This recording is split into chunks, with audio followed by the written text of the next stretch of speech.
The following program is for adult audiences only.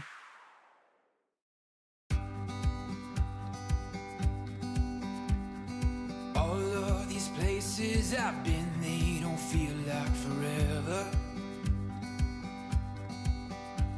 But each step I'm taking, it seems like I'm finding myself.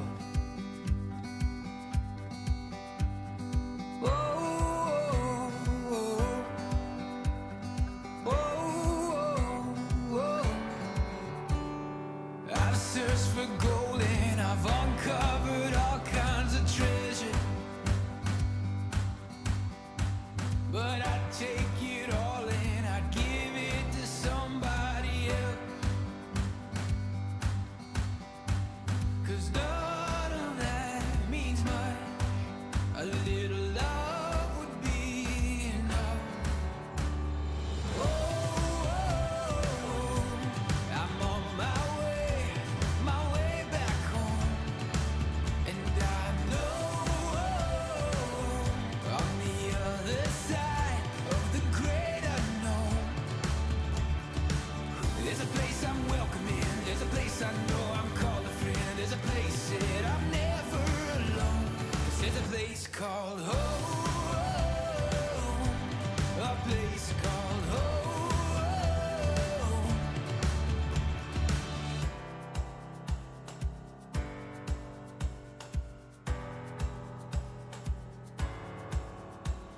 Oh, I've walked for miles and I've traded my time for adventure.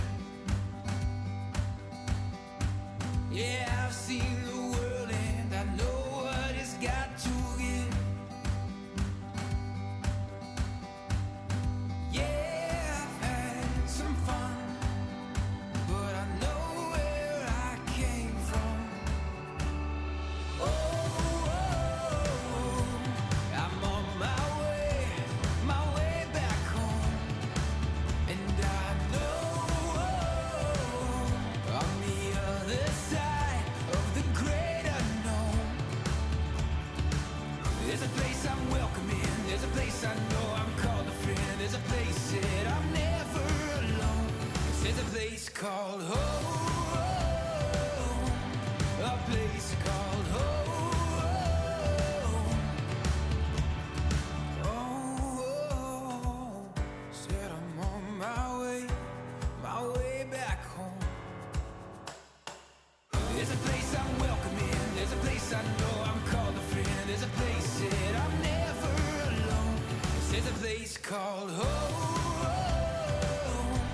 a place called home.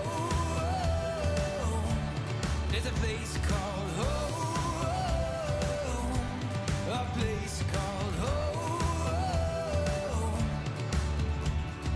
home, home.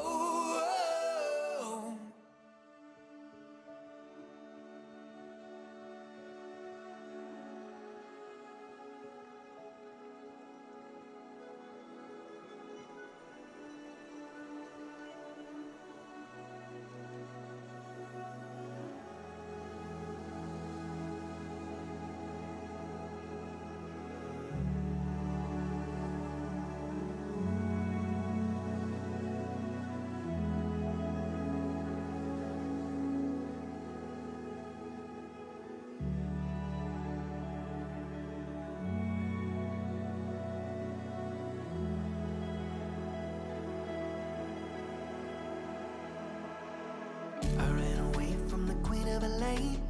I wrote a song when I had nothing to say, like this one, this one. Follow the river to the edge of the sea. I kissed the water and it made me complete, like this one, this one. We experience death in life. We try to fly, we never let go. It's the only way, it's the only way. Broken hearts can love again. Over they go, over they go, over they go.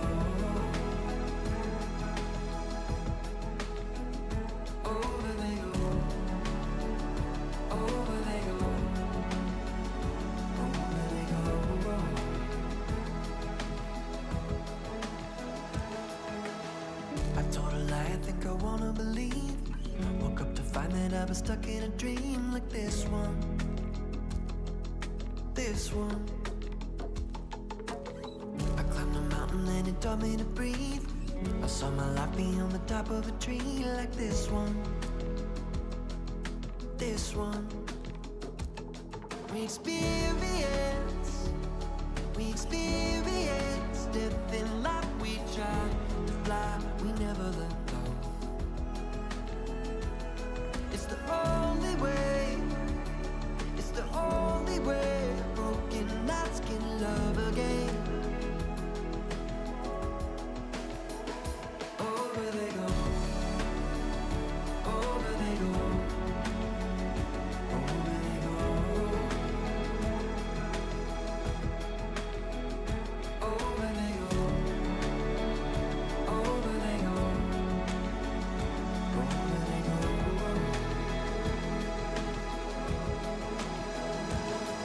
And that's the funny thing about magic.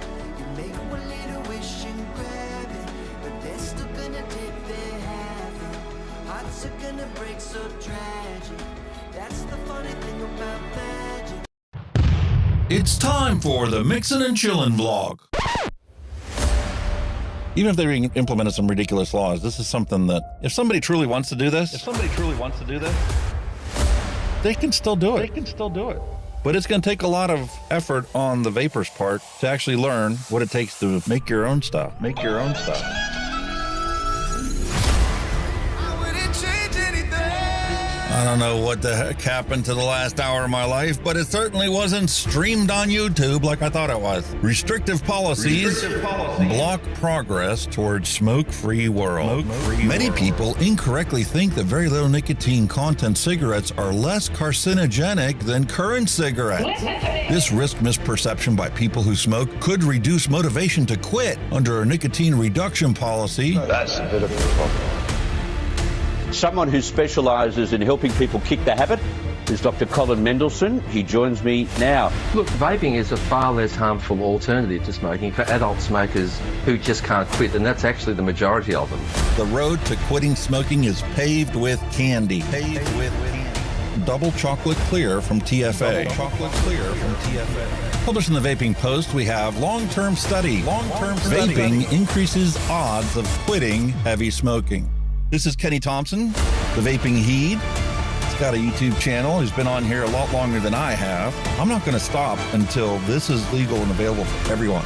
You know, I cover things from all around the globe, but that's because science has no boundaries.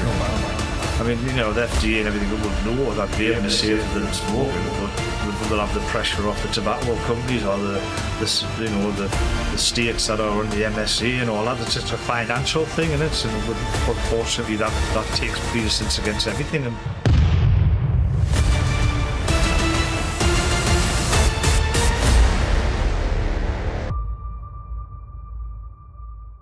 All of the things we went through. You just made my day. Just made my day. You made my day. You made my day. Grab your juice, grab your vape, it's time to get this party started. It's time for the Mixin and Chillin vlog. Long-term study. vaping is safer than smoking. Smoke-free world. Hello, and welcome, everyone. It's another wonderful Tuesday live show, Mixin and Chillin with Kenny the Vaping Heed and your host, DJ Alex. How is everybody? Hope you're all having a wonderful day. Yep. Just the chill time has arrived. What's going on, pal? What's going on? Oh, he's showing off now. It's fine. Well, tell everybody, what is going on with you this week? Not a lot, to be honest with you. Obviously, it's regarding the work. It's now Amazon Prime Day today and tomorrow, so Work is going to be hell tomorrow. That's all I'm going to say about it. So people, please don't buy off Amazon. Please don't. Make my life easier. And you guys are going to have to give me some feedback. I need to know if his audio problems have been fixed or not. Last week it was very clicky for both of us. I legit had to turn all the processing off on the voice and just simply go with whatever comes across on the feed from Video Ninja. Yeah, but it seems okay up so to now. far Like it sounds... touch wood. You know what I mean? It is. Do you not believe us? Watch. There you are. Oh. Well, I don't think so. He's in his element tonight, and he's like a kiddie with a new toy he is. Yeah, I got sick and tired of Stream Deck not working properly and having to push a button and wait God knows how long for it to actually kick in and actually do what I tell it to do on the button. So I used technology and created another deck and installed it into OBS, and now I can just push it right in OBS on the main screen. It's easier that way.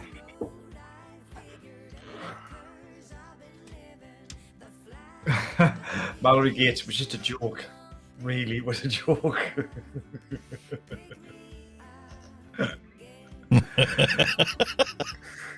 Yeah, and especially because if it's Prime Day today and tomorrow, you're not going to actually work on it until this weekend. This from the 11th to the 18th is going to be a busy period. So Nice, it kicked off, nice. right? So I'll go back tomorrow. So we'll see. I'm going to be a skeleton sitting here next week. I'm just going to die. Like nothing left of us. Listen, I was worried about it. I'm like, listen, one of the things that I was hoping to be able to purchase another one of these Stream Decks. So if I like thin the buttons out instead of putting nested folders inside of it, so it wouldn't have to load like 150 things per page, you know, maybe it would work properly. But now that I got this thing, other thing working, it's just like, why even bother? And then Amazon naturally been advertising for the past 2 weeks. Hey, this is going to be on sale on Amazon Prime Day. I go and I check the website. It's not on sale. The 15 button version is on sale. Yeah. What a joke. It is. It's ridiculous. It's all just to get you in. That's all. It's just to suck you in. And when you get in, you like buy all the shit that you just didn't even intend to buy. You just look and think, well, that's cheap. I'll just buy it because it's cheap.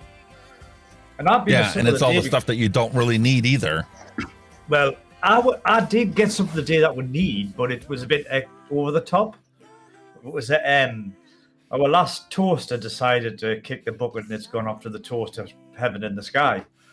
So I said, well, we'll get a toaster. So just a 2-slice toast, you know, not a lot with you, but I would like a slice of toast now and then. So I thought, right, we'll go on Amazon Prime, I'll get a toaster. Not only did I get a toaster, I got an all-in-one toaster. This toaster toasts your toast. It also heats up baked beans, boils, or fries an egg for you. Fucking brilliant. Instant breakfast. The advances of modern technology. That's like me. You know, I've been having a problem with my lawnmower. You know, I put a new carburetor on the damn thing and it worked great for a while. Then all of a sudden it wouldn't start. I couldn't get it to start. It would start up and then it would die instantly. So I'm like, what's going on with this thing? So I finally like got to the point where I'm like, okay, I'm frustrated. I'm going to take a break from it a little bit. I reached out to my son. I'm like, listen, you have multiple lawnmowers, don't you? He's like, yeah. I was like, can you bring one of them over here? I need to cut the grass because it was getting astronomically ridiculous in the height that it was going because we had rain for a couple days. So he brought this electric lawnmower over. Okay, it's got a 60-volt battery that sits inside it. It's just a motor, and it looks exactly like a regular lawnmower, but it's self-propelled and the whole 9 yards. Because I got that thing now, I don't mind cutting the grass. It takes zero effort to move this mower through the yard. I can't believe how good it is. Oh, I'm not technologies. That's what I mean. I cut the grass. It cuts about 3/4 of it before it runs out of juice. There's room on the lawnmower for another battery, but it's like $125 for the extra battery. But it's like, that thing works really good. But at the end of the day, I mean, you know, if it's cut a long bit of grass, obviously it's going to kill the battery longer. But if you keep it on top, you'll probably get the whole lawn out of it. You know what I mean? If it's just kept in the short. Oh, yeah. So, you know, you've been it's plowing working through, fantastic. If you've been plowing through the Amazon jungle type of thing with it, you know, it'll kill the battery. I was impressed with how it had enough torque to actually cut the really tall grass, where the gas-powered mower was actually bogging down. Wow. Speed, mate. Rotation speed. Yeah. Clever stuff, mate. So anyway, Clever stuff. here's what we have for our retro vape today. You see, I told you last week, remember I had this Sigelli mod that looks like a CB radio? So here we have the top one by Sigelli. We're going to take a look at that. It was supposed to be a 230 watt box mod. Ain't no way it's going to be 230 watts. Not up but to still 650 batteries, you know. Yeah. Some serious upregulation of the electricity in there if that's the case. Yeah. But we got this to take a look at today. We also have the butterscotch custard that we mixed up a couple weeks ago. The flavors One Shock, Flavor Shock.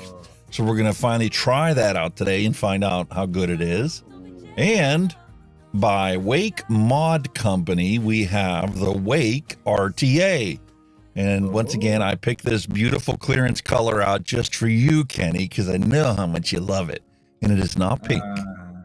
Oh, well, there we go. That's nice. That's nice to know. I picked up a bargain the day. Yeah, what'd you get? A very good bargain. I'm gonna question you, right? I'm gonna ask you to guess the price. I picked up the Vaporesso Swag. Oh, yeah, I got that one right here, matter of fact. Yeah. The PX80. It has a hidden screen. Yeah, it's fucking class, isn't it? But the question is, what did I pay?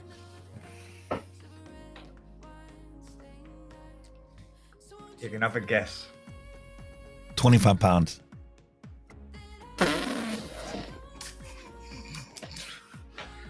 Nope. I picked this little beauty up. I'll show you what I mean by the hidden screen, guys. See how that looks like it's there? And when you press the button, whee, it comes up. It's cool as out. I picked that up there for a humble. Are you waiting for this? You're sitting down, aren't you? I'm just making sure you're sitting down. Yes. You will fall down. 15 quid. No way! 15 quid, that's it? Yep. Were you armed with a weapon when you walked into the store? Just wave me wallet, mate. Just wave the wallet. The long and short of it is, the vape shop, a regular vape shop I used to go to, he's the guy who ran it is not in good health. So he's kind of like, he had the vape shop on one side, and then his dad had like a store this side. Oh, what the fuck happened there? What happened there? Bastard. But to cut long story short, he had a vape shop one side, and his father had like a convenience store the next side. And when obviously COVID hit, he had to shut his shop down, but his other shop could stay open because it had essentials, you know, toiletries, etc. So he could still sell these juices, etc. through them. But he took ill health, so the vape shop is kind of like shut down. It's now being used as a storeroom. And what his father's shop's going to more disposables. I think they're doing views stuff now. So basically he's selling off whatever he's got left. And that was part of the stock that he had left. And I got the last one of them. He was selling them for about 35 quid. And I offered 15 and I got it. And he took it. Holy cow. Now what you need to do is you need to go out and find the 510 adapter for it. I need to go another pod that hasn't got the bloody 2mm sudden restricted thing. You see the little white thing? It's only 2mm. I need to get a pod that's more. But the 510 adapter means that now you can use it with anything. And that's one of the things that I got ready for today for our flavor testing. I took and put the drop on there, and man, that thing is a gorgeous mod. And the fact that display just disappears, you legit can't see it at all. Nah, I was looking, I'm thinking it's got an up and down, it's got a power button, it's got a charge port, and I'm thinking that's the battery. This is where the hell's the screen? And when I pressed it, I went, oh, isn't that cool? And it is, and it's so cool. It really is. That first time I saw it, I'm like, where's the menu on this thing? Until I pushed it, and I'm like, holy cow, it legit disappears behind the screen. You can't even tell. It's absolutely brilliant. I mean, I've only got the it's a standard setup. It's got the standard pod on. The coils are 32 to 45 watts, and they're all right. I'm kicking it at 44 watts, and it's 15 quid. Best 15 quid I've spent this year. I mean, I've got the leather look on the one side. Nice bit of leather there, and then obviously, whoop, and I dropped it. And obviously the nice screen on the other side. And a cool little device, isn't it? For what it is. Yeah, and the Vaporesso coils are fantastic. Oh, this one's brilliant. It's even making some poo juice taste half decent. But I'm not going to go into that.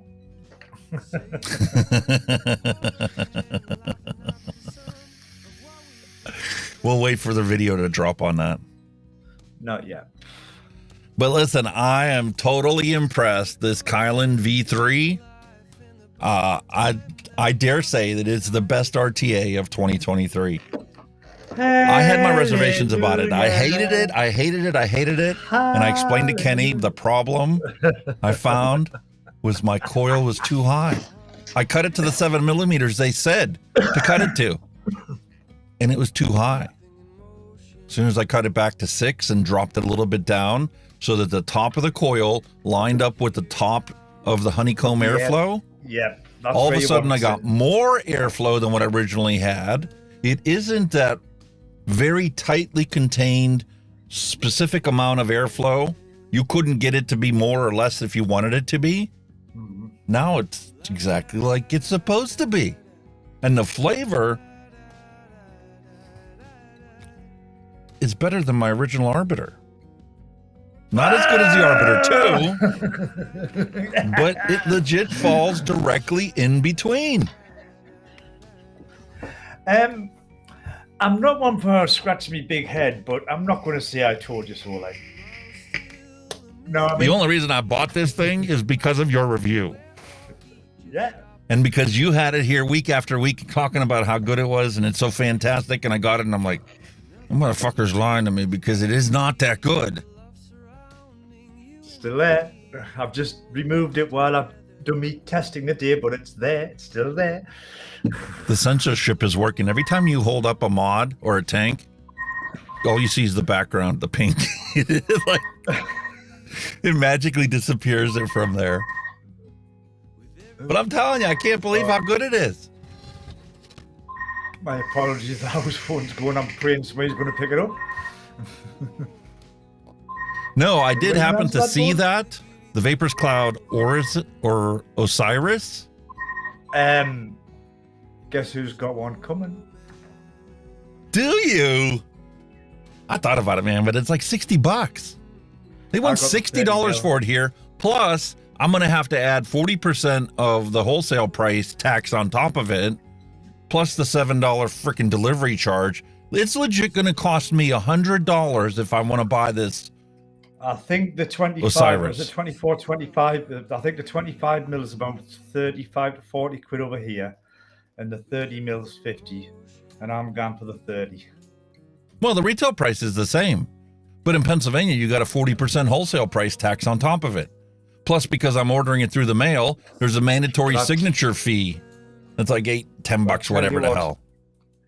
Mark my words on this one. You think I was right with the Chillin? I'll be doubly right for this, because you know what? The deck is the same as the dripper and the Valhalla 40. The deck is the same. And I've always said the day they put that deck in an RTA, it's going to be mind-boggling. And that's what they've done.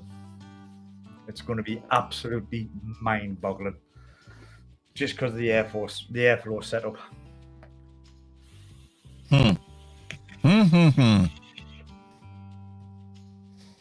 The flavor of these, even, like I say, even the Valhalla, you've seen it, it's huge. It's like a fucking can of soup.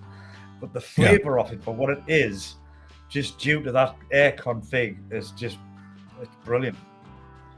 So to put that in an RTA, I'm so excited. I was tossing the coin between getting that and the Reload 26, but I've gone for that. That's what I've gone for.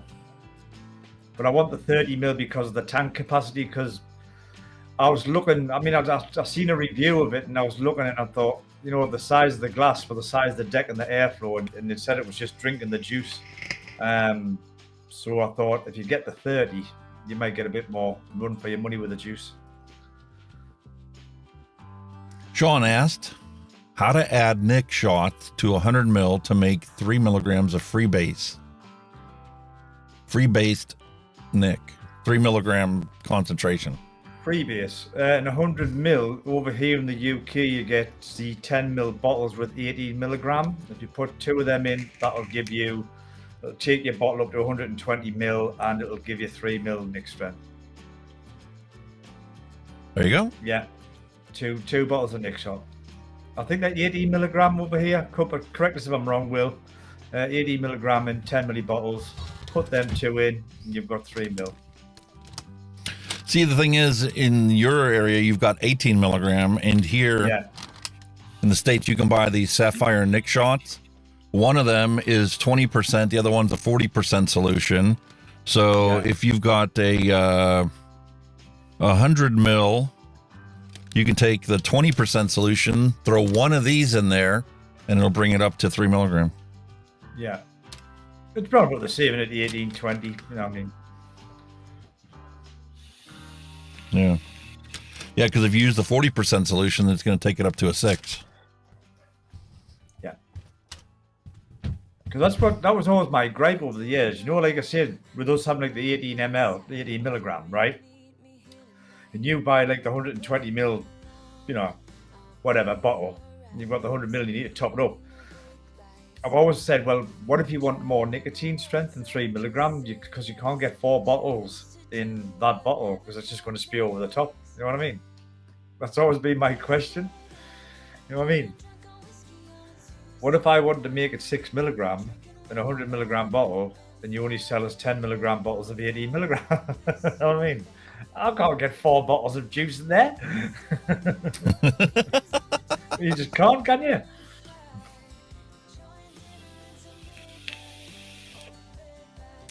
No, you can't. I'm still loving this. Yeah, that's probably the best 15 quid I've spent all year. That's not a bad little device. I don't know what the max wattage is on it. I've never looked at it yet. What's the max wattage on it? 60 watts? I don't 80 know. watts. 80 watts. 80 watts max. So it's an 80 watt device. So you can eat, like you say, Which makes sense if you think about it, because it's only a single battery. Yeah.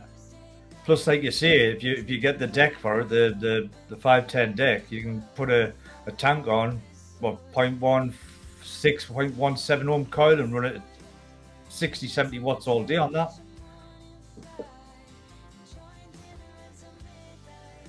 That would Fantastic. Work. I'll have to order one of them then, the RBA deck, the 510 deck. Well, sir, we're coming up on the 30-minute mark. I think it's time for us to do a flavor explosion. And then afterwards, we can jump right into the news and find out what all has been going on around us. Well, we've got your president over here, or we did have, so unfortunately nobody's killed him. He didn't trip and fall going up a flight of steps or anything? No, we statutorily, supply him with all artificial walking aids and health aids he needs. I think he got a Zimmer frame as soon as he got off the plane, so, Well, the latest thing going around out there is the fact that, people talked about how Trump kept rubbing his nose like, he's got a coke habit or something. And you heard that they found it in the White House, right? Right in the West Wing. All right, then. Stash of coke. Yeah. Found it right in the White House. Surprise, surprise, eh? Why does it not surprise you? That's the other thing. There's all kinds of wild stuff going on. Mallory is absolutely right. The world is going insane. Oh, yes. We thought it was All just a going problem mad. with the ants, and here it's much worse than that. Yeah. We're all So, going let's mad. jump into it. Let's get a flavor explosion out of the way. And That's then we cool. can move on to some News. irreputable news. Go for it.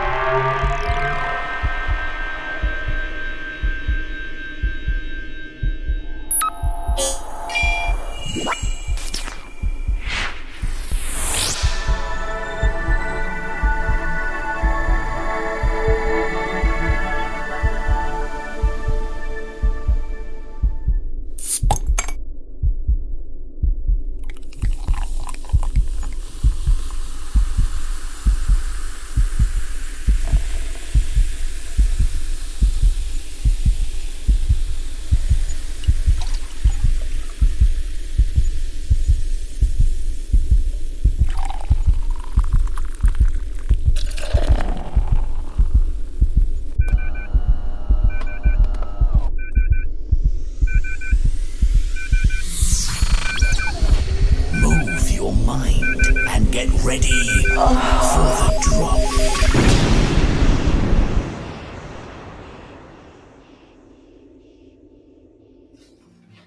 Up for your edification today, I am flavoring my coffee with Southern Pecan Butter Pecan Creamer.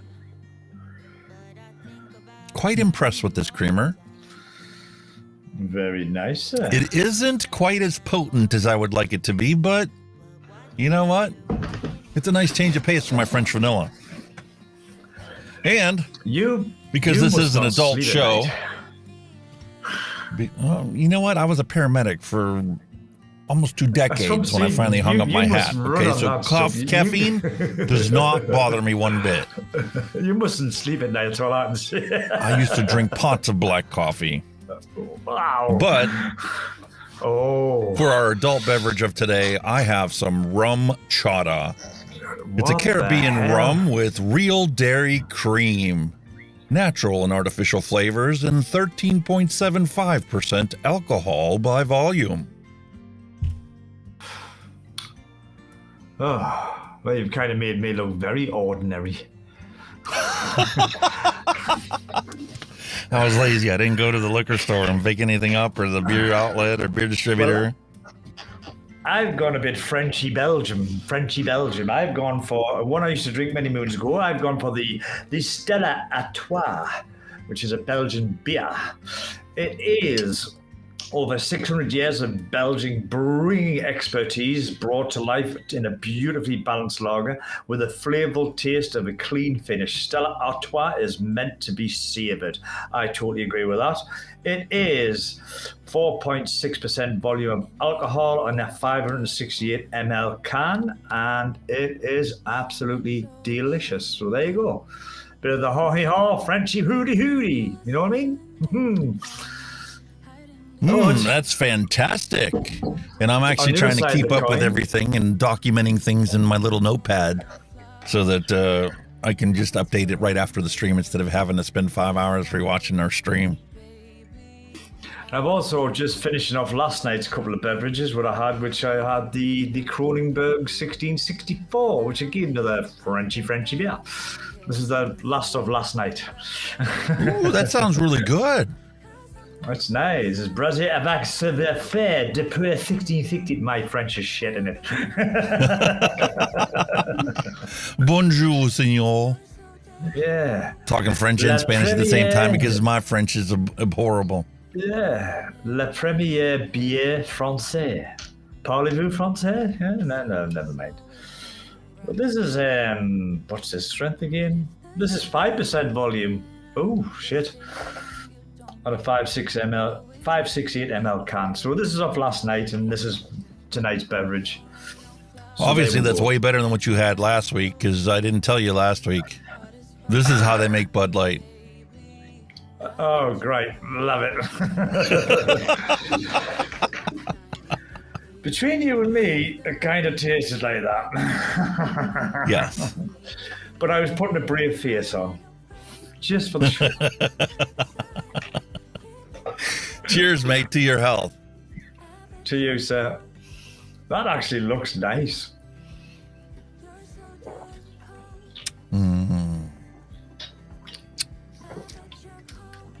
It is essentially rice pudding in a shot. Really? Wow. If you That love would rice go pudding, down. rum chata is your beverage of choice. That would go down far too quick in my eyes. It's fantastic. Oh, I could sit here and put it in my coffee. I could drink this all the time. Oh, not too sickly or sweet, no, just nice. Nope. And it gives you just that hint of the alcohol in it. And then you get this milky, creamy sensation, and it leaves your mouth with a beautiful rice pudding with the cinnamon, all 9 yards. That actually sounds quite nice. Rum chatter, eh? You know how in rice pudding you get that crusty layer with the cinnamon on it? Oh, the skin. You've got to have the skin. We fight over the skin bit. That's the best part. Yes. It is fantastic. There's blood, snot, and black eyes went on in our kitchen over the rice pudding skin, mate. I trust us. Definitely a favorite of mine. Oh, yes. Gotta be, mate. Gotta be. I got to get a hold of Phil. He put out a rice pudding e-liquid based on his Nana's rice pudding recipe. Wow. Yeah, I mean, you can. In the poor days, you used to just make it with water. We used to do we used to do a stovetop version in a pan. And my mum, lots of sugar, bits of milk, primarily water as well, because obviously the posh milk then was like, for the posh. And she just put raisins in. We used to call them Darty's toenails. And honestly, it was absolutely delicious. Even off the hob, it was nice. But then obviously when you get in the oven and you get that lovely brown skin on the top, it's like, yeah.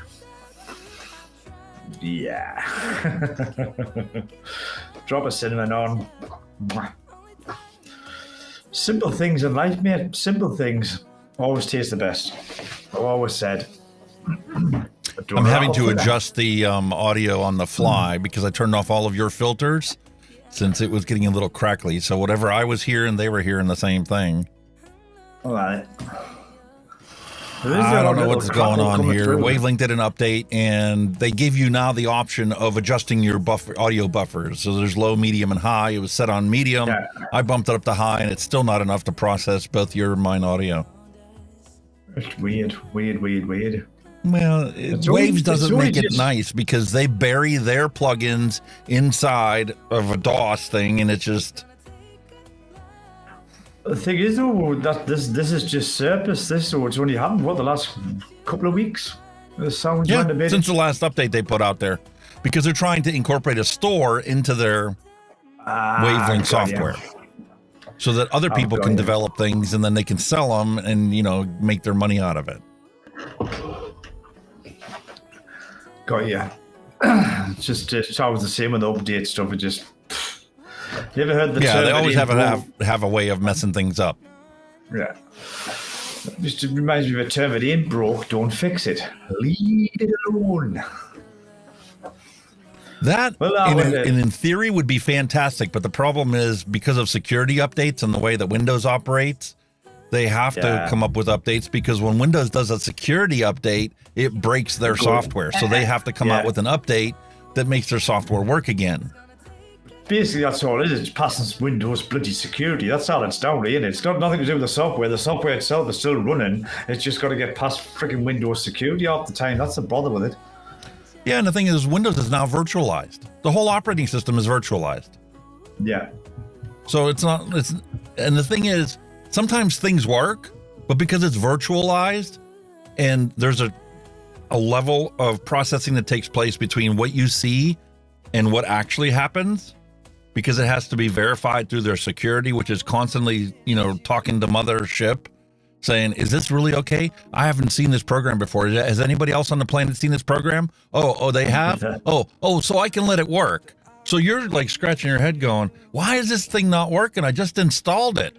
And then all of a sudden, 10 minutes later, it just starts working. We didn't change anything. It just decided to let you use what you installed. Yeah, it's amazing how far it's come. Saying you pretty much stole the software off IBM. we could have a nice long conversation about Bill Gates and how he got to where he is today. Oh, without doubt. I've got a rough idea. Like, if I was IBM, I'd be pretty pissed at him now. Like,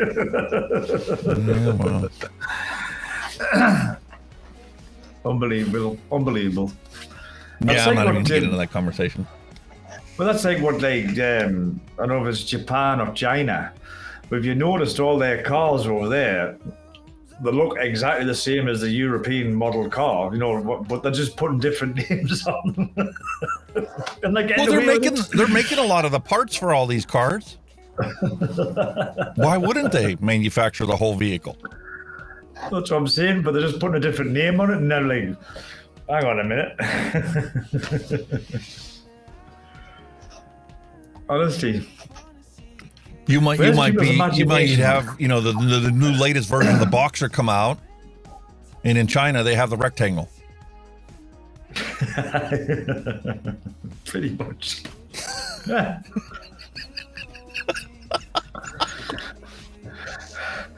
You've got the Nissan Cube. They call it the Nissan Square. Just all in the name.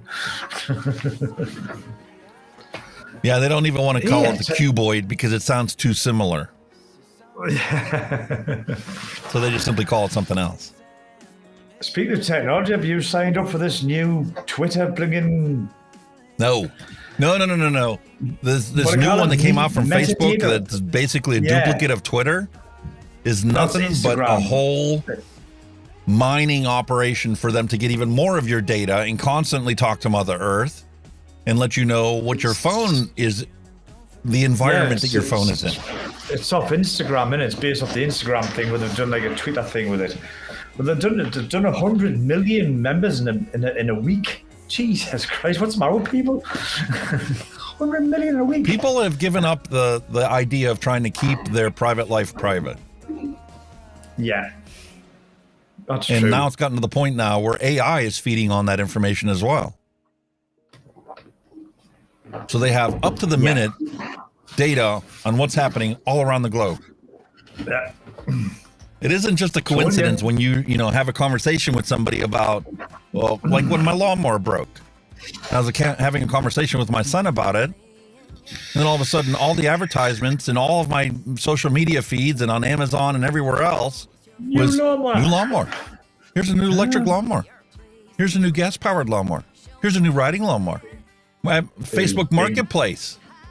Constantly flooding. Here's some used lawnmowers for you to buy. Big Brother's watching you, matey. Big Brother is watching you. And see, the best part is I'm the kind of person where if I've already done the research on it and I need something, I just get it. But the thing is, because I got it, well, they decided they didn't need to push the advertising for the thing that I already got. It's already on the way. I had one, not necessarily like cyber tech, but a guy on the phone the day, he rang us up, he says about your life insurance and all this. I says, well, yeah, I've got all that stuff, yeah. Oh, so you saw it and all that. I says, yeah, I don't need it. He says, well, I can now provide you with cheaper internet. I went, whoa, hang on a minute, you've jumped from life insurance to fucking internet services. I says, what's your game here, like? You know what I mean? You're just trying to sell everything? And I was like, what are you talking about, mate? You just they're always trying to sell you a bunch of stuff that you don't need. Like, bullshit, man. You know what I mean? I'm sorted. Just see you later. You know what I mean? Now my wife tells me that my audio is also different than what it normally is. Yes. I don't know what the hell is going on with that. Like, I have no idea. It's a case of like tearing it down and building it up again, really, I suppose. You know what I mean? Like seeing what it is. Just like now I have both of ours completely turned off. So it is straight up right out of the microphone through the DBX 286. I say mine's just going straight into Ninja, you know what I mean? There's nothing, I've got no filters, nothing running at all, nothing. Absolutely nothing. I mean, it's going I don't know. The settings in the Rode thing, but that just gives your voice a bit more bass and that, or takes out a bit of shit, but that's never had been an issue since day one. No, because once you set it, it's there forever. Yeah. Weird, mate. Weird. I'll tell you, man. Terminator, Skynet. That's where we're heading. It might be a movie and fantasy, but we're heading that way.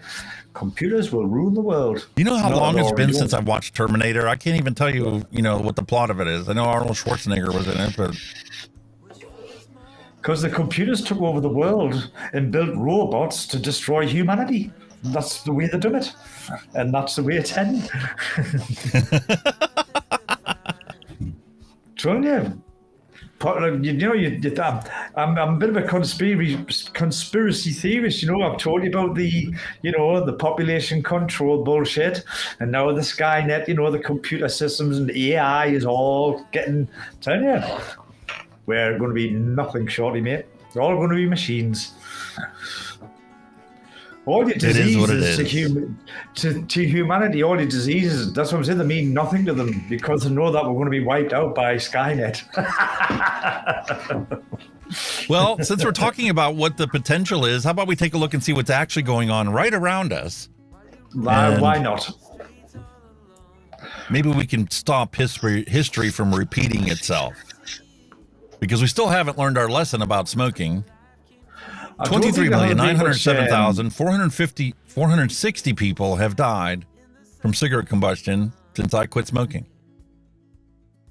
I haven't seen anything on the news this week, Slayton vaping. I think it was the last couple of weeks we've had about the disposable bullshit, but there's been nothing on this week, so I'm presuming they've moved on to something else now and it's all gone quiet on the home front.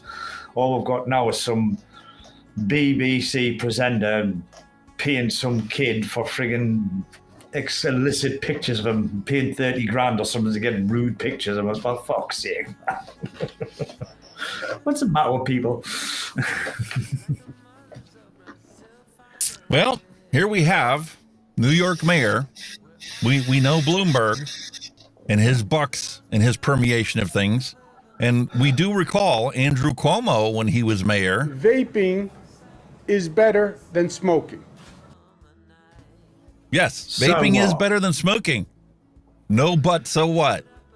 But now we have the current mayor believes that we need to ban cigarettes. Holy moly. Except that's not what he's actually doing. That's never going to happen. He is suing in federal court 4 distributors that are supplying shops in New York City with vaping products to sell so that smokers don't smoke anymore. Because in New York City, they banned it. They banned flavors. They banned vaping. Yeah, but you just said he wants to get rid of smoking. He wants to ban cigarettes, but yet he wants to ban vaping as well. I'm lost. Well, he's a complete tobacco prohibition stance. All tobacco products should just be banned. But that's not what he's doing. And we can obviously, determine why. The problem he's is not actually following through with it. The problem is, though, you know it and I know it, vaping is technically not a tobacco product. No, it's not. There's no tobacco in it. And we know that this is what it all comes down to, is the MSA payments. Here in 2021, care to guess how much New York got out of the $8 billion collected for the MSA for 2021? Ooh, I've never seen them figures. Well, this is put together by the Kaiser Foundation. And naturally, 2021 is the latest figure that they have for it. Yeah. But we can simply scroll down and take a look at New York collected $764 million. Whoa. In 2021 from cigarette sales. And now you don't. Now you know why they don't want Don't believe for a minute. Don't believe for a minute that this guy actually wants to ban cigarettes. Because if he was actually trying to, eliminate cigarette combustion in the state of New York, well, he wouldn't be suing the distributors of vaping products, which is the single best way to quit smoking. And now you know why they want to ban vaping. There you go. There's the numbers. There's the numbers. They speak for themselves. So what he says and what he's doing are two different things. Gotcha. But that is legit. A perfect example there.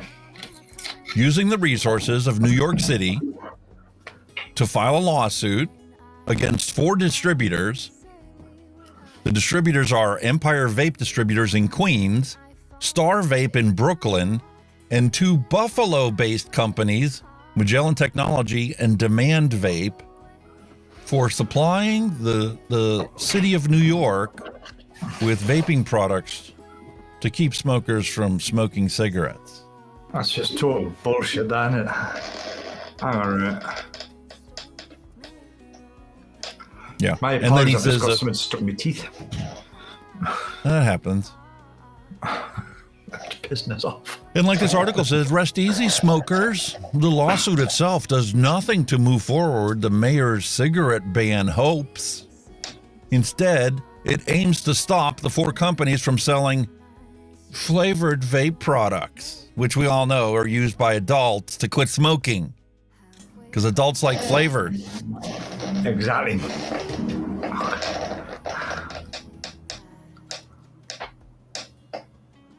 Poppycock.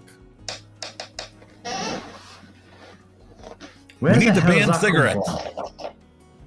I don't know, but my OBS just froze again. I need to change the zoom in and out stuff. Because when I use it,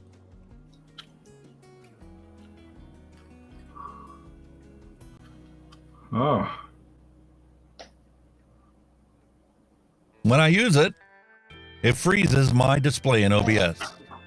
Anyway, let's continue on. We need to ban cigarettes, Mayor Adams says, as New York cracks down on vape companies. This happened on Monday. The administration is going after a group of electronic nicotine companies. Electronic nicotine companies? What?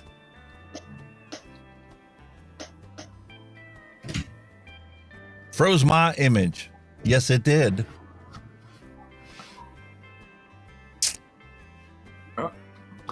Well, boys and girls, if anything, there's another meme picture for you.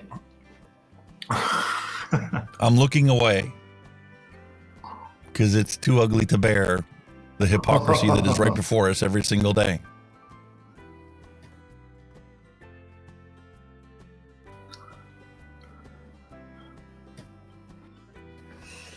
Unreal. It is. It's unbelievable, man.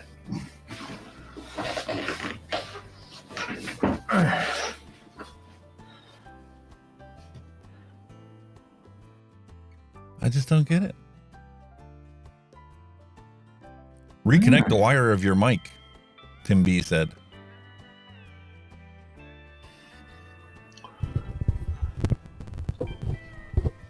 It's plugged in. Not doing anything. So you're saying my audio is now gone too? Oh, shit, man.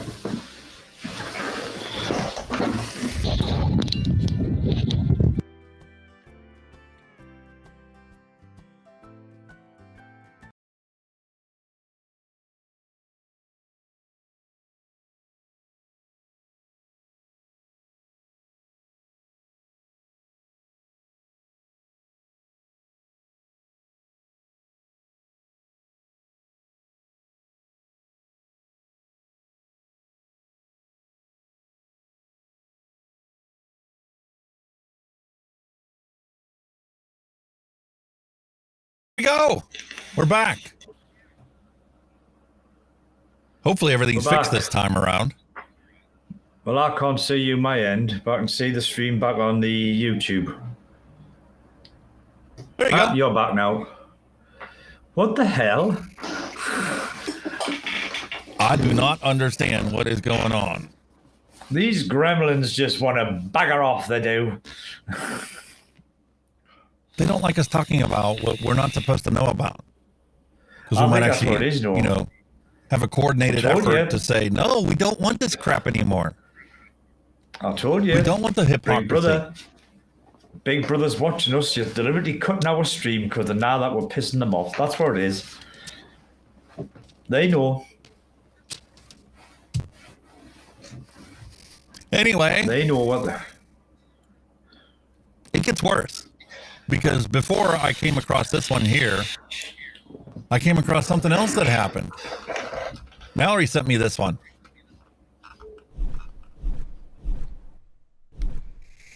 Well, Cracklin's really fucking poor.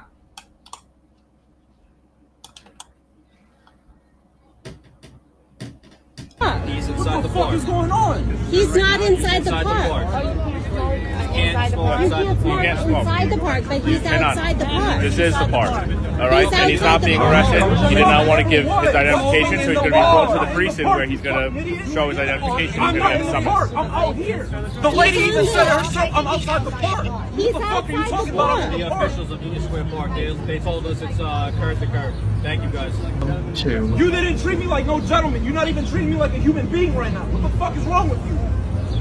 Oh, you want to get ashamed of yourself? I tried to have a civil conversation. You didn't try to have a civil conversation. Fuck you. Just like that. Just like that. Yeah, just like that. Because you disrespected me when you approached me. Why are you cuffing him? Like, it doesn't make any sense. He didn't want to give his identification. So if you don't want to give your identification, we're going to cuff you, bring you back to the precinct. Yeah, because when we ask for your identification, you have to give us your identification. Yeah. Because it's a law. You committed You're committing a violation. I asked you for your identification.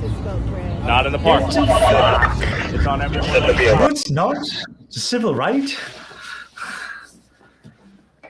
Well, in order for them to write you a ticket, you have to provide identification so that they're not writing a ticket to somebody that doesn't exist. Yeah, but you can refuse to give an ID. You don't have to. Well, that's why they arrested him, because he refused to give them identification so that he could, get a ticket for smoking out in public in the park. He wasn't even in the park. He was on the sidewalk outside the park, but that's considered the park. I would contest to see where's the boundary of the park. What is the park's property? Well, it gets worse than that. Because this isn't the first time that this happened this week. Ocean City, Maryland, once again, decides to get somebody who was vaping on the boardwalk out in the public, out in open air, with his friends. And, well, we need to arrest them, tackle them. And because they're not compliant, we need to punch him in the face so that, he'll comply and let us arrest him for vaping on the boardwalk. Holy moly, man. Yeah. Stop, Haley, Unbelievable. What is the matter with these people, you know what I mean? Stop. Just stop. Just stop. You fucking pussy. Just stop, Haley. Stop. Yeah, record. I'm telling him to get back. Stop. Just stop. I'm recording. At 1, 2, 3, 4, 5, 6. Why? Step back. What do you do? Why? Yeah, that's rude. Since you know the police and all that turn up. Why?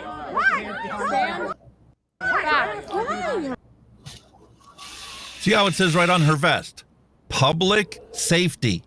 They're there to ensure that the public is safe, right? Yeah. You Tell us why. And then you have police officers behind there to enforce the law, okay? Why? Oh my God! So here we have public safety helping to arrest a person for vaping in public. Holy moly.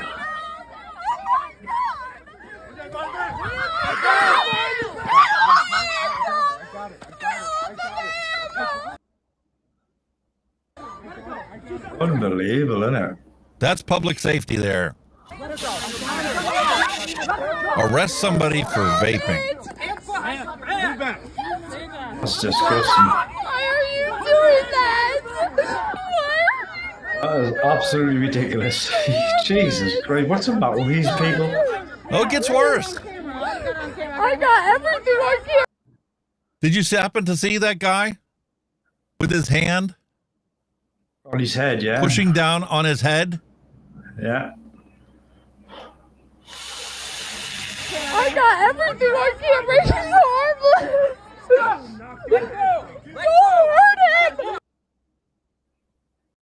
Choking him is necessary to arrest somebody for vaping? Holy.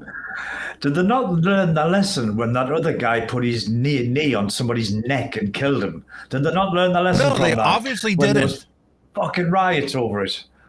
Fucking hell. Wow. There is absolutely no reason that this officer should be choking this man to arrest him. Especially considering there's what, 6, 8 of them? Yeah. Get off. That is unbelievable. There's absolutely no justifiable reason why this guy should be choked to be arrested for vaping. Fuck me. Wow. And you wonder why he's resisting. Of course, Show me you a find person real life. that would willingly let the police choke them in order to get arrested. Doesn't happen. Oh, really? And then he had to punch him on top of choking him. My God. That's just wrong. All departments. All that because he was raping. And then obviously his girlfriend is now really, really irate. Get off of him! Oh my God! That's disgusting. Oh my God! Get off of him! Get off of him! That's public safety there. That's public safety. Jesus Christ, man. OTT, way over the top. Unbelievable. Absolutely unbelievable. But vaping. the ants out there That's how crying it that is. we need to ban these things and make them illegal. And it's not going to be taking out on the actual people that use these products. It's going to be taken out on the manufacturers of these products. Right. That's not what's happening here. If I'm just saying, if that's what they're going to do if they catch you vaping, I'd hate to think what they'll do to you if you do actually commit a crime. Jesus. Wow. And thank you, wow. FDA, for denying another product. Heaven forbid, the menthol smokers might want, I don't know, a menthol flavored vaping product to quit smoking. No, we're going to continue on our unofficial flavor prohibition and only authorize tobacco flavored products, which is a flavor. Because unflavored nicotine liquid for vaping is just unflavored. Just has a slight sweet flavor from the vegetable glycerin. So, wow. Once again, FDA decides we're going to ban them, and you're only allowed to use 23 flavored cigarette products. Tobacco flavored products.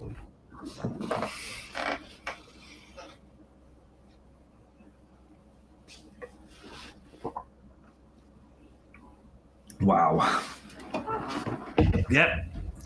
Police are supposed to be public servants. Obviously not.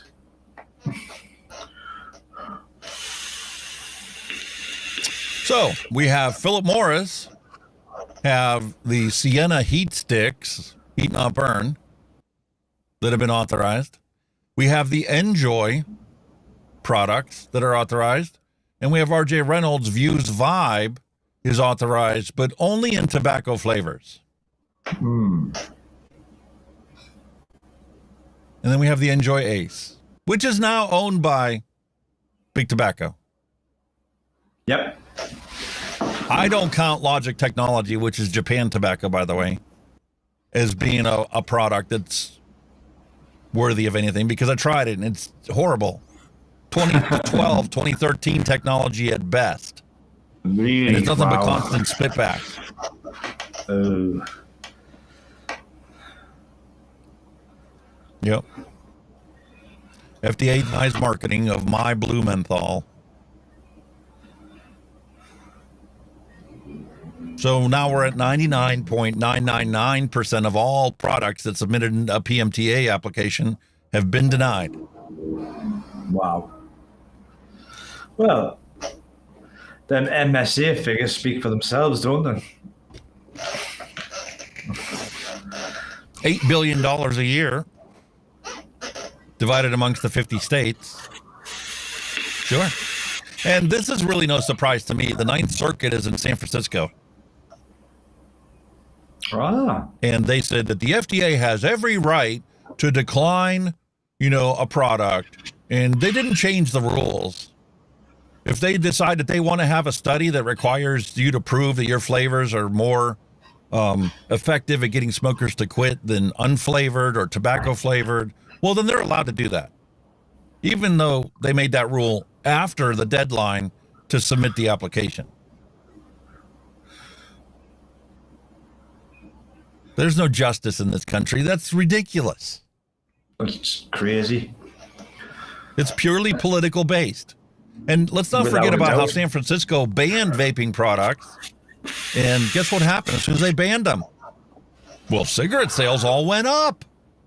Well, there's a surprise. More people are dying from combustible cigarette smoke because, well, you can't get the non-combustible product. It's the same old thing. It's like everything's kind of paid. See, like I say, we're looking with the NHS and it's government funded.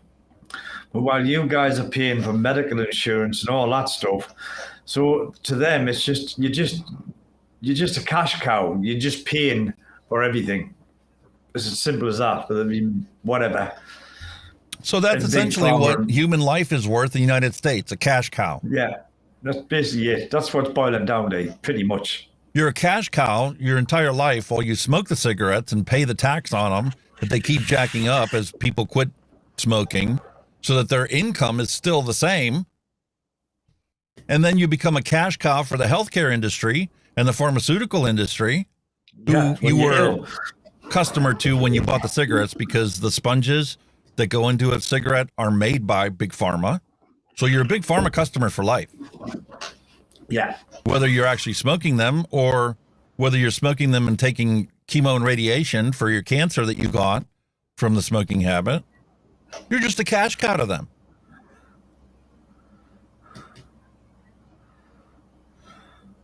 And remember how we had this conversation about, was it last week we did ram raids, or was it the week before?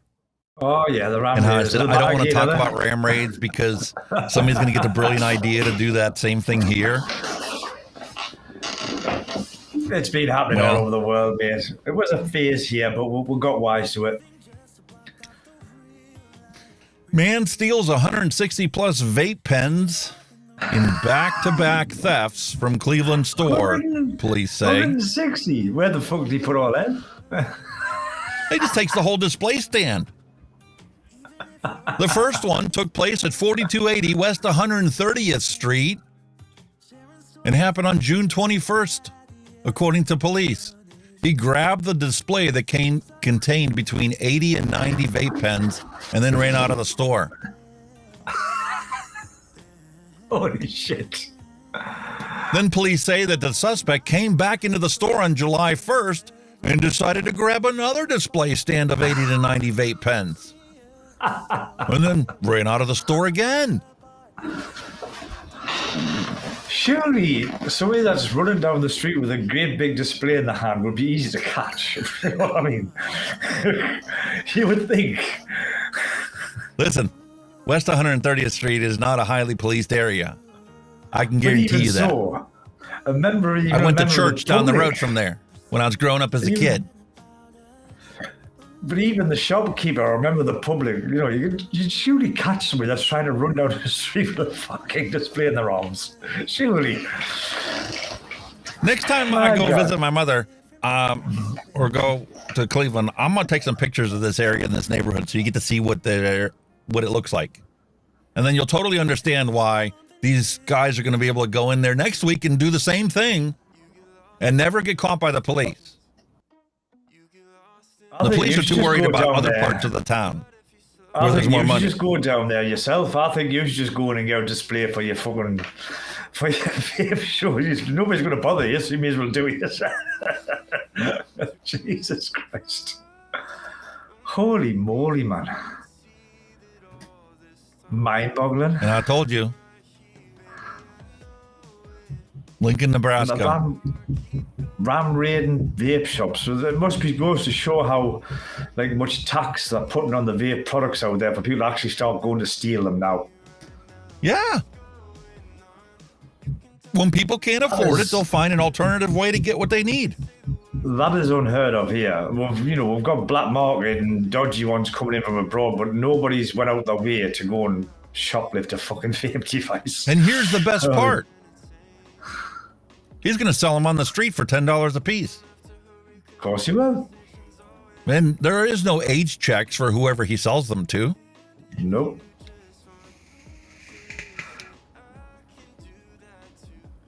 And then that'll probably maybe fund whatever happens here, whether it be alcohol, drugs, whatever. Exactly. You know what I mean?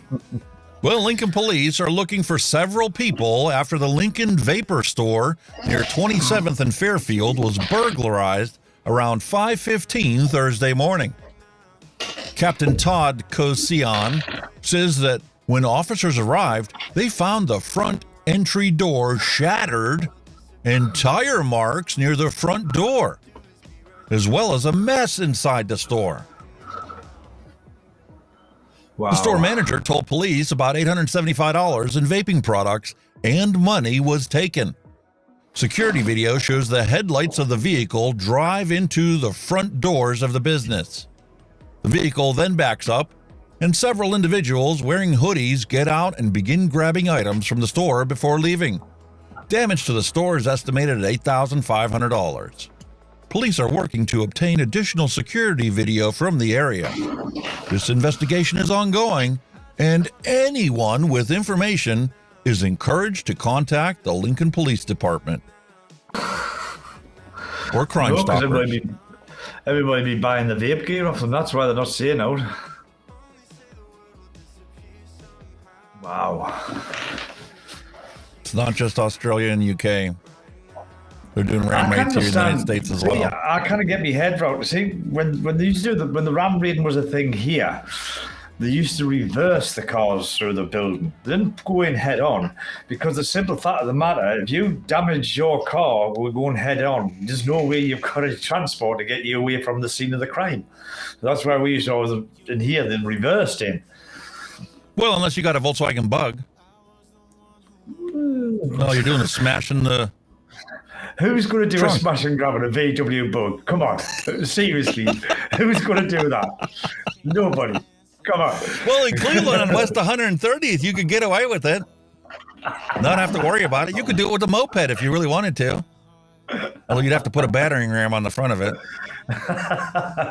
No, it'd be like the friggin' Knights of England. You'll have your jousting rod on there, riding there with your little jouster. Come on with that. Wow. So, being that I hate to, put out the news without talking about some good news, well, here we have Dr. Chronic's Concentrates and Vapes celebrates a grand opening in Evansville's location. Evansville location. Hallelujah. Evansville, Wyoming. Yeah, this evening, local vape shop, Dr. Chronic's Concentrates. Where did they come up with this name? Dr. Chronic's Concentrates and Vapes. That sounds wrong. I understand that most people who smoke are chronically set in their behavior and they're going to smoke until they die. It sounds like a chest infection, doesn't it? Dr. Chronic's Vapes, what the fuck? Dr. medical term. Chronic's Concentrates and Vapes. You know what Trevor says about that? The guy that owns the store. You're one of those depressing old people, aren't you? Dr. Chronix Concentrates and Vapes. I couldn't come up with a better name for your store than that. It actually sounds like a medical it sounds like a medical condition. Holy moly. Holy moly.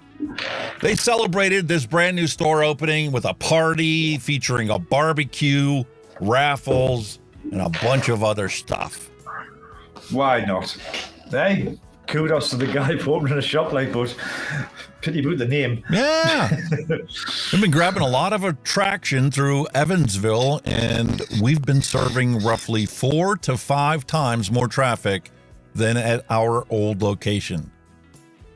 Dozens of people turned out for the grand opening celebration, and Guerrera said that the positive response has him excited for the future.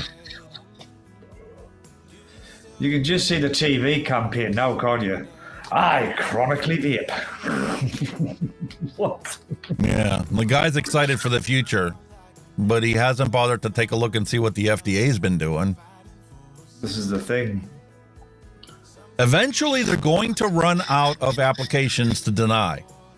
And eventually, it's going to move on to the phase of enforcing the laws and the authorized marketing orders that they've provided.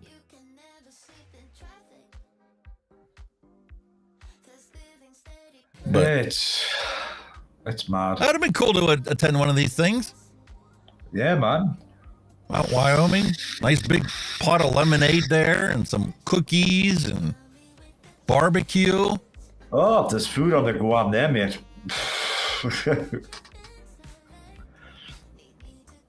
Could be anything. If there's they know food how to there, put I'll out the be there. grub. Look at that. Oh, Coleslaw, yes.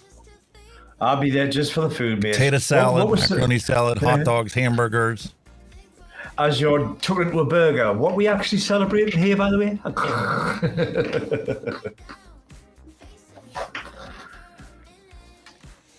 Fantastic. Swedish But there's meatballs. nobody. Yeah, but there's nobody vaping. Well, I'm sure there were plenty of people vaping, but they can't put that in the local newspaper. Obviously not. There was a podcast I watched that actually had an in-depth conversation about, vaping and how it's actually used for tobacco harm reduction by us ex-smokers and how we continue to use it so that we don't relapse into smoking. And they normally advertise that podcast on Facebook. Facebook denied their advertisement for that show because they were talking about tobacco products. That's how crazy the laws have gotten and the restrictions have gotten on social media. Yeah. Michael Redford put chronic as cannabis. And I knew somebody was going to say something like that. So when I did the research for this week's episode, I started yesterday, and I simply asked for vaping news. And then I restricted that search result to the past week. Because I don't want to talk about stuff that's happened before last week. I don't care. Yeah. We already talked about it if it came up. If it didn't come up, well, I'm not going to go back and look at what happened 2 weeks ago now. No. Except that's not what Google does. Google gives you mostly the results from the past week and then keeps tossing other things in that they want you to see, so it makes it look like all you ever see is bad news. Yeah. So they're contributing to the problem. And what did I come across? This was one of their suggested search results from the past week. Study finds cannabis vaping more harmful than nicotine vaping. A study published in the journal Thorax compares the pulmonary effects of vaping nicotine and cannabis. And the study finds that cannabis is more harmful to lung health than nicotine is. Well, it's kind of obvious. We know the fundamental science behind it. Yeah. Cannabis, even when it's Absolutely distilled, is still an oil-based product. Yeah. And nicotine Which is a is- water-based product. So I'm saying you don't inhale anything oil-based. It just doesn't work. Like we've said, water and oil do not mix. Now, you can inhale it. There are millions of people that use cannabis vaping products every single day. So they have found a way to let your lungs absorb the CBD and THC, and it's basically a water-based solution. Otherwise, people would be getting a volley all the time. But the CBD the compounds oils must be themselves, CBD and water-based. THC, are oil-based. Yeah. But I can't get over the fact that this was from March. And actually, it's not from March, it's from before March, because the Roswell Park Comprehensive Cancer Center put this out February 27th. Wow. Talk about old news. Jeez. Google, this is not within the last week. If you allow me to confine the search results to what has actually been published in the past week, how about you actually show me just what I asked for? Probably part of the protocol just to keep distributing negative publicity on vaping, no matter how old it is.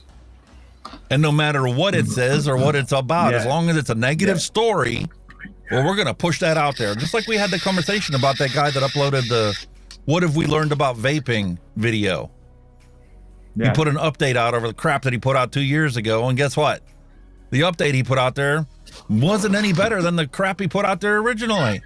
Nothing had changed pretty much. All he did is take feedback from the cannabis users and incorporated that into there, but he still says it's not recommended for anybody. Hey, moron, smoking is significantly worse for you than vaping cannabis or nicotine. So if you stop the combustion, you're going to improve somebody's health outcome. And the ironic thing is, you've just mentioned a little snippet of news that was on before was regarding alcohol, and they reckon alcohol contains more cancerous causing carcinogenics than cigarettes. Yes. Alcohol is way worse for you than vaping. Yeah. Or smoking, for that matter, apparently. That too. But you're not going to hear people talking about that. No, not while, it's a legal drug technically and the government are making a fortune out of it. No.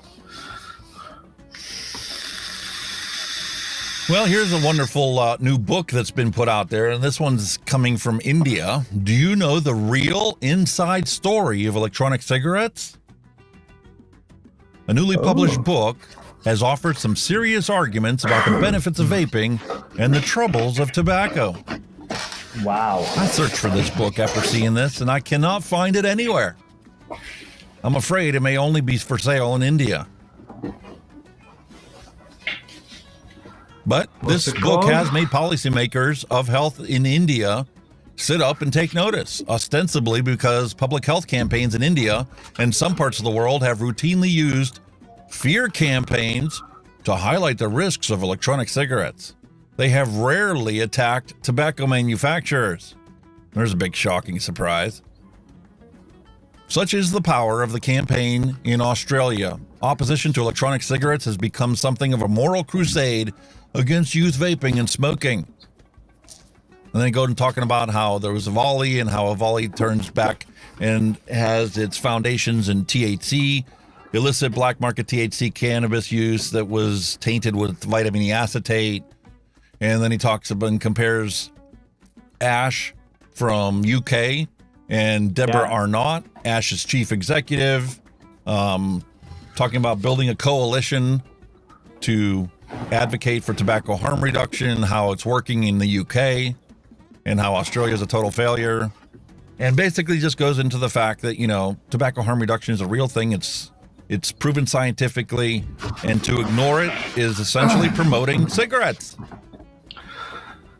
What's the title of that book? I'll have a quick search. Might be available UK. E-cigarettes and the comparative politics of harm reduction. Fucking hell. That's a title and a half, isn't it? I'll send it to you. Then you can copy and paste it.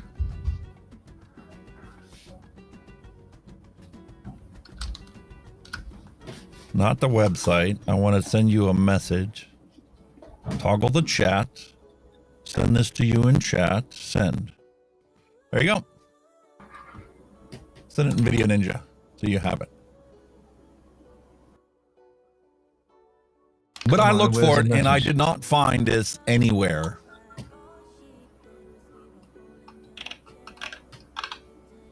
And since we're in the UK and talking about the UK, I had to bring this up. This was something that came up. It was July 7th that this was published.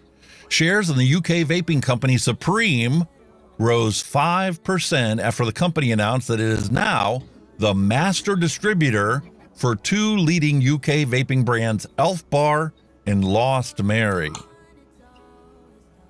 The London-based company expects this partnership and the fact that they're the master distributor for Elf Bar and Lost Mary is going to generate 25 million pounds of revenue. Wow. Between 25 and 30 million pounds of revenue over the next fiscal year, ending March of 2024.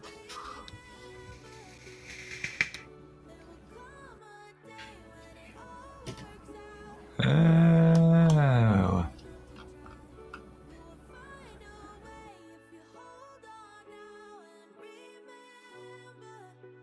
Yeah. Supreme nearly doubled its revenue to 76 million pounds this year alone.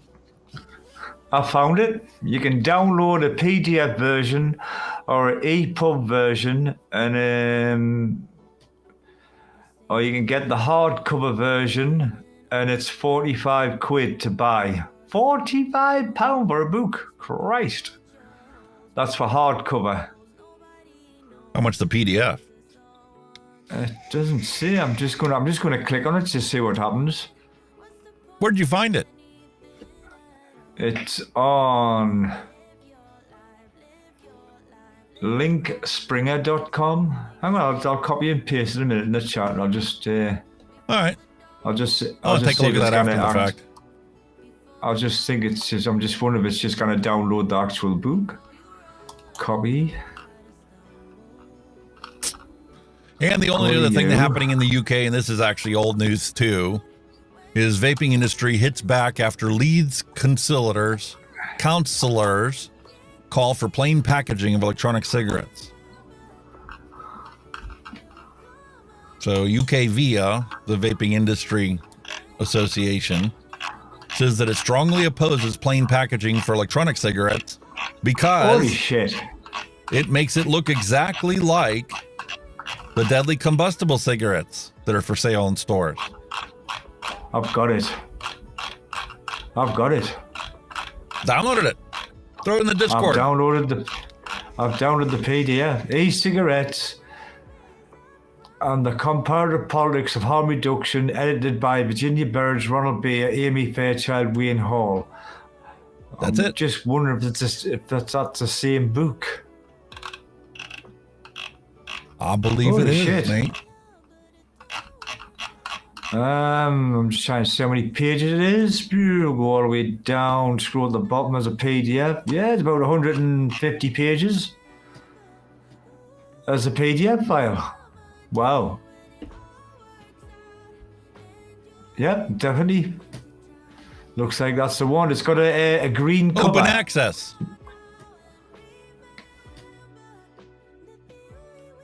Yeah, in there, mate. That's it. Download There you PDF go. to your right. There Go she to your is. right. Go to your right. Download PDF. And you'll get it. I did.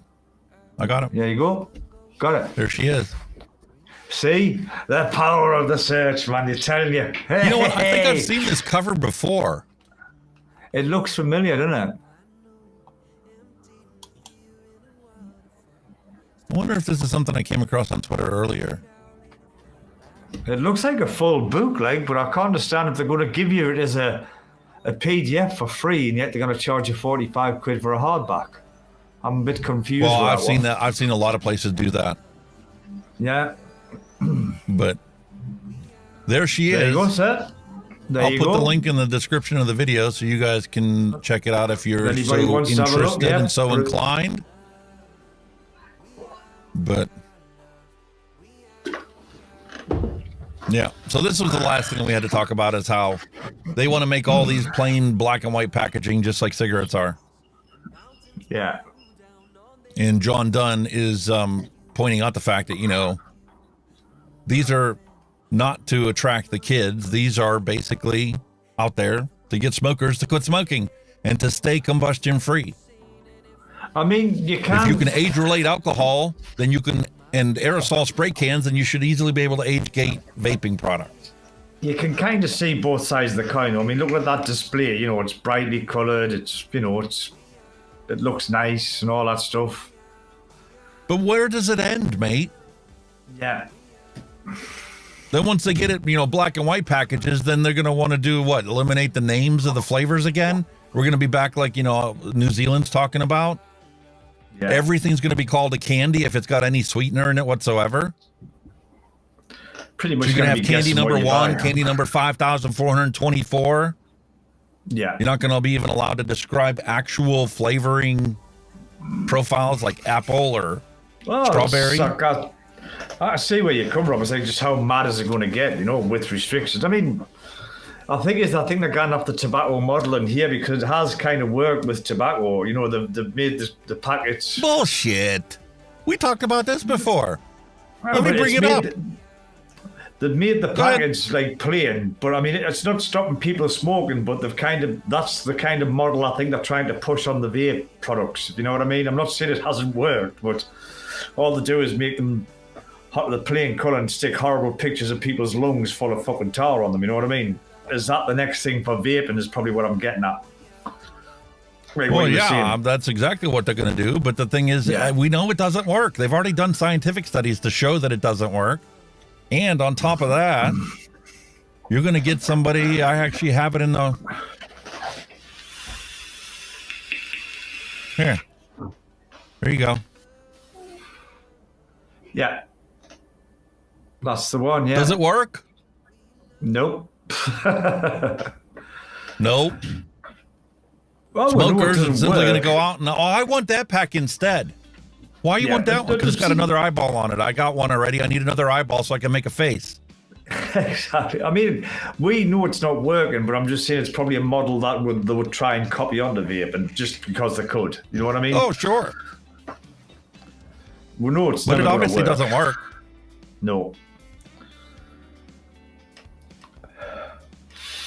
We're going to put pictures of clear pink lungs on the packaging. That's what they're going to do for vaping products.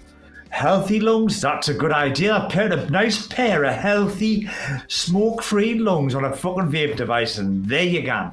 Listen, anybody that's taking any fundamental leadership courses will teach you you're going to attract a lot more people and a lot better outcomes using positive motivational things than you do with punitive punishments. Of course. So instead of putting in there something that smokers already knows, all smokers know that smoking cigarettes will eventually kill you. It kills half of all users of... It's the only product that is legally sold all around the planet that legitimately, if used as directed, will kill half of its users. Let's touch on that thing. It's about bringing, you know, confidence and positivity, you know, around whatever. A good example of that, I mean, it's off topic, but Gordon Ramsay out in America, Hell's Kitchen, you know, goes to these restaurants that's on their asses. He's not changing them, he's changing the way that people are thinking because of his motivational skills. And when they think different, that's when their businesses turn around. It's all confidence building, motivation building, and it should be the same thing, because you look at it, every story you see on the news, TV, newspapers, whatever, about vaping, show me one positive fucking story about it. You'd be hard to find one. There are none. Exactly. And we've talked about this before. Here we have snus. Yes. Smokeless tobacco is addictive. Have you tried that? This product can cause mouth cancer. Have you actually tried that? No, not yet.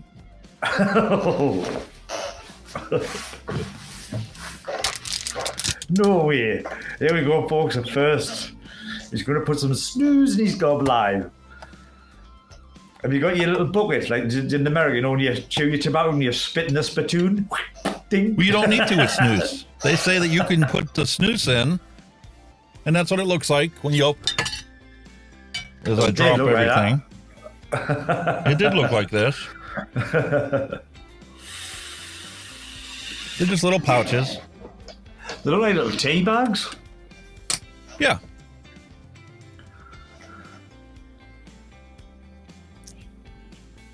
And that's it. You just walk around like that. That's it. Wow.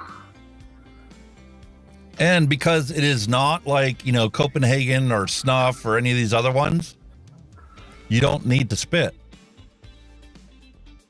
No, but surely when you put something in your mouth, it causes just, you know, it's a natural thing to produce saliva, is it not? Yes. But there's no tobacco flavor. There's no like sugar candy coating on the tobacco. This is heat treated so that it's in this pouch. So it's not like, you know, your typical, you know, oral tobacco. Your typical oral tobacco in Copenhagen and, you know, all those chew and dip, those are all coated with all kinds of sugary flavored coatings. Yeah. And that's the reason why you need to spit that out. Reminds, I think I've seen some, I don't know what country it was, but it reminded me, it looked like, I don't know if you ever seen them as a child, but we used to get licorice sticks. And this used to be just like a bit of fucking wood that you just chewed on, and it was licorice flavour. But they had this tobacco stuff like that, chewable tobacco that looked like them, and obviously they chewed it, and they were spitting. You know, because obviously you're chewing, you're producing saliva, but obviously you do not fucking swallow it, like, because you're in trouble if you do. But listen, that was one of the things I tried to quit smoking. Really? Was chewing on cinnamon sticks. No, cinnamon sticks. Because they said, well, okay, yeah, you do have like an oral fixation. So if you chew on a cinnamon stick, it's kind of like having a cigarette in your mouth all times. So put the patch on, take the Zyban, and chew on a cinnamon stick, and you won't want to light up a cigarette. They're trying to simulate the habit of putting something in your mouth. It didn't work. No. It's weird talking when we're having something in my mouth, but that's what I'm saying. It's like it'll be like a gum shield, you know. You got to flip off. But it's not like, you know, your typical oral tobacco products. I mean, you don't need to spit. Nobody even knows that I have it in. If you wouldn't have watched me put it in, you wouldn't know that I have one in. No, definitely. It's discreet, isn't it?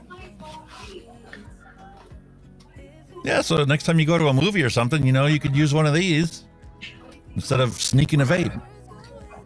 Because that was something else that came across that I don't have here. What strength are the nicotine-wise? I mean, you wouldn't want to stick something like a 50 mil one in, would you? Like, whoa. I looked it up on their website. There's basically two different strengths, and the strengths are based on the size of the pouch. Not, right. You know, the formulation of what's inside it. Got ya. But if we go back to the news, we'll take a look at something. I don't know if we talked about this or not. Richmond to consider ordinance to ban smoking and vaping in public outdoor areas. Okay. We skipped over that when we talked about New York and we had that flub with the OBS freezing. Oh, got ya. The town council is considering the implementation of an ordinance that would ban smoking or vaping in the community's outdoor public areas.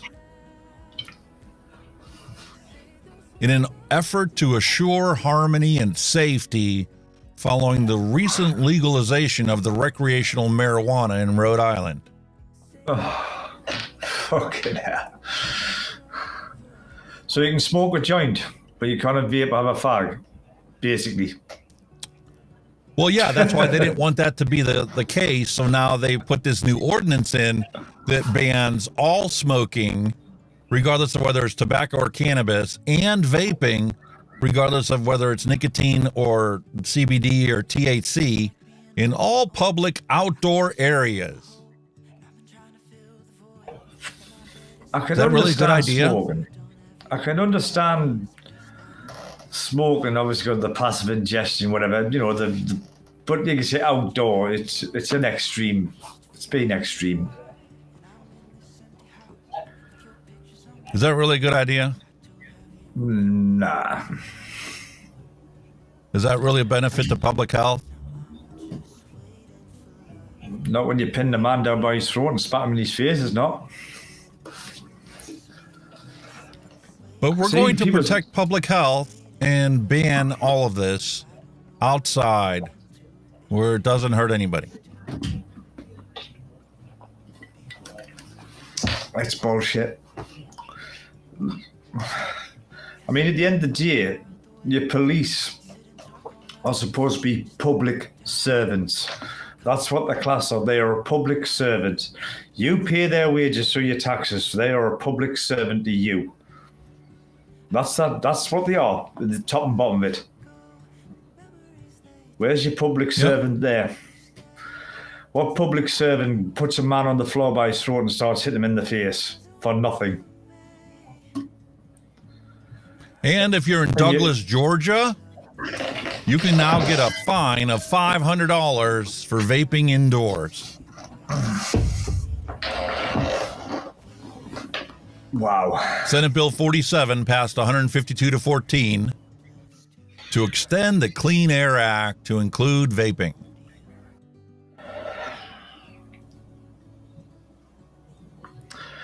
I mean, you can understand if somebody's chucking clouds, it's fucking smogging the place out. Fair enough, that's irresponsible. But, if you're just on a little, I mean, really, anybody who vapes responsibly will not have a big fucking chuff machine in a public building, whatever, and, it just doesn't happen. Does it? If you've got any sense? Listen, when you go to the movie theaters, we've snuck this in before.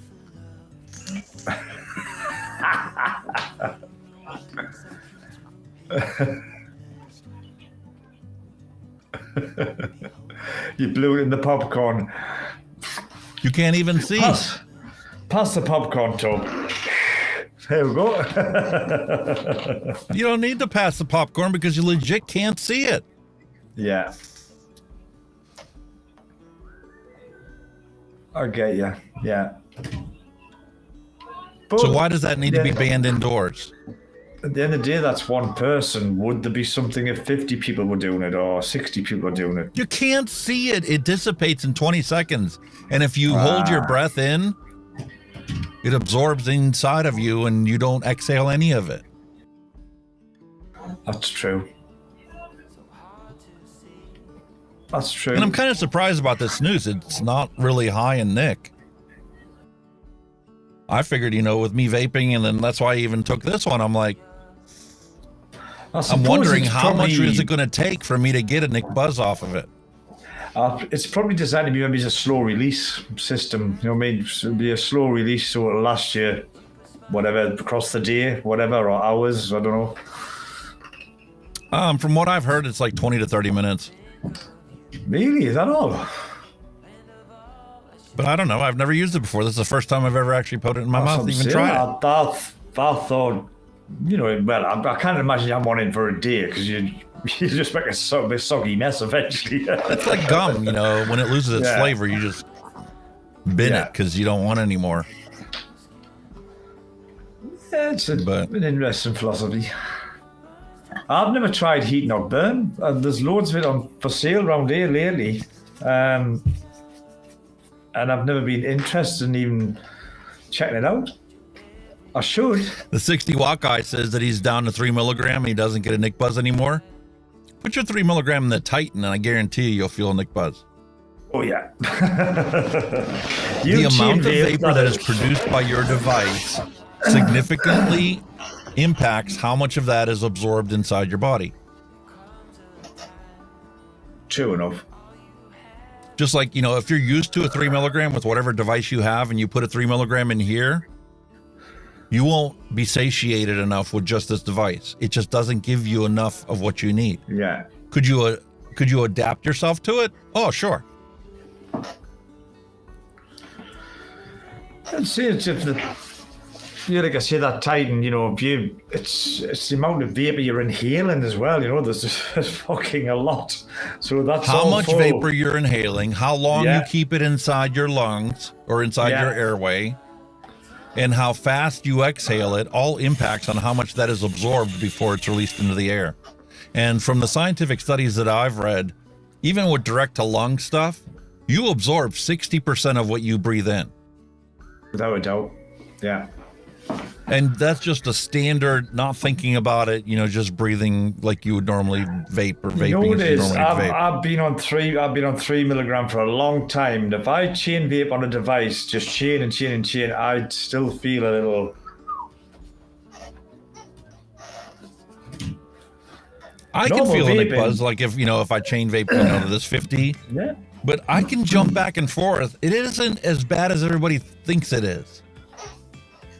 I do the reviews for the disposables. So the one day I legit limited myself to just that disposable, and it was a 5% solution. I wasn't satisfied throughout the course of the day because I like my direct to lung constant usage throughout the course of the day. I like seeing that cloud that I exhale. You've just hit the nail on the head there, right? Because my beautiful wife, who you know has given them up, she has been on the little disposables and stuff, and she has now claimed my Drag S because she wants to see a bit of vapor. It helps. My Drag S has now gone to my better half. But when I bought this, I love this Origin SE because you can direct to lung it, and it is still a tiny little device. I think my wife will end up with this as well, like, because she likes this. Oh yeah. Especially with I think there's like 6 different coil options that fit inside there. So whether you're a direct to lung or whether you're a mouth to lung or whether you're somewhere in between there are 6 different options for you to pick from to customize the actual airflow and vapor production to match whatever you want it to be. I mean, this is no way an MTL. It's a direct to lung. I mean, most pods are. They're all pretty much direct to lung. I mean, but they do have direct mouth to lung coils in there. It's a ceramic coil with such a tiny little opening. It's like maybe a 1.5 millimeter diameter inside of that ceramic thing. It's actually in the coil That itself. is as mouth to lung as you can get with that, and it's true representation of. So rather than the pod, it's actually in the coil itself that'll give you that tight draw. Yeah, got you. That's cool. It's clever. I love it myself. I mean, I'm like, do I want to give her it? I want to keep it. Oh, I loved it too until I ran out of coils, and then I'm like, listen, I'm not going to keep buying those coils. Listen, I like Vaporessa coils, but I'm a rebuildable, so I got the rebuildable one and I put it in here, and I'm like, that's okay, but it's just not my style. It's not like the Arbiter, lots of airflow and lots of vapor production. I think with sometimes when you get these devices and you put a rebuildable device on, you get that used to the coils being obviously more flavorful, and like some of your rebuildables, they'll never match a mesh coil, or some of them just come nowhere near, some of the mesh, because yourself, some of the mesh coils now you get now are phenomenal, you know what I mean? And they're very difficult to replicate even on a rebuildable. Unless that would be a good idea. That rebuildable was a mesh deck. Now that could be interesting. Oh yeah, that would be interesting. Yeah. I really like this snus. It's got a nice minty, flavor to it. And the longer that it's in, the more I'm actually starting to feel the nick coming out of it. Like I don't need to, pick up my vape. Do you think you could have quit smoking on it? Judging, I mean, obviously it's your first one, but do you think? No. Nah. The patch gives you enough nicotine if that's all it's about. Yeah. And it isn't just the flavor, because this one's got a minty flavor to it. It's like, having a piece of gum in your mouth. It's a little sweeter than your typical gum mint. The gum mints are more like an icy menthol-y kind of. From my personal experience, the hardest thing about quitting smoking, right? I had the mindset, I didn't want a cigarette. I had all the crap, the patches and all that, but it's the habit of that. That's the hardest thing to break. That's the habit. It's that habit. You know, you can not want nicotine. You could stop craving nicotine, but you still want to do that. That's the habits you've got to break. Not so much the addiction to nicotine. That is the habit that keeps you. And that's why they told me to use the cinnamon sticks. Chew on the cinnamon stick so I have something in my mouth. And with the cinnamon stick, you could literally leave it in there like a toothpick and just, you know, every once in a while take a chew on it to get your mind off of, you know, having a cigarette. But it didn't work. I think that side of it is the easier side of it. The side that you can train yourself to not want the nicotine, but you still, your hands, you want, you know, you're used to being busy with your hands. So you need to keep doing something with your hands. That was the big thing for me, especially when I was on the patches and that. I'm thinking, you know, I didn't know what to do with my hands. You know, that was the thing. I had to keep, that was the habit I was stuck in. And that was the hardest habit to break. And it still is, because hence I'm doing the vaping. It's a habit I can't break, or very difficult to break if I tried. The smoking's gone. That was a piece of piss, the smoking. That's gone. History. It's that. They hand them out. Yeah, that's the habit. And the fact that you are basically forcing yourself to stop what you're doing for a moment and just do this. It's that mental break. In the course of your day. You know yourself, first thing in the morning, you have to have one. Yeah. Whether it before or after your coffee, you have to have one first thing in the morning. After you eat, throughout the course of the day, whether you eat once, twice, or 3 times, you're going to have to reach for it. Well, it was the same habit with cigarettes. You had to do a cigarette after a meal. I mean, don't get us wrong, when I smoked, I loved a cigarette after a meal. Honestly, it was just fucking heaven. It was better than the meal sometimes. Yeah, it was just out of this world. And then obviously, if you're on a night out with drinking, well, fucking cigarettes were just wow. You know what I mean? But now, even when I go out, I can stand just next to a smoker and vape quite happily and not even think about having to draw off a cigarette. I won't even think about it. It doesn't even bother us. And I'm not one of these. That's how I knew that this was going to work for me. Yeah, and I'm not one of these ex-smokers who go, fuck, you know. No, I'm not that. You know, I've been there. I was a smoker. I understand it all. I think, you know, most smokers myself will know the crack. So, you know, I'm not going to. if it's offending us, if I'm coughing of it, I will personally move away. I'll not say, oh mate, all right, fuck off. You know, I will remove myself from that area, you know what I mean? And I'll quite. Did you dual use in the beginning of vaping? Yes. I mean, the first time I tried quitting with the Aspire kit, yes. But the second time when we bought ourselves the Bigfoot Murder kit and, you know, like 5 different flavors and stuff, no, because we decided we were going to go camping and we were going to be done with our cigarettes. As soon as we left for camp, our cigarettes were done. My reason for me, I didn't dual use. It wasn't a long time. The reason I dual used because it took me a long time to adapt to vaping, because I used to cough like a fucking bear with a bad head off it. I just could not do it. I was on my hands and knees coughing.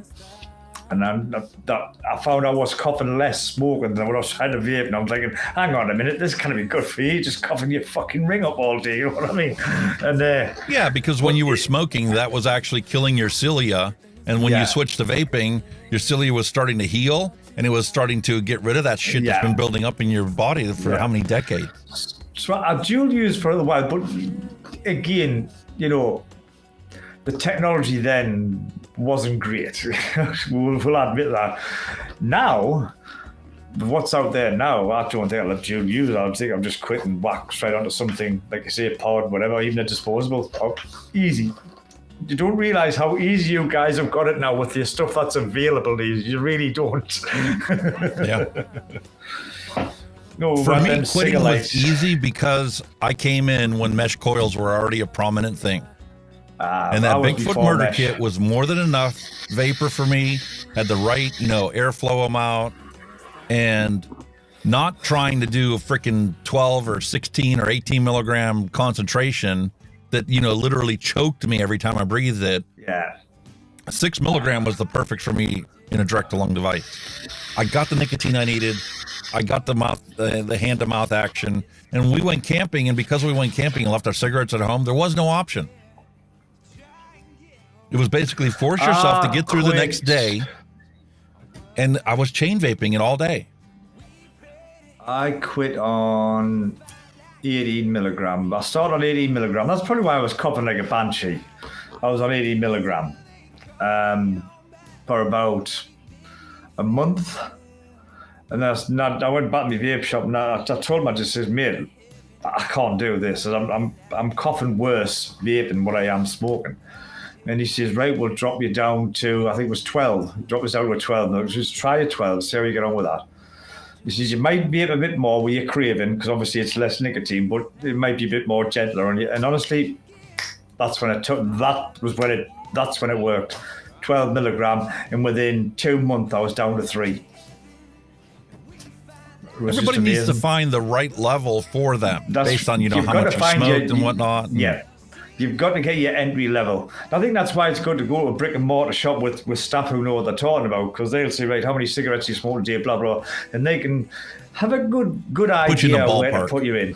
Yeah, they can have a good idea to start you off. They might start you off, they'll probably always start you off on a higher dose than the thing, just to see how you get on. But, as soon as they're not, they'll drop you straight down. And then that's how it worked with me, 18 down to 12. What a difference. Wow. And I've never looked back. Never look back. Yeah, the 12 that I had with that first Aspire kit, it was just like, I can't do it. Way too throaty, not enough vapor production, not enough hand-to-mouth action, because it was too high of a nick. I didn't need that much. Despite the fact that, on Fridays, I was a 3-pack-a-day smoker. And them cigarette things, the things actually look like a cigarette. You didn't even know what the hell the strength was on them, because they just blew your fucking heat off. You know what I mean? They were disgusting. Yeah, the new ones that they have out, the new disposables they have out now, even the 5% solution, 50 milligram, is still, it's so smooth. Matter of fact, when I make my wife my e-liquid that I make her, she's using a 12 in her pod, in her Freemax. I actually gave her the one that was sitting on my desk, because the battery was starting to go on the other one that she had. But 12 is enough for her. I asked her, when I make this new bottle, do you want me to bump it up? And she's like, not really, because she likes to drag her pods out beyond the point where you should swap them out. Yeah, that's just getting and what it's you also can for your money in because it. she lets hers run completely empty. Oh, God. We were sitting here one day after dinner, and she's like vaping on it, and I'm like, that looks like you need to fill it. She's like, no, I just filled it right before I got home. That still looks empty to me. Yeah. And she's like, well, it's got a funny taste to it. I could swear I filled this thing up. Now, you know that cotton was already singed pretty bad by the time she realized it was empty. But now your modern day coils will tell you, they give you a minimum fill level. Don't let it drop before that, otherwise you won't dry your cotton. You know what I mean? Yeah, and with stock coils, I never let it go more than half empty. It's like, driving your car in the wintertime. You don't let your car run below a quarter of a tank in the wintertime. You're afraid the damn thing freezing up and not starting for you. Yeah. Do the same thing with your vape tank. If you have stock coils in there, make sure you keep it half full at all times. Without a doubt. It's got to cover them. The secret is, where the cotton is, keep that covered at all times. Don't let it always drop above where the cotton openings are in your coil. Yeah, and you'll be fine.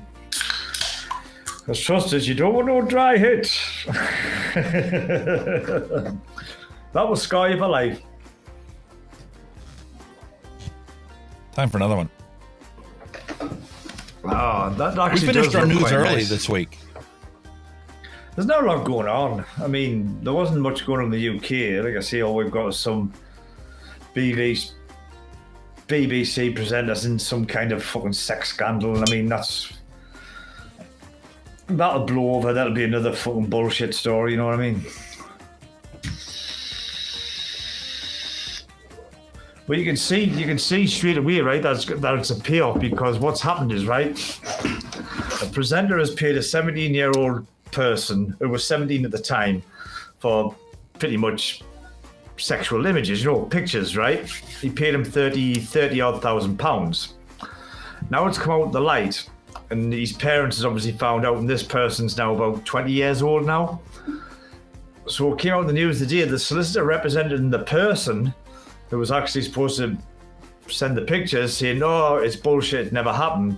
But the parents are saying, oh, but it did happen. So to me, that is saying that that person is getting a big freaking suitcase full of cash dangled in front of them to say nothing else. You know what I mean? That stuff happens all the time. Exactly. Especially with the BBC, they haven't exactly got the best record, have they? For sexual predators and bullshit. You know what I mean? Jimmy Savile, Rolf Harris, just to name two. Kind of like the whole Weinstein production and the Me Too movement. Exactly. A couple years back. Right?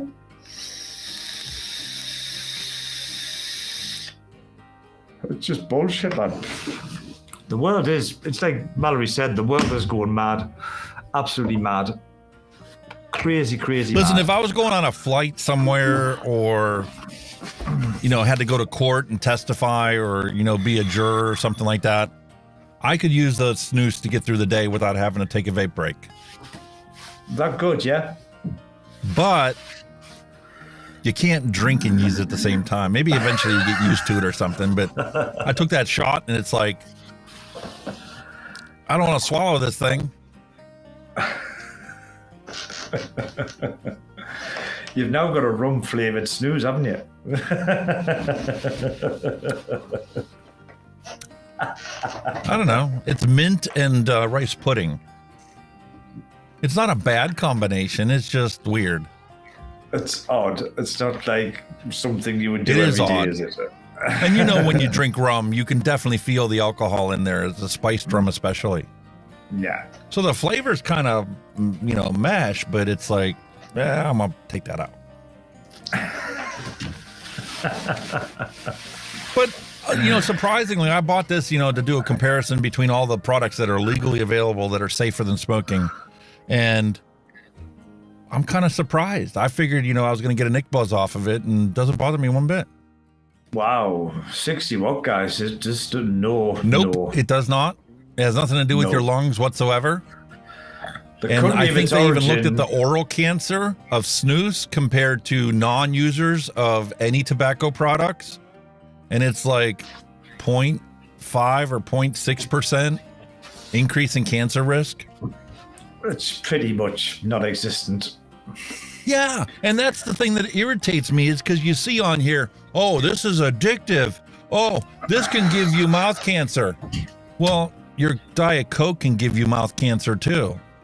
Mm-hmm. So instead of putting warning labels on here that people know the obvious truth, why don't they put on here that using this product instead of combustible tobacco might save your life?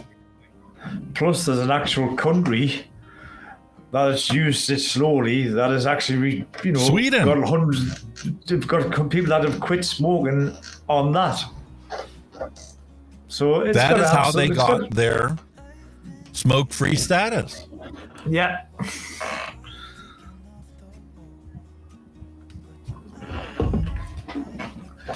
Mate, you're bringing the bread and butter you eat every day has probably got some kind of freaking cancerous bullshit in it. That's the way it works. Anything you eat this days can give you something. And there's no lung cancer from it whatsoever. And the risks very are minor all the same. Increase in mouth cancer, but it's way better for you than combustible cigarette smoking. Combustible cigarette smoking is the most harmful way to consume nicotine on the planet. Yeah. Literally killing half of all users, as is evidenced by these numbers. Probably more than half. Yeah, probably way more.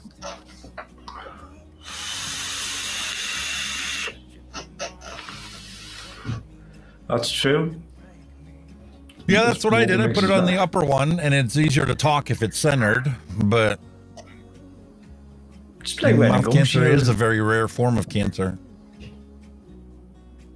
It is. You probably have a greater chance of getting cancer from the water you drink, the municipal water sources, than you do from consuming these products. It's like we spoke about a few weeks ago, the products that are out there that you use every day, you probably got the same risk of getting any kind of disease or whatever off them than you have of vaping whatever. Because of all that. That's like the BMJ was saying something about, childhood asthma is caused by secondhand smoke or secondhand vapor or some shit. And I'm like, listen, you have a greater chance of getting childhood asthma from natural gas stove being used to cook your meals every day. Exactly. Everyday stuff can cause exactly the same problems. The risk is the same. I mean, we all know that natural combustion of vehicles, that exhaust fumes that come out of there has all kinds of cancerous stuff in it. But we don't think twice about it. Plus, they have come a long way, automotive engineering, regarding pollutants anyway, you know what I mean? I mean, years ago, we had leaded petrol and that, the fumes that used to chuff out your exhaust off them was unbelievable. Cars are much cleaner now.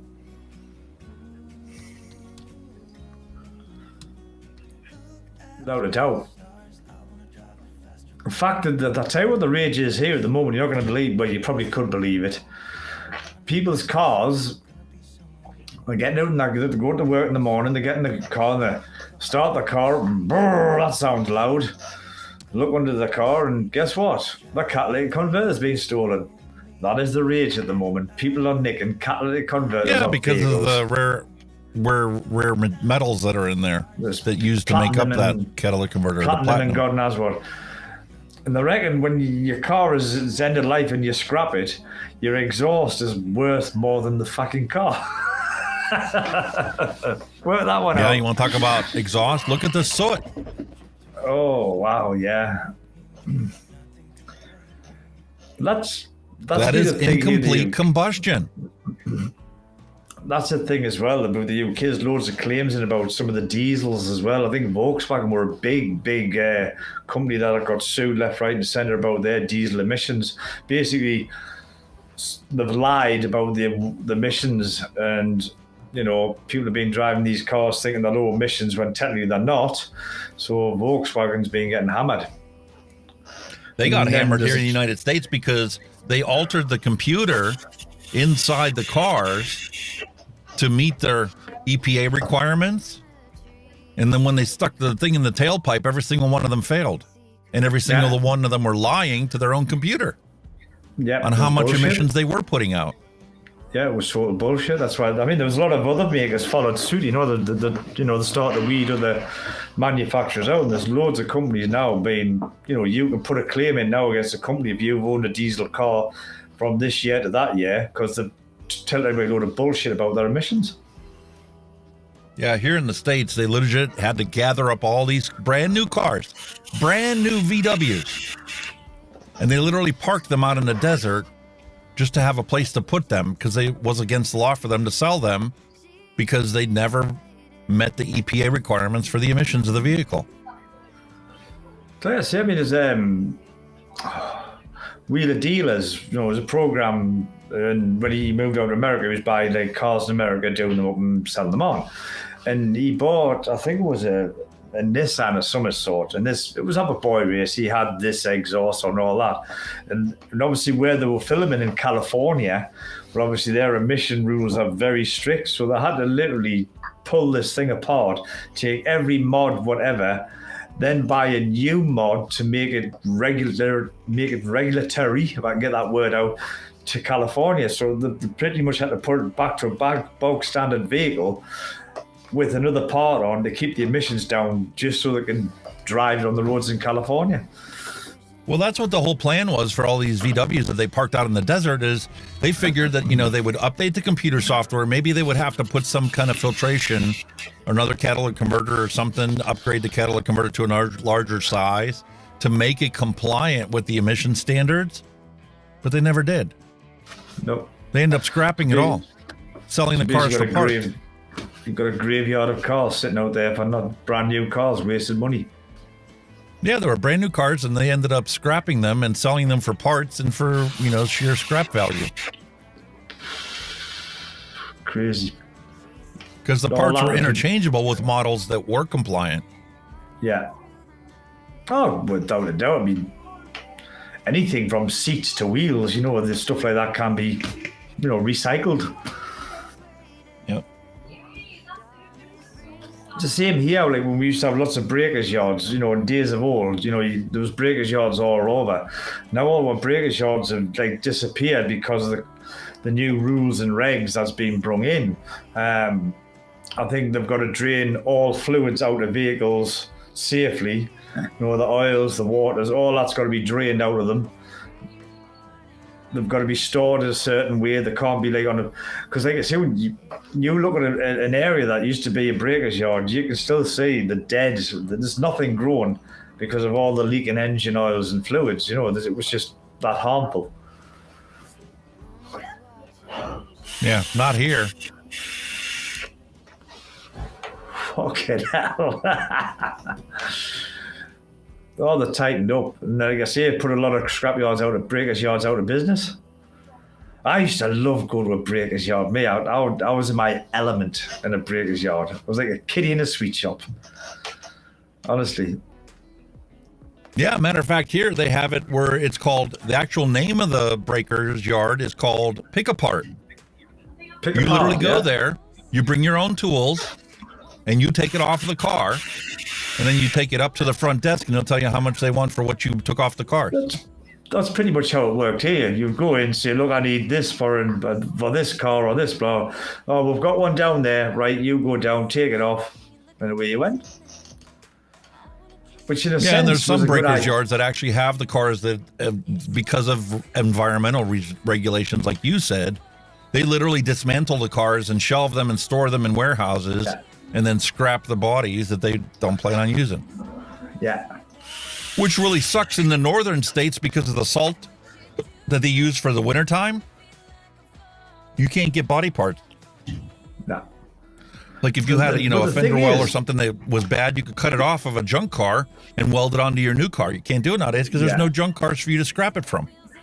That's right, yeah. The actual chassis, body panels, all that just go the journey, didn't they? But that was the good thing, though, because when you went in and you had to take a part off yourself, it was educational because you knew you come across any problems, you knew, this is being twat. So you knew before you'd done it on your car, the problems you were going to have, and you could make your life easier. It was a learning progress as well, brilliant. I used to love it, mate. Oh, yeah.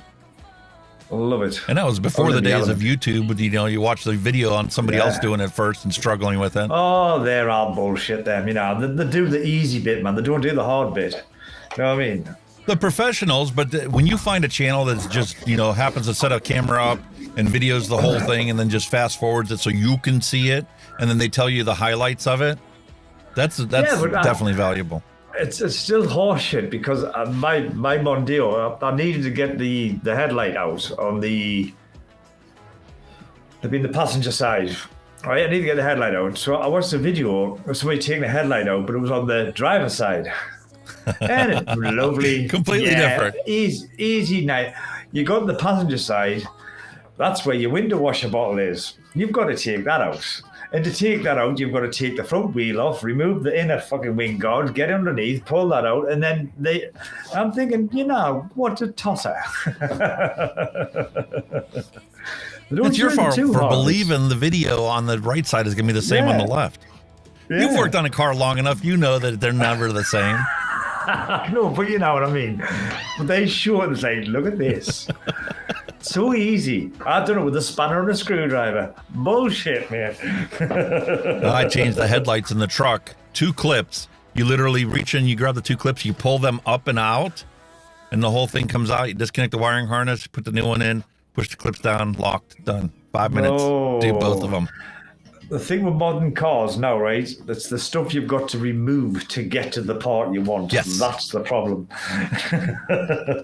Yeah, her Taurus, I do not want to work on that one.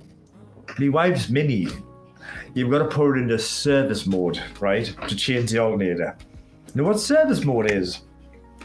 Removing the whole front bloody bumper and the crash bar behind it and the bar behind that. That's service mode to get to the alternator on a Mini. You've literally got to rip the front end off. Forget that, man. I'll never own a Mini. You have to pull the front clip off just to change anything on the motor. The whole front bumper, that comes off. Then you've got the crash bar, that comes off, and then you're into the When we engine. had the van, the Windstar van, I've had 3 of them actually. I've had to change the head gasket in all 3 of them because at 60,000 miles, that head gasket goes because he got an iron block and aluminum heads. Yeah. So that expansion and contraction ruins those head gaskets after 60,000 miles. He's the best Consistent one. as hell. You've heard of the smart car, haven't you? The little smart car, the little fiberglass thing. The older ones, at 80,000 miles, you had to get a rebar on them because the oil rings. Apparently, it was a common fault. The oil rings on the pistons used to wear like that, and you had to get a rebar to get the pistons reset on 80,000 miles, which is now in this day and age, is it? Nah, and I The got newer so good at ones changing that aren't so head bad. gasket, I did it right in my driveway. Matter of fact, I did it one winter. It was like February something, where it was starting to go. And the way that you knew it was starting to go is because you would go to start it up, and you'd get this massive cloud of antifreeze that would be sputtering out of the tailpipe until the car warmed up. Yeah. So either I change the head gasket in February, or come July, I'm changing the catalytic converter and the head gasket. So February, I cleaned the front of the garage out, pulled the front half of the van into the garage, and I changed the head gasket in February. Took me 3 days, but had brand new head gaskets and brand good as brand new. Thing is, though, if you don't change that head gasket, the engine's toast. So it's got to be done. Yeah. And it's so when easy. I I think, and the parts are like $60. That's all it cost me to change the head gasket. You bought the gasket set, you bought the new bolts, the head bolts, and yeah, the stretch bolts. couple of rings. Yeah. Oh, the kits were cheap as chips. It was the actual labor that was the hard bit. Yeah, well, that's why I bought the tools over the years, and I did all my own work. Yeah. I refused to pay somebody to do it. I was like that, but now I'm getting to the point where, I just can't be bothered anymore. I've done my years of crawling under cars and up the tits and oil and shit. You know, I used to do it all on my driveway. You know, I've had gearboxes out and engines out and fucking, you know, that was right. I mean, I was right in it. I loved it at the time, but now I'm like, ooh. Yeah, no, I got the Escape, the 2008 Escape, the 2.4 band, always goes at 150,000 miles. It's 3 electric rivets that hold that clip on to the band. The band's not bad. It separates from the clip. So you got to pull the transmission pump out of the side of the transmission. And they didn't consider this when they did this because in the dealership, they just pull the whole motor and transmission as a whole unit and lift the car off of it. And they just do it on the bench. But for those of us working in the driveway, well, guess what? No. You have to disconnect the whole thing. You drop it down 4 inches to clear the frame, and then you can change it without having to pull the tranny. Yeah. It's crazy. A lot of it is now. I'm not looking forward to that. You see a lot of DIY jobs on cars now. Right, first you've got to unloosen the top engine mount so you can drop it down.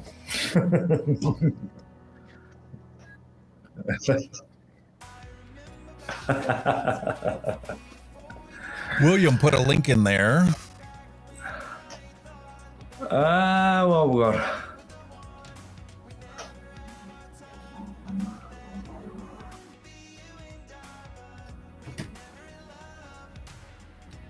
What link we're looking for? I'm moving it over. Interview with Rebecca Lang. Colin Mendelson did an interview. Oh yeah. Pull that up. Since you all heard the advertising in the background, I already skipped past. Let me put a pause on the music so we can hear this interview. has been called out. There's no denying we need to get on top of this issue, but experts are warning that a blanket ban will just fuel the fire. Earlier this year, the Health Minister announced a major crackdown.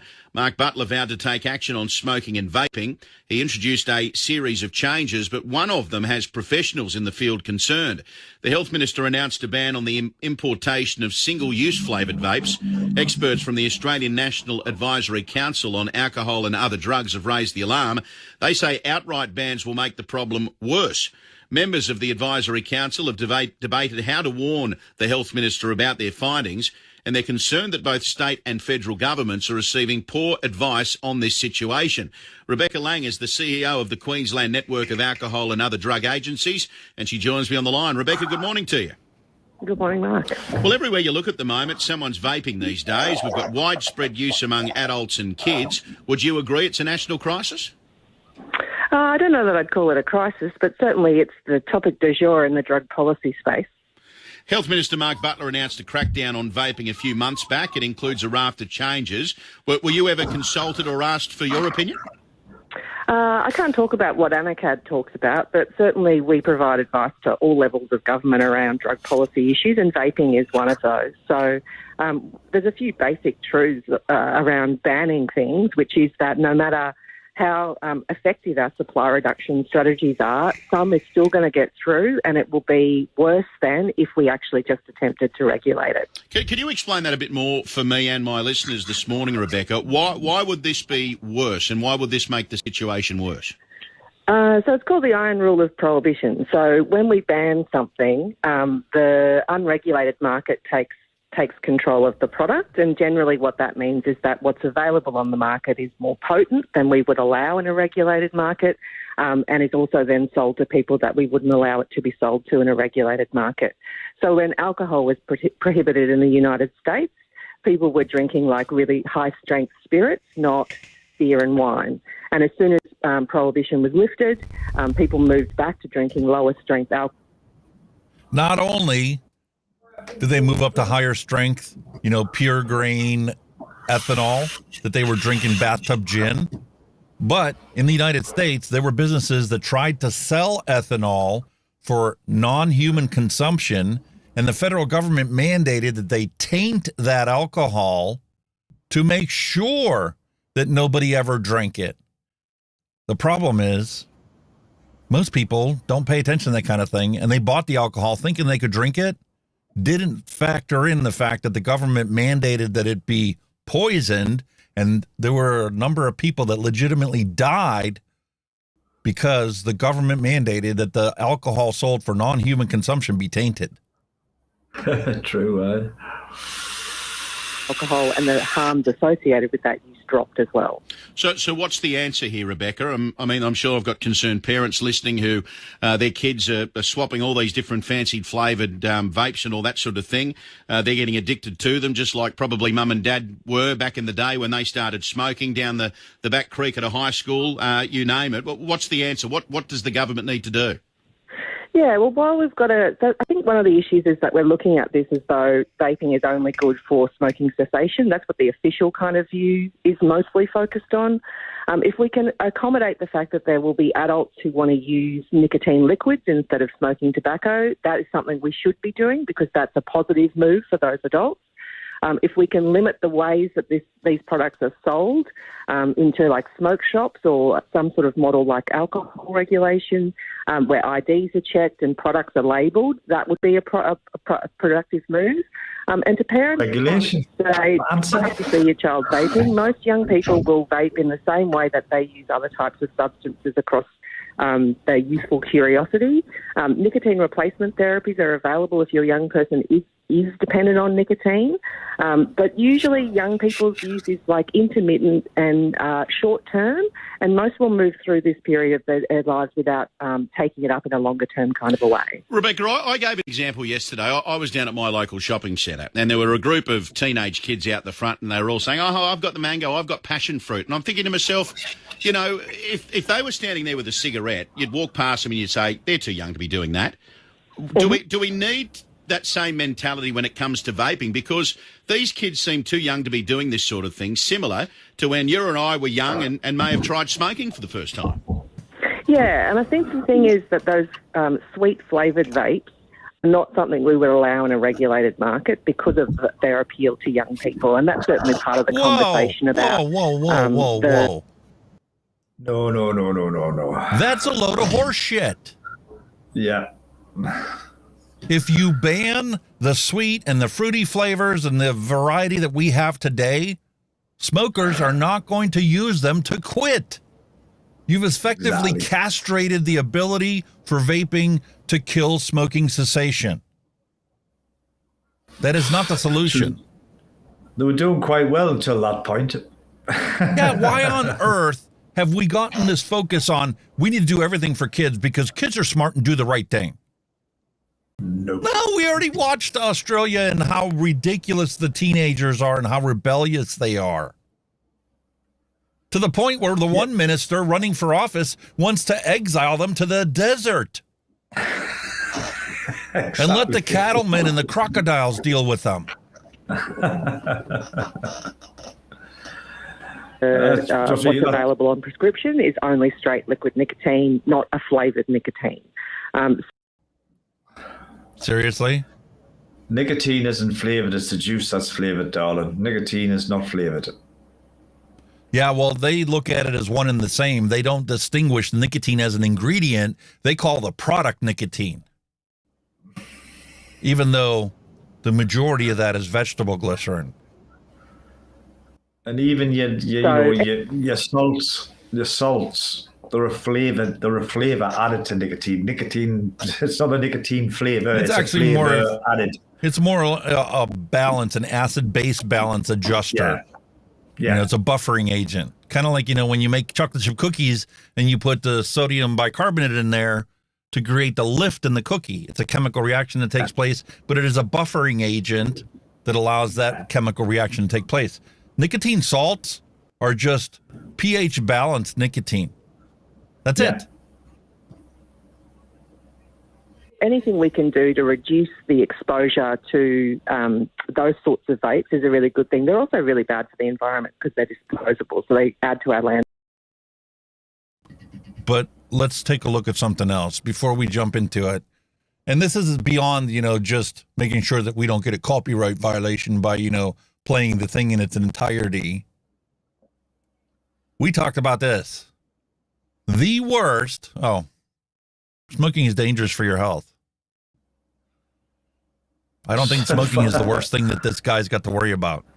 No, I think that man's going to have a very high voice after he started that. I don't think he's going to have a voice. May not have a life. That chainsaw actually starts up. But this brings us to this post I put out there. Cigarette butts are the most abundant form of toxic plastic waste in the world. Yeah. And this was originally just, you know, something I came across to bring awareness to the fact that, hey, let's not get, you know, lost in the forest from the trees. Cigarette butts and their pharmaceutically made filters are plastic products that are toxic because of the filtration they do on combustible cigarette smoke. Care to guess how many cigarette butts are created every year because of cigarette combustion? I'm thinking trillions. 5 trillion cigarettes are consumed every year. And I'd be willing to bet that most or all of these butts, for all intensive purposes, are flicked out of a window, thrown on the ground, or simply not disposed of properly. So every single one of these 5 trillion cigarette butts leach their contents into the environment, into the groundwater for up to 14 years that it takes for these things to decompose. The UK's got a bit of a push on for that. I mean, it's like a keep Britain tidy thing, but they're pushing on the cigarette butts, and they're pretty much saying exactly what you've said. You know, they lie on the ground, they leak their stuff into the ground underneath, contaminating the ground, and again, 14 years for them to decompose, you know, and it's crazy. And you're talking that, 5 trillion times over. Out of that 5 trillion, you're probably talking 4 trillion end up in the ground. if that. I'd probably say more than that. Yeah, more, possibly more. I mean, But the only time that I actually disposed disposed of cigarettes properly when I was a smoker was when we were at the bar in the ashtray, or in our home in an ashtray. But even so, even doing that, when you think of it, where do you put that ashtray when you're finished? You hide it in the trash. The trash gets In the took away trash. to landfill. So therefore, that then goes to landfill. So therefore, you've got them cigarettes in landfill, taking 14 years to. You know what I mean? Yeah. So it does end up in the environment, and it does end up leaching into the water supply and the water tables. Yeah.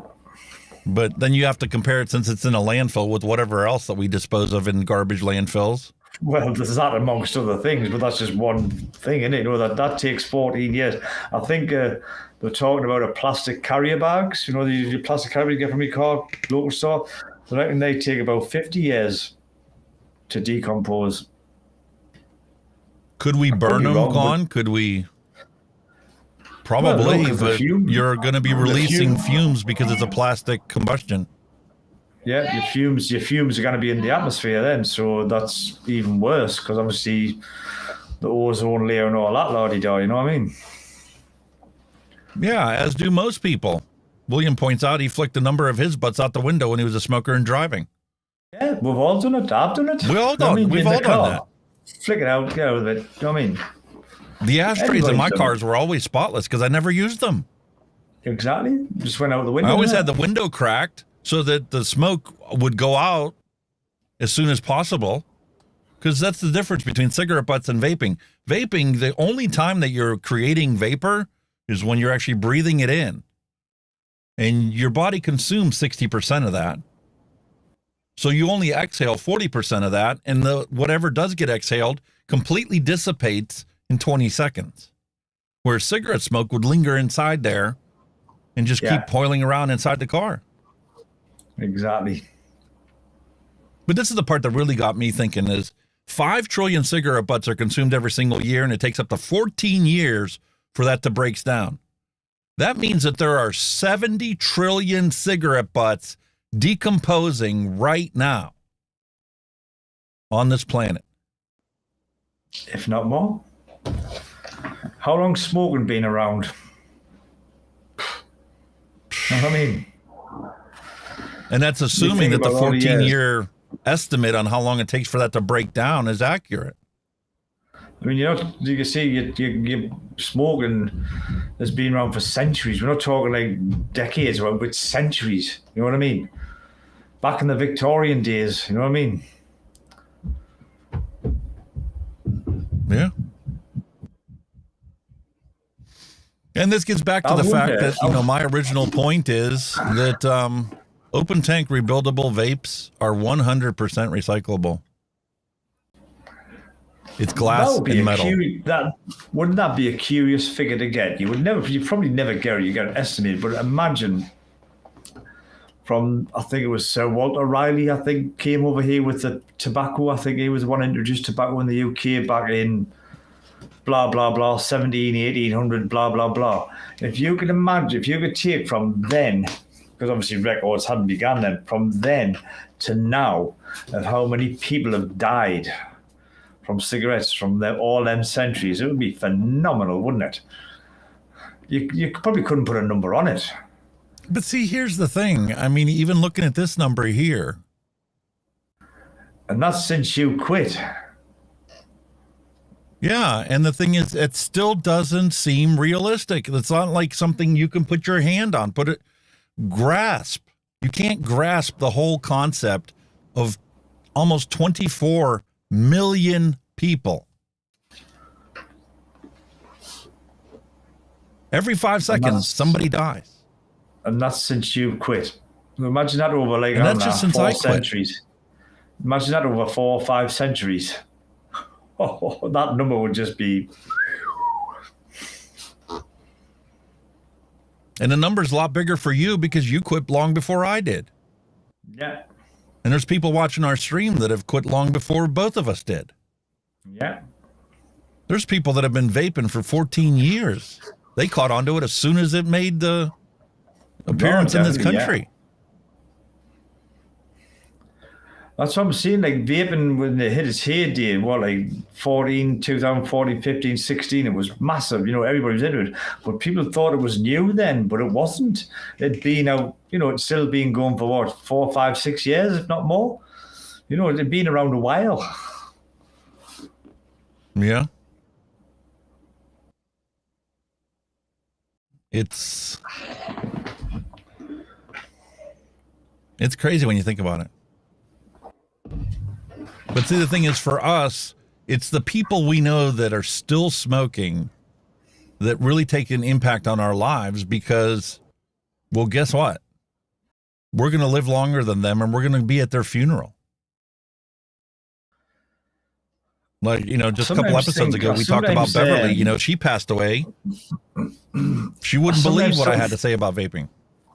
I still sometimes think it could be a generation thing as well. I mean, you know, you're getting to an end of a generation, it's like with us, but maybe it's a generation before, where people have just smoked, period, you know, and they've done it. But I think as a generative thing, and as more education comes out, I think smoking will get less and less. But you've got to have your governments and all this shit, you know, pushing that. I mean, the UK, we're talking, what, 2035 smoke-free? I don't think it'll happen, but, you know, you've got that incentive. And I think smoking will get less and less and less as the new generations get more educated about it. Because like you say, back in the day, you know, you weren't educated about it. You know, you just got a warning on the packet and that was it. Fuck it, you know, I'll take the chance. You know what I mean? Now there's no question about it. Smoking will die eventually. I mean, the problem is a lot of this is generational. Most of us learned from our parents or knew one of our parents' friends that smoked. That's what I'm saying. It's gone from generation to generation. But as the newer generations are now looking at smoking as disgusting and horrible and you're a leper, I think it's going to be more frowned on, and obviously less people will take up the habit, hopefully. But you'll never totally eliminate anything. No. You know, there's people still driving horse and buggy carriages around, regardless of, you know, how far automobile advancements have come. Yeah, I think it'll get less, but I don't think it'll ever cease. No.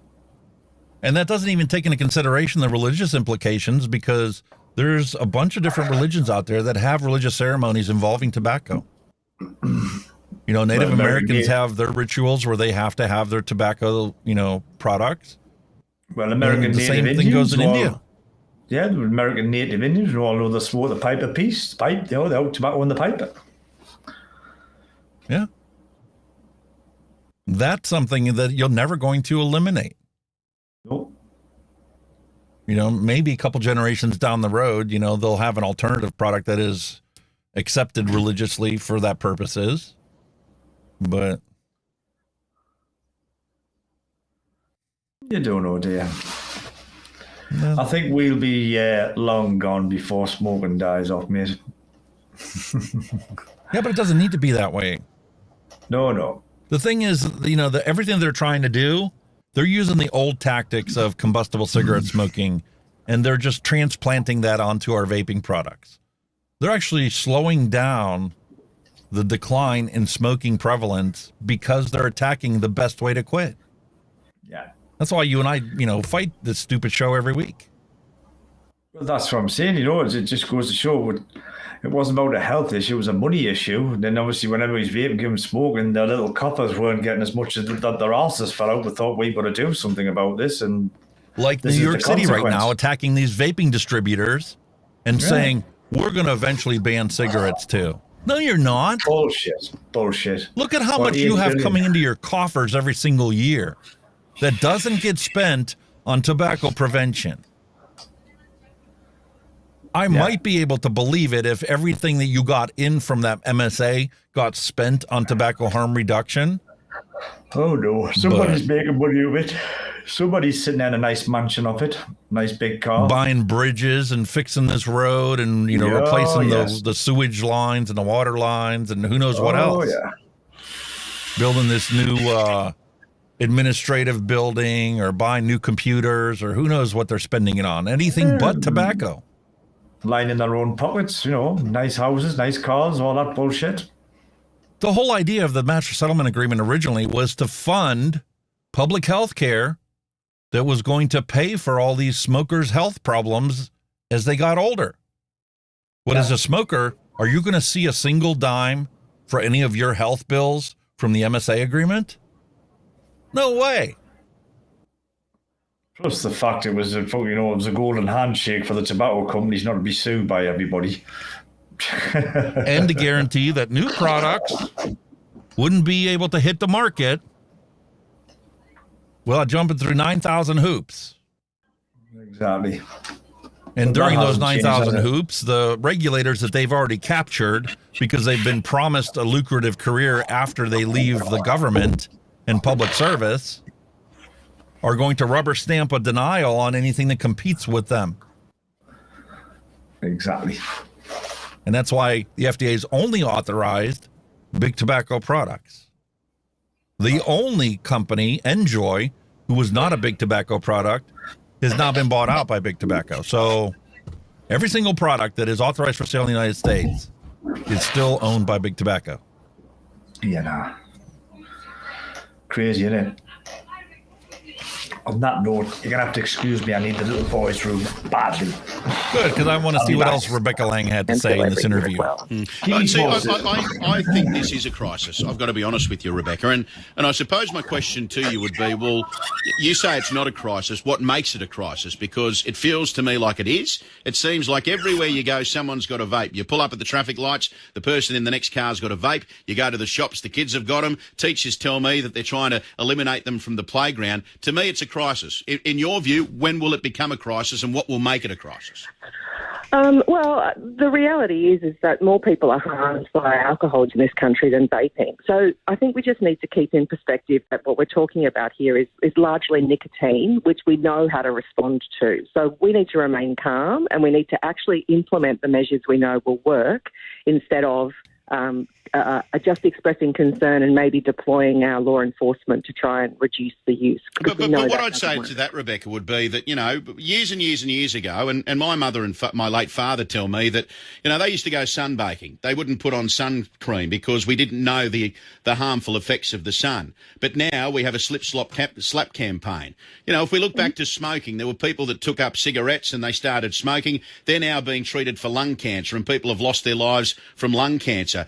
Why should we not address this now before it, well, it's already, in my view, out of control, but before it harms young people that have effects later in life? So you make a really great point. The ability to offer good information to people about the harms that they're likely to experience is actually just really solid, good public policy. So most people now have heeded that slap message, and so we see that rates of some cancers are declining. Most people are hearing us about tobacco, that smoking tobacco causes lung cancer and other types of cancers, and we've reduced tobacco use from 50% of the population in the late 80s to 10% of the population now. So to say that we should regulate it is not to say that we shouldn't warn people about the risks, but actually shifting the conversation into that harm reduction space allows us just to talk with people about what the risks are and how they can avoid them. And we know that when we do that, people will take that advice. All right. Now, here's the problem I have with this situation. They are exaggerating the potential harms from vaping, and they are overlooking the fact that a percentage of these kids are going to smoke cigarettes, whether you ban them or educate them properly or any of the measures that have been used. We were subject to those same measures when we were growing up. Did we not all see the Just Say No campaign for drug use from Nancy Reagan plastered on every school poster all across every school that, you had across the country? Did that actually stop anybody? Or actually, did it make the situation worse? Because when they made the situation worse, people tried it and go, well, shit, this didn't kill me. They lied to me about this. What else did they lie to me about? And people were willing to try things that they weren't normally going to try because of the indoctrination that lied to us our entire lives. You need to tell them the honest to goodness truth, and they need to be taught what the actual harms are, or potentially could be for these products. Not just this bullshit FDA campaigns where you have worms growing out of your brain or alien freaking, I don't even know what all the crap that they put in there, or the latest depression stick. That's not a joking matter. There's an actual depression problem in this country that is not being dealt with or faced because they just pointed the finger at nicotine and said that it's vaping that's causing the depression. The depression is much deeper and has systemic problems that can be addressed if they actually focused on it instead of the cosmetic self-medication that these people are doing that are depressed.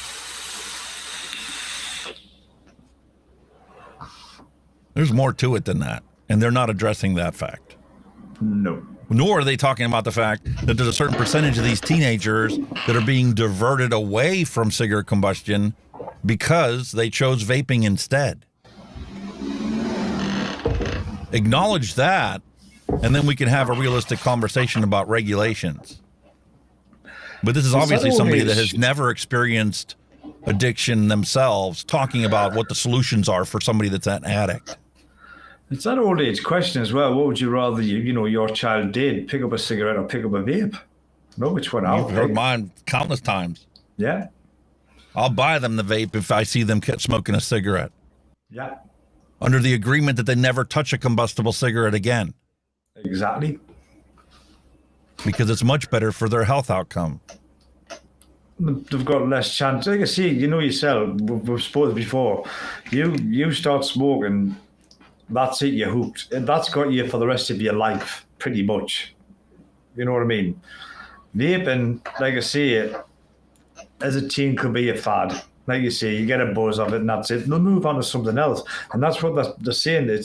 It's an inconsistent thing. But everybody's scaremongering saying it leads to tobacco. Well, it fucking doesn't.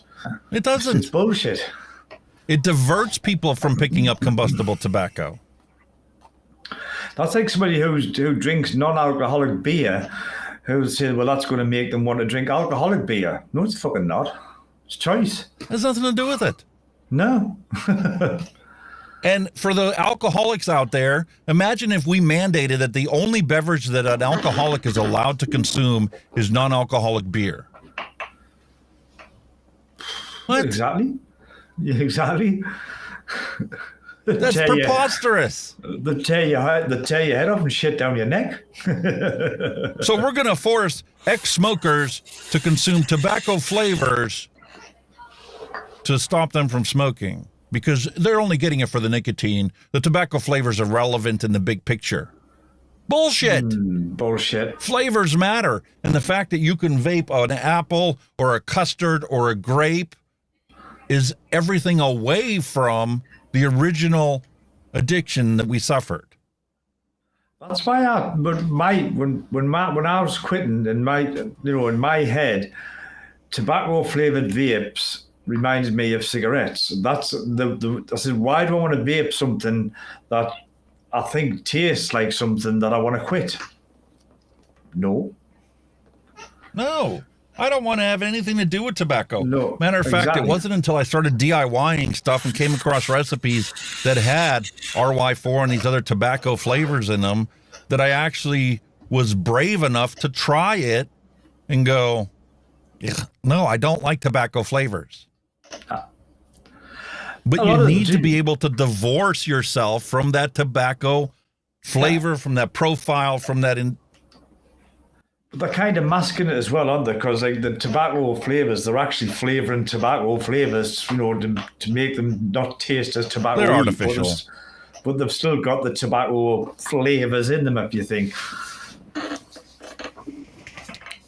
But that was my There thinking. is an essence to tobacco flavors. Yeah. But you also have to take into consideration that our e-liquids are trying to replicate something that is literally burned. Yeah. How do you replicate combustion? Smoke. That's why I don't like toast e-liquids, because they taste like fucking burnt toast. Yeah, you're right. There was one thing that we got, and I'm like, I don't like it because I don't like the idea of. And it wasn't even so much that it was a burnt toast; it was just the fact that it was a toast. Why do I want to experience something that is dry on the palate in my brain? Yeah. Even if it doesn't dry my palate out, just the taste of it makes me feel like I'm drying out my mouth. Like when you eat a toast. It's madness, man. People need to look at the bigger picture, step back from, their intense ideology and the fear-mongering campaigns that have funneled them into a certain way of looking at things, and experience the real world and the fact that the people that you're regulating and the people that you're in charge of as a public health official have different lived experiences than anything that you've had to deal with your entire life. And you walking in there and simply mandating what they should do is not going to work. No. I'm not saying that she needs to, pick up a pack of cigarettes and smoke it to find out what it's like to try and quit. But she needs to be able to get some feedback from us ex-smokers on what the proper steps forward are. I mean, I did agree with some of the things she was saying, regulation without a doubt. And she obviously said prohibition doesn't work. So she was kind of on the right page until that point, and then that was it. It just went tits up. Yep. And they don't realize how stupid they sound when they advocate for people to consume tobacco-flavored vaping products.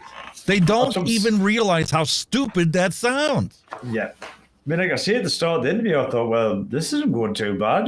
She's got the right ideas and all that. She's agreeing with some of it. And then all of a sudden, well, and that was it.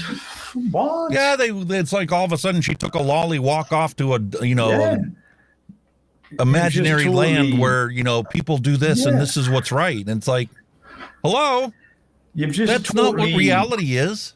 You've just totally disengaged what you just said as meaningless wallop. You know what I mean?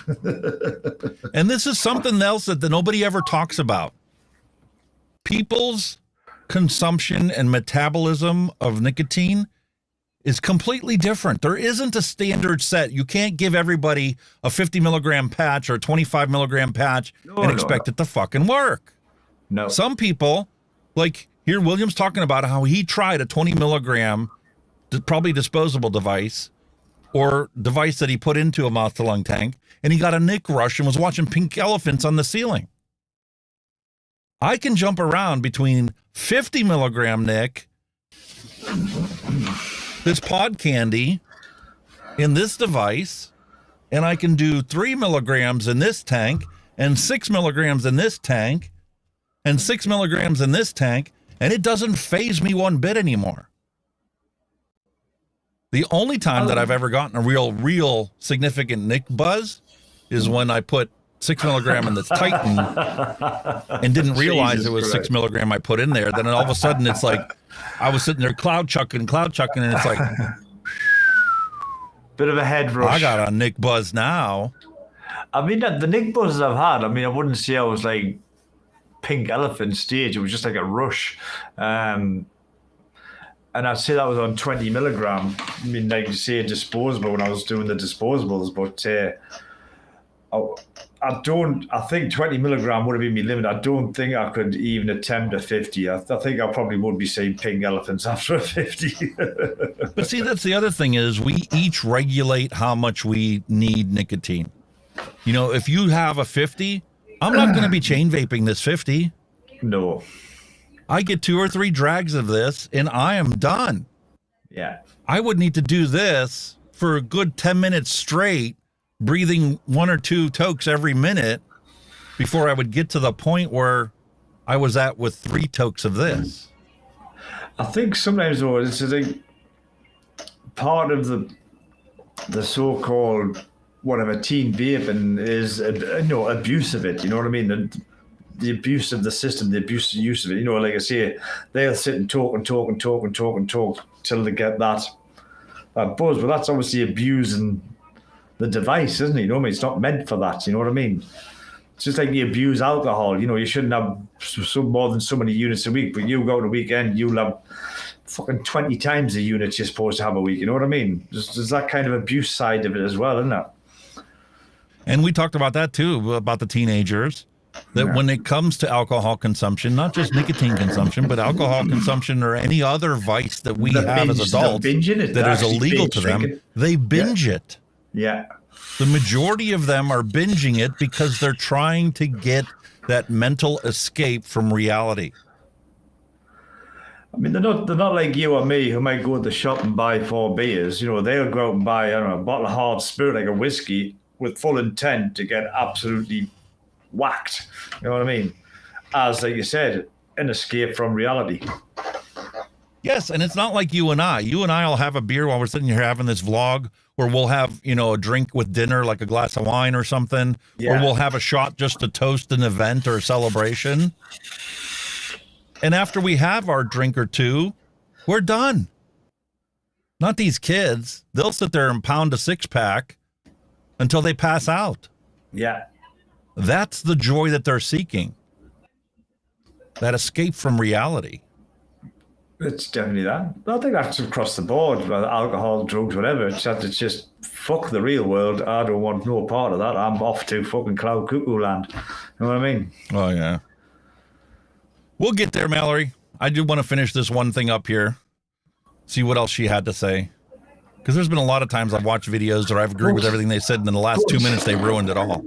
But on the other side of the coin, on the pro side of the coin, you look at all your major classic rock hits and riffs and all that, and all them were made when they were stoned on something. So, you know what I mean? That's the escape of the real world, isn't it? You know what I mean? And that's something that our parents knew growing up in the 60s. Exactly. That we didn't know when we were growing up in the 80s. All we saw was the Nancy Reagan campaigns, just say no. And then some of our friends did what their parents did, and they handed us a joint, and it's like, what's the big fuss about? This don't do shit. That's what I'm saying. All them as you know, the musicians. You know, you think, yeah, they come up with some banging tunes, but they weren't on this fucking planet. You know, the imagination was not on this earth when they done all that. And it was phenomenal stuff. Don't get us wrong, but they weren't like on the normal planet when they were thinking shit like that. And the thing is, our parents grew up with things like LSD that were very psychoactive.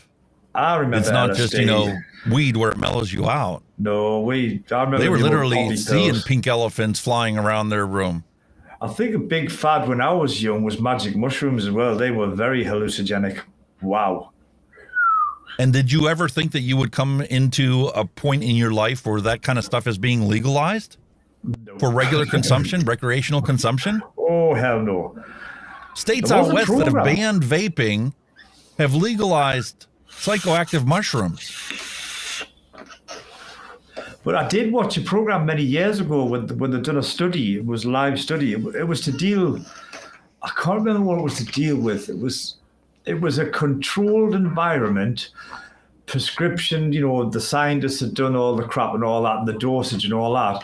It was a controlled environment of somebody taking these mushrooms for, and I don't know if it was like a mental illness or it was a physical PTSD illness. or something. Yeah, and it actually, the effects it had on them was phenomenal in a controlled environment. You know, I think epilepsy might have been one.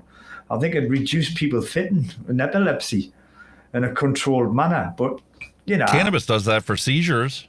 That's right, yeah. That's what got them to legalize it in Pennsylvania.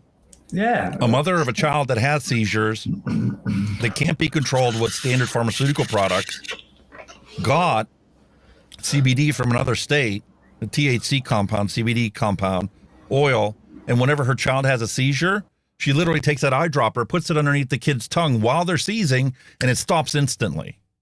Yeah, and there's no side effects.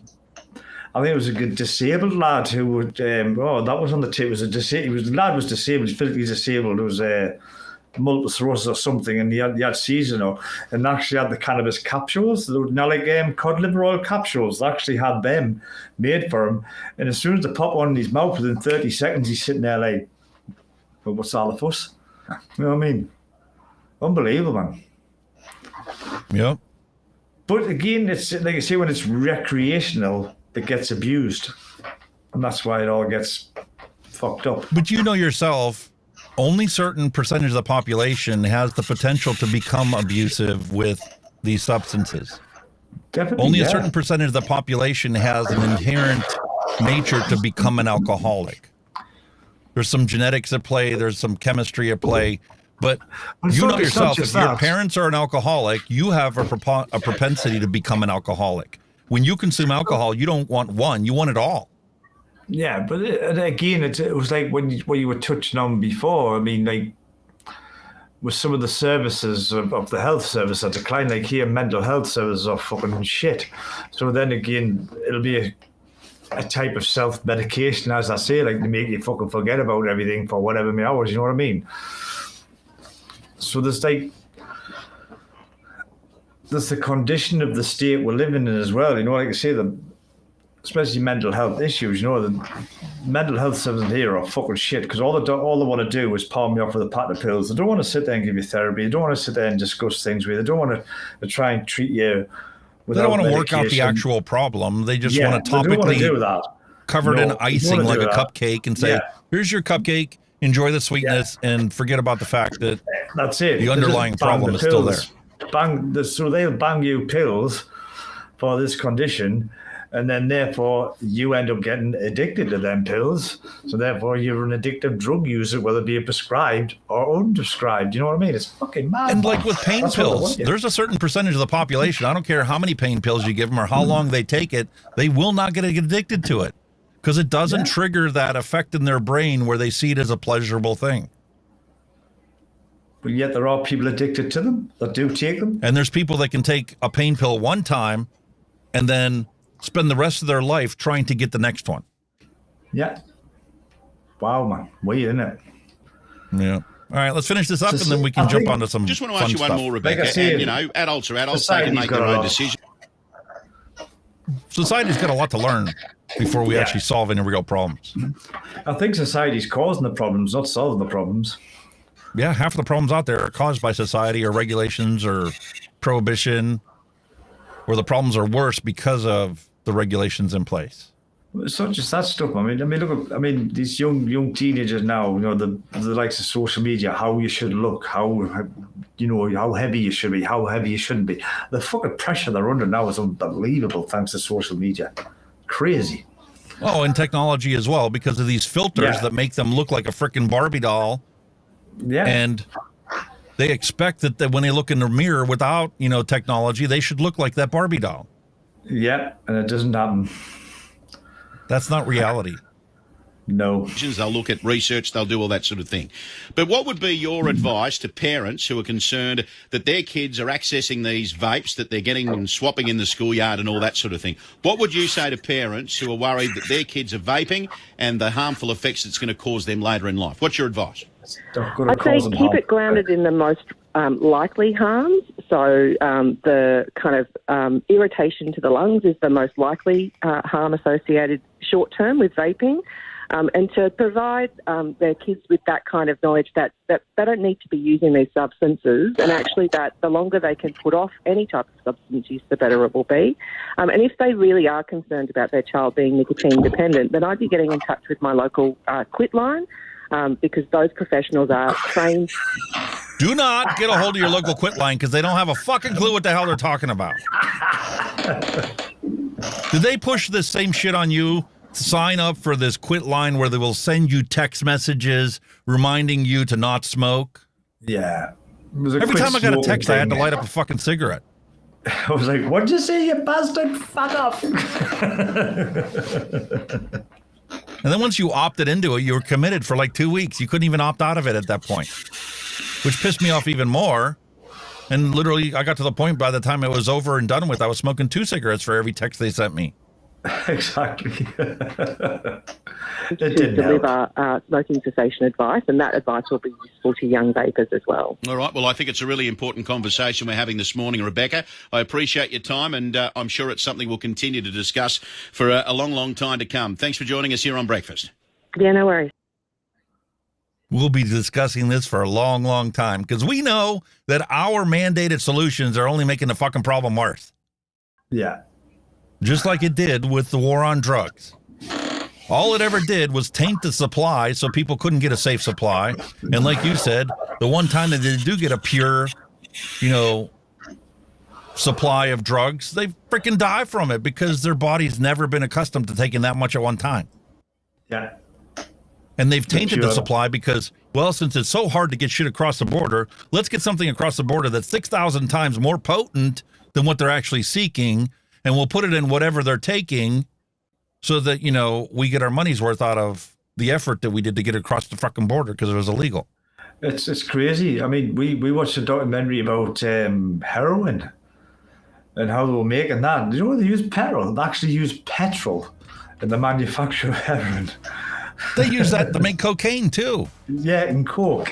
It showed you they were out in these jungles. I think it was it was a UK guy he was Grant Mitchell. He went out in these farms where they're making it. They're in the middle of this jungle in Cuba or Amazon. They're buried in the jungle. That takes you fucking 5 days to hike to, and then they're making this stuff in the middle of the fucking jungle in fucking vats, and you're like, what the fuck? It's crazy, man. Absolutely crazy. But the stuff they put in it, like, you're thinking, you're going to put that on your body? Wow. Scary. And this is what I was talking about earlier. The Business of Drugs is the series that's on Netflix. And they legit talk about how the economics of the drug war is going to fuel it. And the more you crack down on it, the more rewarding it is for bad actors to actually come up with these products and sell them to the customers that want them. It's like anything. You make it harder to get, the more expensive it'll get as well. Right. That's So the economics of it. these And the more these- expensive it is, the more rewarding it is for the people that do it illegally. So therefore the risk is worth taking for the financial reward. And that would be the same for vaping. You know, they send the vaping underground. It'll not be the same like buying a $5.99 pod or whatever in your local shop. It'll be double that price at least on the black market. And you'll not know what the fucking hell's in it. Yep. And I guarantee you that's exactly what's going to be happening in Australia when they double down on this prohibition and regulate it only to the pharmacy for only legally authorized products. The price in the pharmacy is going to go to $100 some dollars a month to be exactly like it was if they were smoking cigarettes. Yeah. And the people aren't going to be able to afford it that are currently doing the right thing, and they're now going to be buying their shit on the black market. And since the black market's going to be harder to get at, well, I guarantee you that the stuff that's going to be out there, some of it's going to be bullshit and total fake. I've had discussions with other vapors in the UK, and we're kind of going towards more regulation, and we're thinking about bringing vape products in like a licensing law, like you have for alcohol. You've got to have a licensing law for alcohol. You've got to sell the 80. We're thinking about doing that for vape products. You've got to have a license to sell it, and you've got to be, it's got to be over 18. So otherwise, you don't get caught. You lose your license, you get shut down, you go to jail. I think that's kind of where people would like to see it go here in the UK. Just talking to fellow, reviewers, vapors, whatever, because obviously we've got the same underage bullshit and the fucking disposables going on, and they're thinking the usual stuff. Your arse falls out, we'll just ban it. Didn't ban it, regulate it, make it so it's harder for people to get. Yes, they will still get it, just like they get booze, but it'll be harder for them to get it, and that's the name of the game. You know what I mean? But you need to have them readily available. That's the thing. Yes. If the regulations get too restrictive. See, this is the problem I have with Australia, the biggest problem I have with Australia. And the same problem is in New Zealand right now. You need to make the vaping products more accessible than the combustible tobacco products. If they want to tackle smoking in Australia, move the cigarettes into the pharmacy. That would be better. Stop being available in the gas stations. Stop being available in the convenience stores. Stop being available in the corner shops. Stop being available in the bars. Make the smokers go to the pharmacy to get their cigarettes. They're still going to go there and get them. But again, it's a money thing. If you're on your way to the pharmacy and you ran out of smokes, you might stop and try a product that you wouldn't normally have tried. Yeah. And then once you get off of your cigarettes, then you're already improving your health outcome. But again, is that? I think a lot of countries are similar to the MSA. There's a financial gain of every country from people smoking, whether it be through taxation, whatever. They've got to be making money out of it, the two governments. You know what I mean? With the UK government, but it's costing them more in healthcare and more it is on the revenue. So I think that's why we're kind of swaying back and forwards type of thing. You know what I mean? Because the costs, obviously, like I say, well, the NHS is government funded, the taxpayer funds it. And, you know, when the government are losing money paying for fucking treatments for people that's got lung cancer and shit off cigarette smoke, and they're going to, well, we need to fucking stamp out the cause, which is a logical way of thinking. So that's kind of think how we're swaying back and forwards.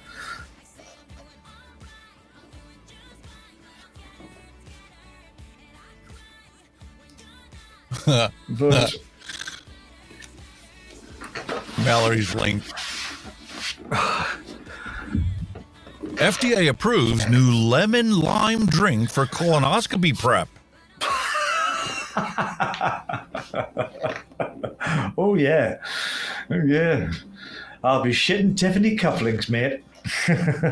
Suflov offers a new option for pre-colonoscopy bowel prep that may be more palatable than alternatives.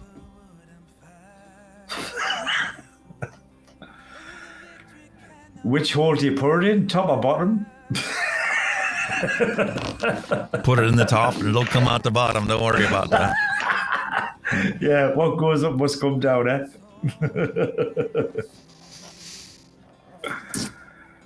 What on earth?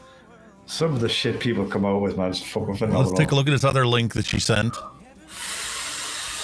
Twitter pictures folder. Draw a small clock that shows 10 minutes past 11.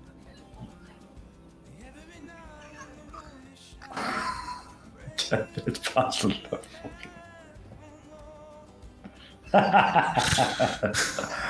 That's clever. I like that. Oh my God. It was like a post I seen when my wife showed us. She says, if I had £1 for every gender that's on this planet, I would have £2. Think about it. We're only two, isn't it? At the end of the year. Hey, let's get to these things that we talked about earlier. Try and get some humor into this thing. We've updated our privacy policy. This is what schools are going to look like from now on. To cut down on vaping. You can't see me. I'm not vaping. I'm not reading an adult magazine on the toilet. Jesus Christ, man. That's got to be a human rights breach, surely. The human rights people will be up in fucking arms over that one. Listen, advice from one father to another father. Buy your daughter a pony before she brings home a jackass. Very true. That is the wisest words I've ever heard. So true. Yep, I like that. Oh, how about some math? You want some math? Cover then. All right. It's some brain stimulation. I'm fucking shit at math now. This is why math is important. 7/16 plus 10 cents equals 10 millimeter. There you go. That's For those of us out genius. there that are, mechanically inclined. Yeah, that's pure genius. You can add that to your arsenal. Yeah. I'm just going to start carrying 10 pence pieces now with me fucking toolkit.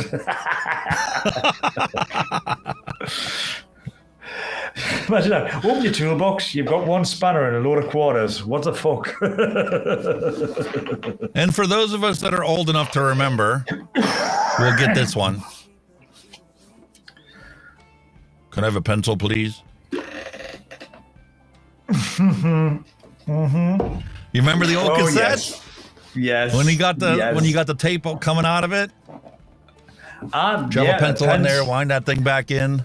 Oh, the early big pens, were nice hexagonal shape. They fitted lovely.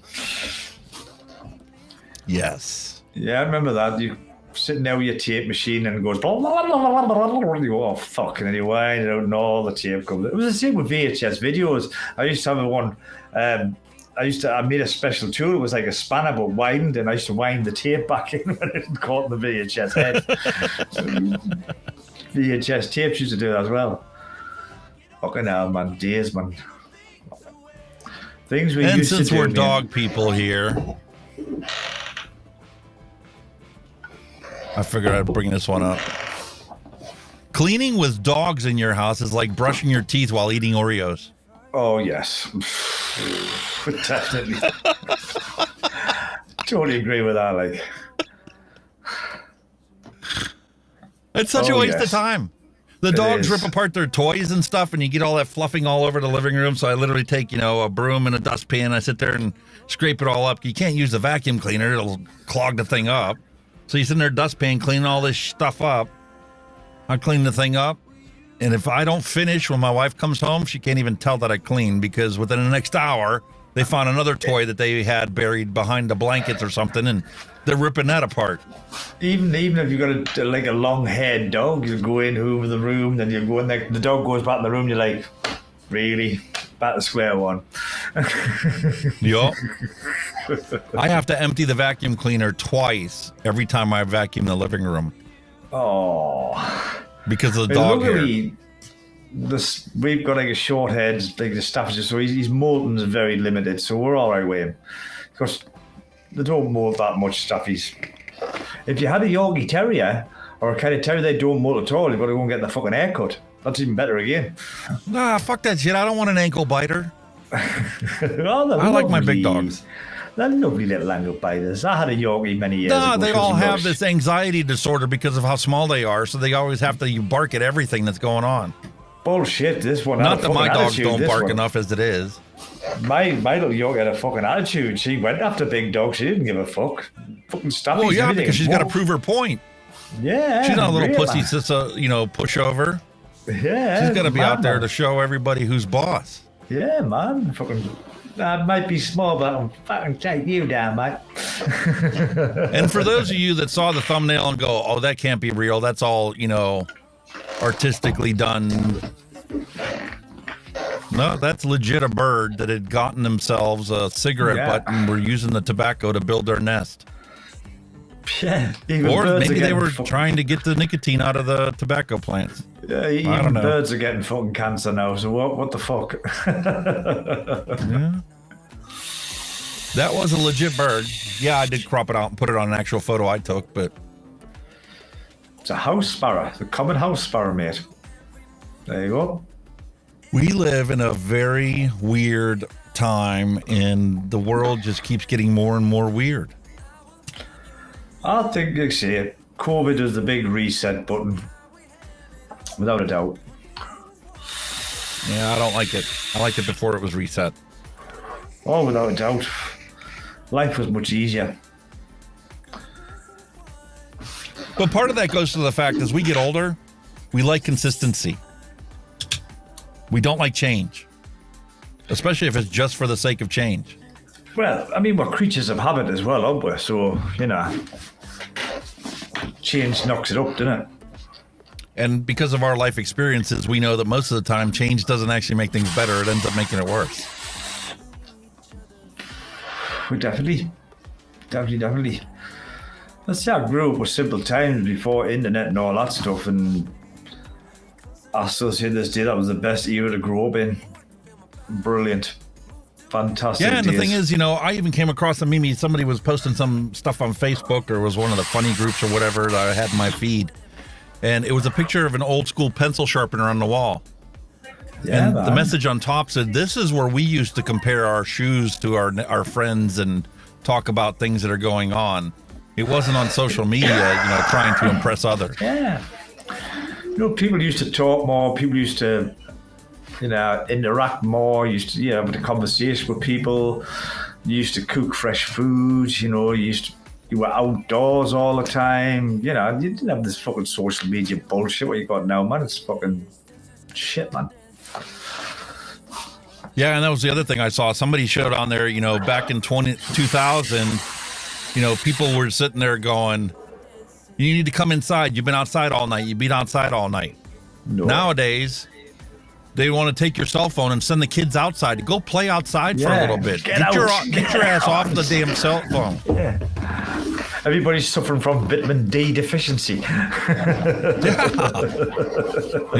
I wonder, honestly, all kidding aside, I honestly wonder how much of the depression problem we have going on is from that exact issue. Not spending enough time outside in the sun getting vitamin D. Yeah, but it's huge. Huge. It's a vitamin D deficiency. Of course, because like I say, life now, you don't need to go. I mean, you don't even have to go out shopping anymore. You just pick your device up, order the shop, and deliver to your door. You don't even have to go out to do anything anymore. It's like, what the hell? When I was a kid, I used to get dragged out every Saturday into town to go shopping with my parents. And I used to hate it, but we got dragged out. Because you were never left in the house on your own. Never. When I was growing up, that was the start of the latchkey kids. Yeah. The kids were, both parents were working, so they came home and spent hours by themselves before their parents got home for the day. Yeah. Now it's even worse. Oh, without a doubt. Because now all the kids are on the social media platforms interacting constantly 24 hours a day with each other. Yeah. And even when you do ask and have conversations with your kids, you can't get a straight answer because they can't put their phone down for 5 minutes for you to have a conversation. Some same people can't do. I mean, I've done like a bit of an observation. When I was at work the other night, when I was doing my Chinese night, right? And I was standing in the shop waiting for my next run. And there must be 11 people in that shop. And they're all like that. All in their own little fucking zone like that. Every one of them looking at the mobile phone. Not a hello, all right, bit of conversation, nothing, all over the phone. And even when the order was ready and the person behind the counter was saying, such and such for such and such, it took them like a minute to realize that the food was ready because they were that engrossed in what they were doing. And another thing, that this is even more ludicrous, right? In London, I think it was the back end of last year, they were putting, on the edge of a pavement where there's a crossing, they were putting luminous markers for people who use their mobile phone so they know they're at the fucking road. Really? For fuck's sake. Listen, I saw a picture. It was posted by a photographer, and his dad was a photographer. And the one place that they consistently took pictures of when they were growing up and throughout the years was at a bus stop. And this bus stop, his dad took a picture of the people waiting for the bus. And it was basically every 5 feet, there was somebody standing there with a newspaper, reading the newspaper, waiting for the bus to arrive in the morning. That's right. Their son took a picture 25 years after his father, same intersection, same bus stop, people standing there on their phone, waiting for the bus stop. It's just weird, isn't it? Some things change and some things never change. Nah, it's true. That's what you read the paper then, you know what I mean? That wasn't around, was it? I mean, I remember my granddad. I miss the old school newspapers. Yeah. But even those have gotten so damn expensive. The daily paper's like $1.75 now. It's like, I remember going down my granddad's house for tea time when I was a young, and the first thing, he'd come in from work, have a cup of tea. He had his cigarette at the time, obviously his smoke was big, and he'd have the Evening Chronicle was the local rag around ours, right? And it wasn't like the Evening Chronicle was like fucking that. You read it like that. And when you finish with it, you use it as a breather on the fire. When you light the fire and you put that's how big it was. You use this whole piece of newspaper as a fucking breather on the fire. It was massive. Now it's about, you know what I mean? Yeah, for years I used to have a daily subscription for the newspaper, but now it finally got to the point where it's not affordable, number one. Number two, there's nothing in it that's worth reading anymore. Oh, but even the job centres in that day used to have because the Evening Chronicle used to have a job section in it, and the job centres used to take the pages out and put them on the fucking wall in the job centres for people to read to go and apply for jobs. It's crazy, man. Unbelievable. I need to remember to keep an eye on this freaking chat window, because if I go up and I click on somebody and I let it go for a while, it won't update the feed. Ah. Oh, God. At the bar last night, a woman got her nipple pierced right in front of me. On a related note, I suck at darts. Oh, fuck it. Get the fuck out of there, you mother. Jesus. Mallory says, I can't imagine the self-control required to work at a bubble factory. Bubble wrap factory.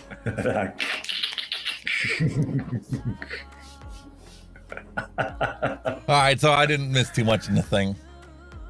Love it. I love it, mate. It's cold out there for you today. It's 16.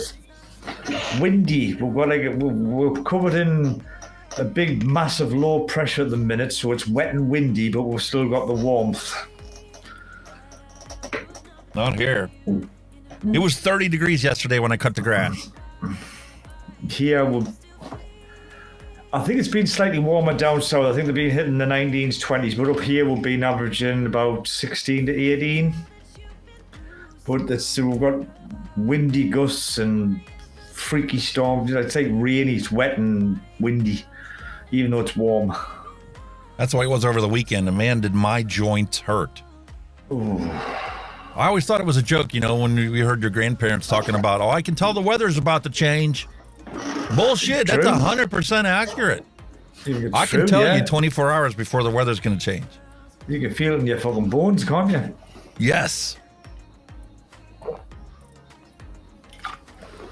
I think it's a good old primary instinct that was instilled when we were cavemen, when we went out hunting. Oh, it's rain the day we're not going out. I think it boils down to the science of barometric pressure. But primitive instinct as well, you see. That would make a mess. It isn't just your phones that have sensors in them. Your actual body has sensors in it that picks up changes in barometric pressure. And then those of us, that have arthritis, we feel it in our joints. Or gout. It's essentially the same thing. Oh, yeah, you feel that all right, Jesus. Can you get arthritis in your heel bone? Gout in your heel bone, sorry. It's not the bone itself, it's the joint between the bones. Yeah. I haven't had my toe for a while, but not like the ball of your heel. It's like stiff and it's like swollen up, and you're like, for God's sake, I can't be there now, please. Yeah. Bad over the toe. But I'm on that. Is it Allopurinol or something they've given us? Allopurinol. Yeah, that's what they've given us. They put us on that. Because when my blood test, I did find a high level of uric acid in my system. Was it my kidney or my liver? Was it my kidney or my liver? It'll be my liver. That was slightly dehydrated, they said. Well, okay. I don't know how that works, because it seems blood all around it, but never mind. And I'm pissing like a good one. But so they put us on that. And I'm going to stop on that for 4 weeks, and then I'm going to get some more bloods taken and see where we are. See where your uric acid level is to see if they need to adjust the dose or try something different. But touch wood, I've had no gout at all for a couple of months now. So the ironic thing is, right, you said one of the side effects of that is gout. I went, It can cause it? Yes. No way. Because no matter what medication you take or what drug you consume, your body will naturally try to counteract it. So allopurinol is used to remove the uric acid from your body and lower it. So what's your body naturally try to compensate? It tries to bring you back to what it thinks is supposed to be normal. So when you suppress it, if you skip your dose, you'll bring on a gout attack because your body is trying to do it and there's nothing resisting that increase. But they'll give us the medication as well in case I get a flare up of gout. I thought, But it's all in hand. I feel good. I'm fine. I've been on about a week and a half now. Being on, I feel good. I feel all right. Knock on wood. Yeah. Knock on wood. I haven't had a gout flare up since can't tell you how long. Been a long time. Good. Fingers crossed, mate. Yeah, and I was getting worried there because right before I quit smoking, I was getting them quite regularly, like every 3 or 4 months. It was to the point where it was actually pretty debilitating, knowing that I was going to have a gout flare up and it was going to take me weeks before I was back to being able to get up and around. Yeah. Oh, it's hard. It's not a nice thing. It's horrible. So quitting smoking has definitely helped with that. Yeah, definitely. Anyway, are we going to move on to your little toys? I think it's time for a random recipe to get that out of the way. Random recipe. Get the recipe then. Oh, you've got something.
Alrighty, up for us today on What Can We Make? This is what came up from Sherlock Holmes. Apple candy is simply apple candy and sour. Cool kiwi tarties. Kiwi sour sweet and tart. No thank you. Creed's Custard Remix. We have 5% custard premium, 1.95% of French vanilla from Capella. New York cheesecake. We have from Capella Cheesecake. Trevor, thank you for the cheesecake comment. Some super sweet vanilla bean ice cream and vanilla custard.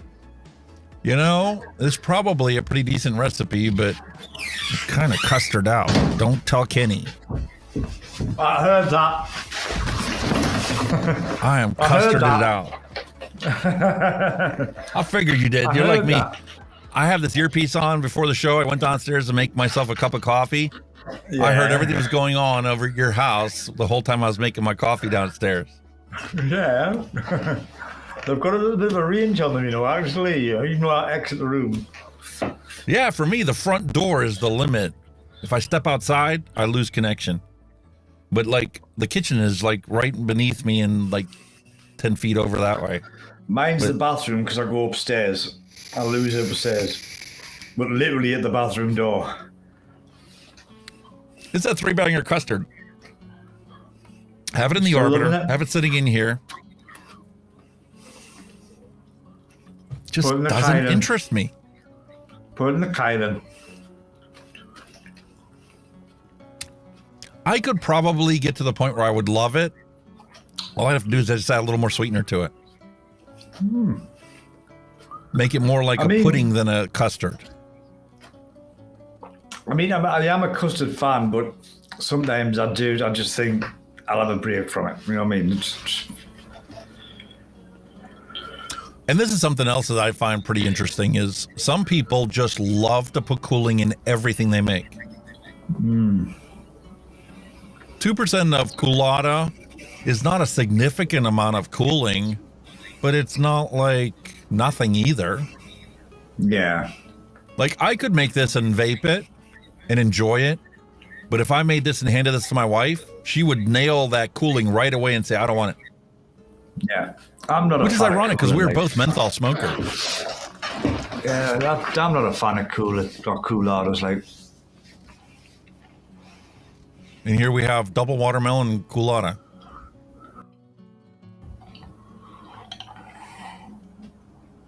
Caramel pinkness. Well, I think we've seen this one before. Caramel cream, marshmallow custard, and super sweet. That's familiar, that one. Very familiar. What did people like stop making new recipes and making them public? Or do I simply not have the ingredients that a lot of people are making recipes with nowadays? I find that hard to believe. You bugger the fleeing amount you've got. Jesus. I only have like 430. Well, only. But there are Not a certain lot, really. brands I don't have any of. Like, I don't have any VSOs. I plan on ordering some from Shaggy, but just never got around to it. Yeah. Have I got any here? No. I'm just going to grab some batteries. I can still hear you. I'm too young to hear. Oh, yeah. Batteries. Hazelnut and vanilla swirl. That sounds like a delicious combination there.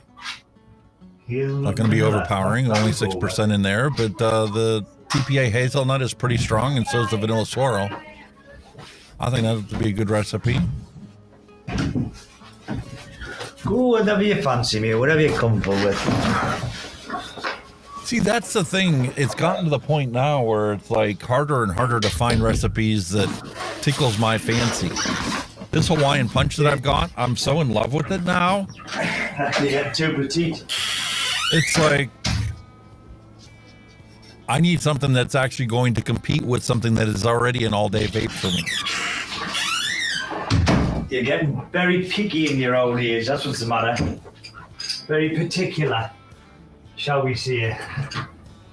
Well, it's also like, you know, if you find yourself the perfect vehicle, doesn't matter whether it's 10 years old, 20 years old, 30 years old, if you find a vehicle that checks all the boxes for you, even if somebody gives you the opportunity to experience a brand new car, if it doesn't check all the boxes, it doesn't excite you. No, of course not. No, I get that. And it gets worse as you get older because you're more set on what those check boxes are that you need to have to be able to go, oh yeah, this is definitely something I would love. You've got to be kidding me. Dead battery. Same battery low already. Are you kidding? I've just had the whole thing on charge as well all day. How many batteries do you have? I was saying battery low on my EPs. Oh. Yeah, some things just don't last. I've got plenty of batteries for me. I've always got something on charge with regard with these. I'm never without a battery with these, very rarely. I don't mind. If I've got to switch the headphones, I don't mind. I don't mind wearing them.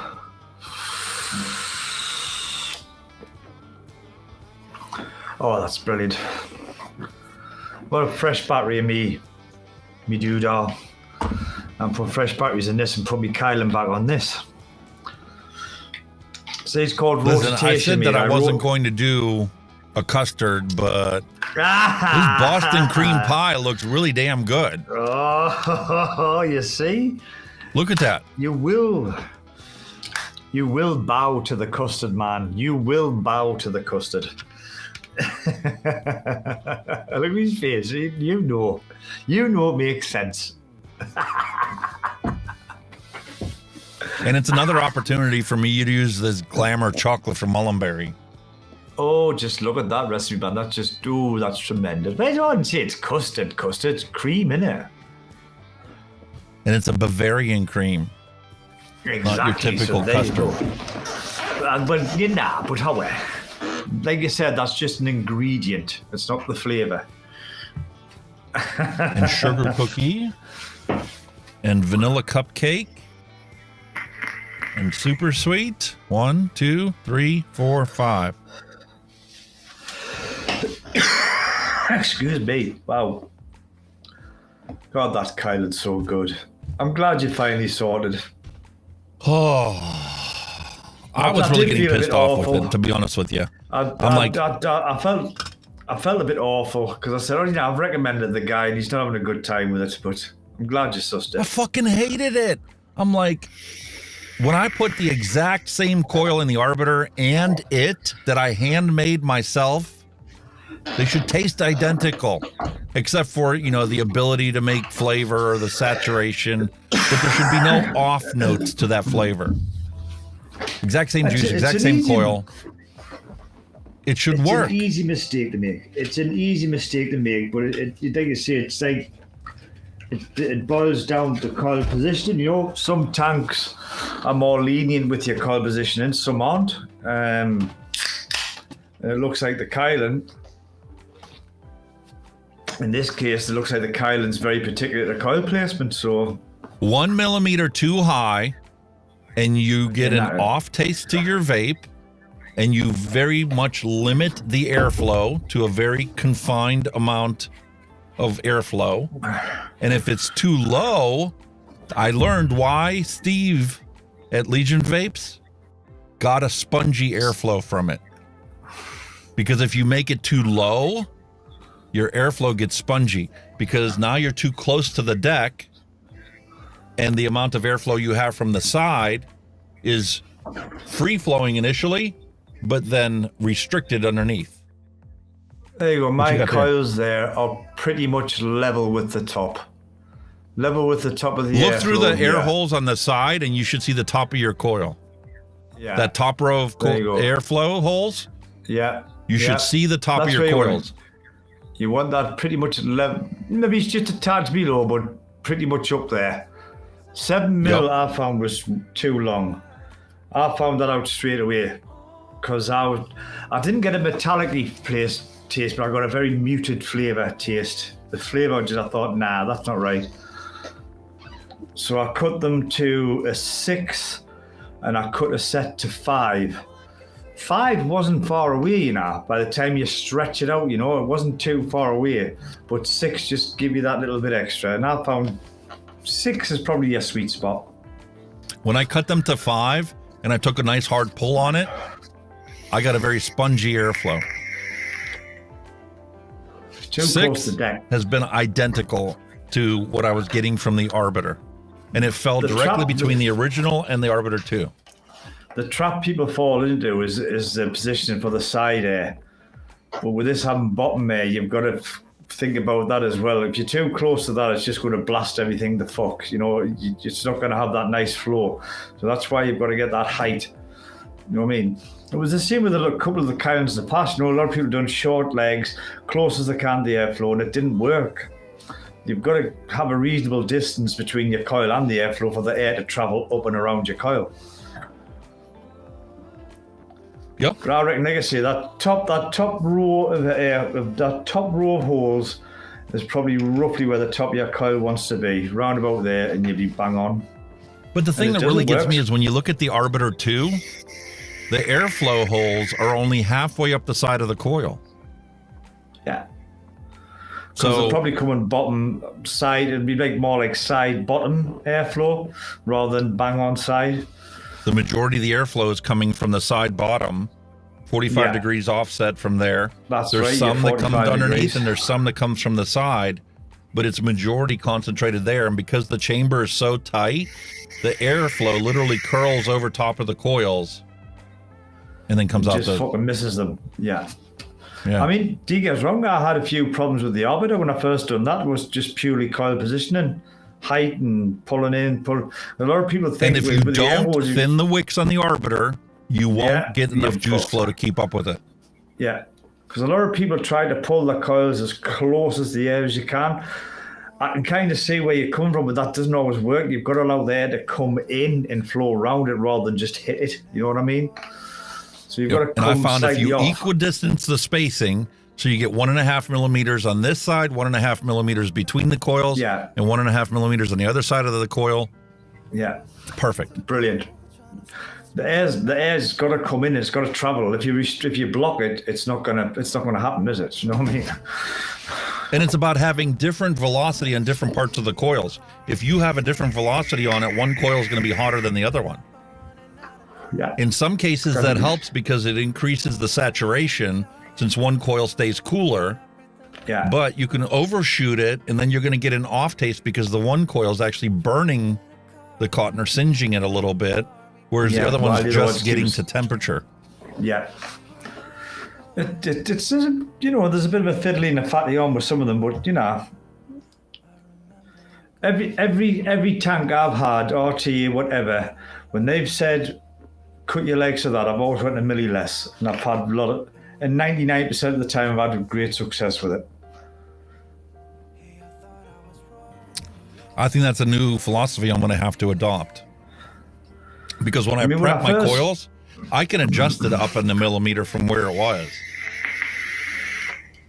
That's where I screwed myself. My way of thinking is, right, when you wrap a coil, right, when you wrap a coil on whatever, a rod, or you use the coiling tool, it's not going to be tight on that wrap. It's going to spring. So, you know, you might have a 3 milli coil, but it might spring about, what, half a millimeter? And that's the play that you can have to pull it up and down, because as you're lifting it, you're tightening the coil to actually the 3 mil.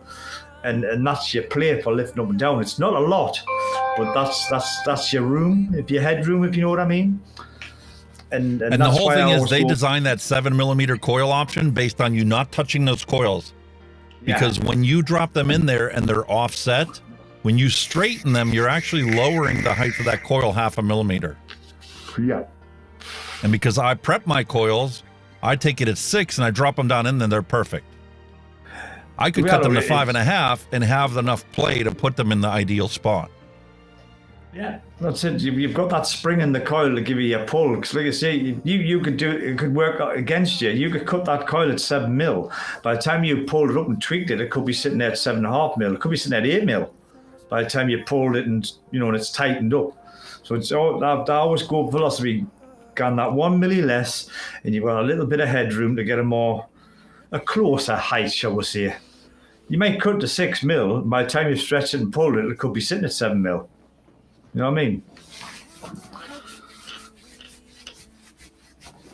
Those coils, the spring, doesn't matter what your coil is, it will spring back open. It's just science, isn't it? You know what I mean?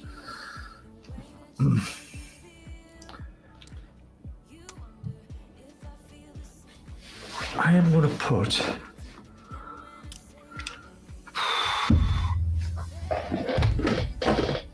That double chocolate, that glamour chocolate that they have from Mullenberry, that is the essence of chocolate. But it's missing the creamy aspects of it. And it's missing that buttery aspect to chocolate. Is it not like a dark Belgian chocolate nor a milk chocolate? Yeah, it's more like a Belgian chocolate. Yeah. For sure. Because they don't have the creaminess. What we call over here is dark chocolate, basically. We've got milk chocolate, dark chocolate.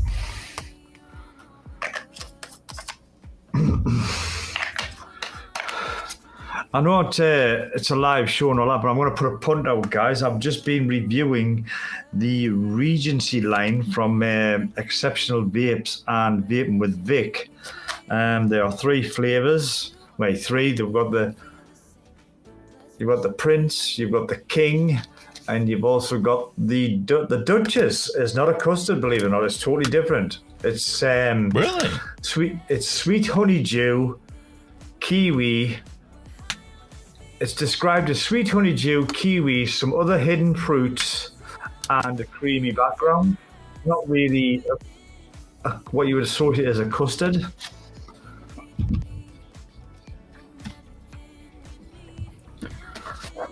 That's it. I've died. I'm gonna put me mufflers on. I've died. I don't know why that's happened, but I've died. That smells exactly like the picture.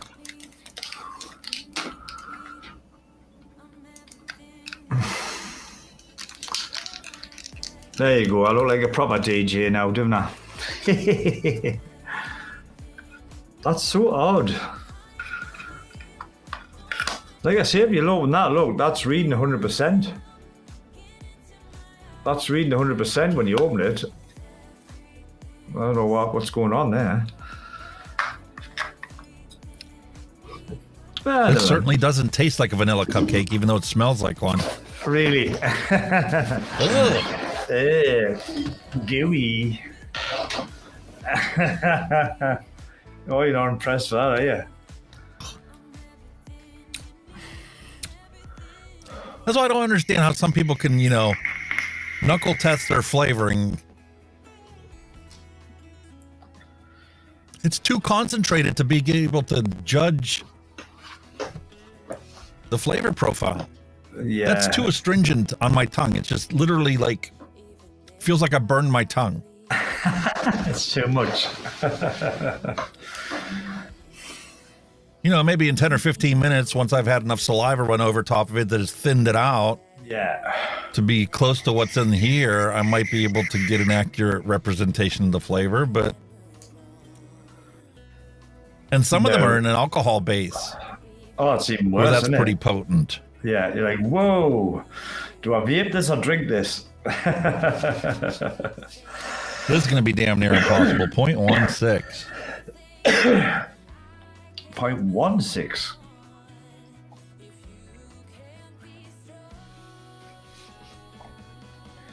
We're talking drips at a time here, aren't we? There's 1.4. 4 drops. Holy moly. That's 0.5%, but that should be enough that I should keep close to what the actual flavor was that they were going for. And I didn't put any secret sauce in here. Oh, the secret sauce, mate. We'll get the secret sauce in.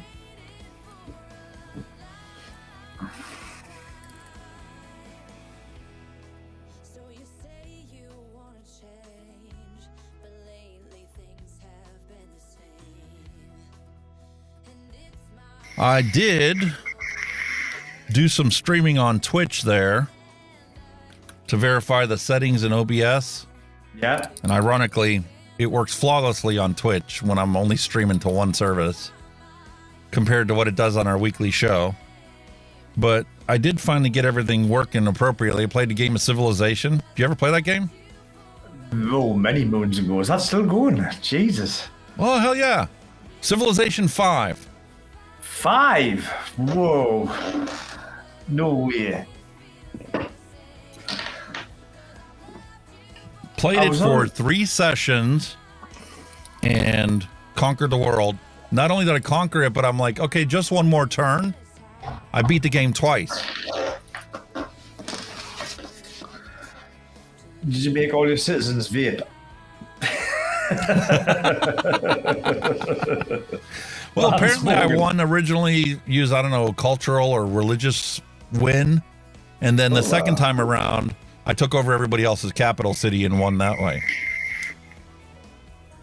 See, I used to get frustrated with that because, you'd sit there, you'd have your village and all that stuff, you get set up nicely, and then I'd go, oh, I need to go to the toilet or something. So you nip the toilet, and then when you get back, your fucking village would just be fucking flattened by somebody. You're like, you bastards. I learned early on, civilization is easy to win when you cover the continent like fleas on a cat. Yeah. If you have a crap ton of cities, you have a much greater potential near the end of the game than if you're like a city-state with 1 or 2 cities. Yeah.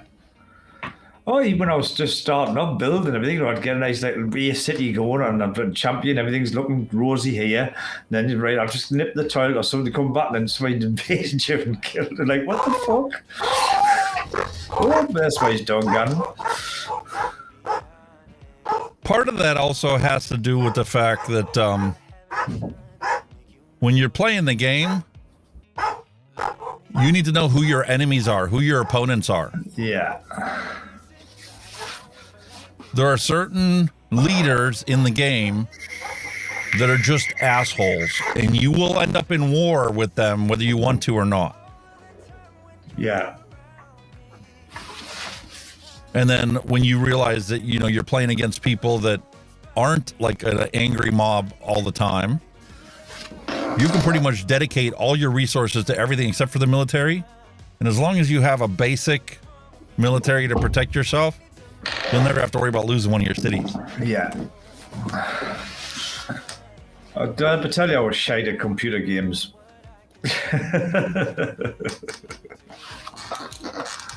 There are games for people like you that don't want to get into the whole gaming thing. Like that's, I brought that one up because that's a simple role-playing game, like, you know, Dungeons and Dragons or something like that. I think Warcraft was another one as well that was, I had dabbled in. The other one that I really like to do is Ghost Recon Wildlands. I don't mind to shoot 'em up. It's a shooter game, but it is open world shooter game. Like how you like GTA because you can go, you know, up in Trevor's country or you can be in the city or wherever. Well, the nice thing about the GTA is you're in a country and like there's different provinces in the country and each of the provinces have their own difficulty level. That's right, yeah. And you can pick and choose whatever mission you want to go to. There's no like structure where you have to follow the path. Like in Red Dead Redemption, you got a set thing that you got to do. And until you complete all of these missions to get out of the Northern Territory, you don't even get to free roam for any reason. Like if you try to free roam, you die, you freeze to death or some ridiculous thing. That is such a contrast. It's the same company that makes it, but isn't that such a contrasting game from GTA, Red Dead Redemption? You know, like in GTA, you used to like jumping in a motor, flying all over ridiculous speeds, getting A to B in so much time. On Red Dead Redemption, you go for a horse ride from A to B. That fucking horse ride takes fucking effort. Forever. The horse is knackered. You got to keep boosting the horse up if you've got a nag. You know what I mean? You're like, for God's sake, how long? Where's this place at? You know what I mean? It's crazy. Yep.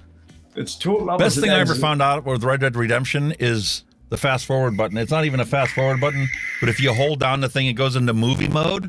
Yeah. As long as you've set your path, you can just hold the X button down and it'll take you to the thing. You just got to keep track and make sure there's no cougar that attacks you on the route, or a bear, or robbers or some of that. Yeah, robbers. Shit. I didn't know that. Like I never knew that one. You can hit a fast forward button. That'd be cool. Yeah, it doesn't actually like speed it up, but it like brings it down. It puts it into like a movie mode so that you're actually watching it, and it's like autopilot. It's a bit like when you jump in the taxi in GTA, you can just go and skip and it'll just go bump and it'll take you there, rather than going on the taxi journey. And in Red Dead Redemption, you know, you could actually, once you get into the game and you buy the map in camp, then whenever you create a camp out wherever, let's say you want to go up to Wapiti in the Indian reservation, you can fast travel to there. I never knew you could do that. I've just sat there and trottled along like a fanny. Yeah. I played the game through 3 times already on the PlayStation. I played it through twice on the computer. My wife's better than me. Like I'm hopeless. I must admit that now. I'm terrible. I used to be good in my day, but now I'm awful. I'm talking about the days, the one-shooter games. I'm talking about like Doom. You know, when Doom first came out, I was all right with that. But a lot of these shooter games now, they're too fast. I'm just like, what the fuck? What's going on? That's the reason why I really like Ghost Recon Wildlands, because you can sit there and snipe people out, and they have a drone that you can launch and then target people and have your team shoot them. I mean, I do like some of the war ones, like Medal of Honor and all that, and obviously Ghost Recon. I like the Medal of Honor. The Medal of Honor games are cracking games. Why am I overweight on this? Did I not reset the scale after I added the PG? I think it that would make sense. That's what I did. I didn't tear it out after I added the PG. You're probably right, though. You're up to the neck of the bottle, pretty much. That's 31. Yeah, 26.5 and 4.5 is okay. Yeah. You're not far away. 31. We're right where we need to be. Yeah, you're not far away, mate.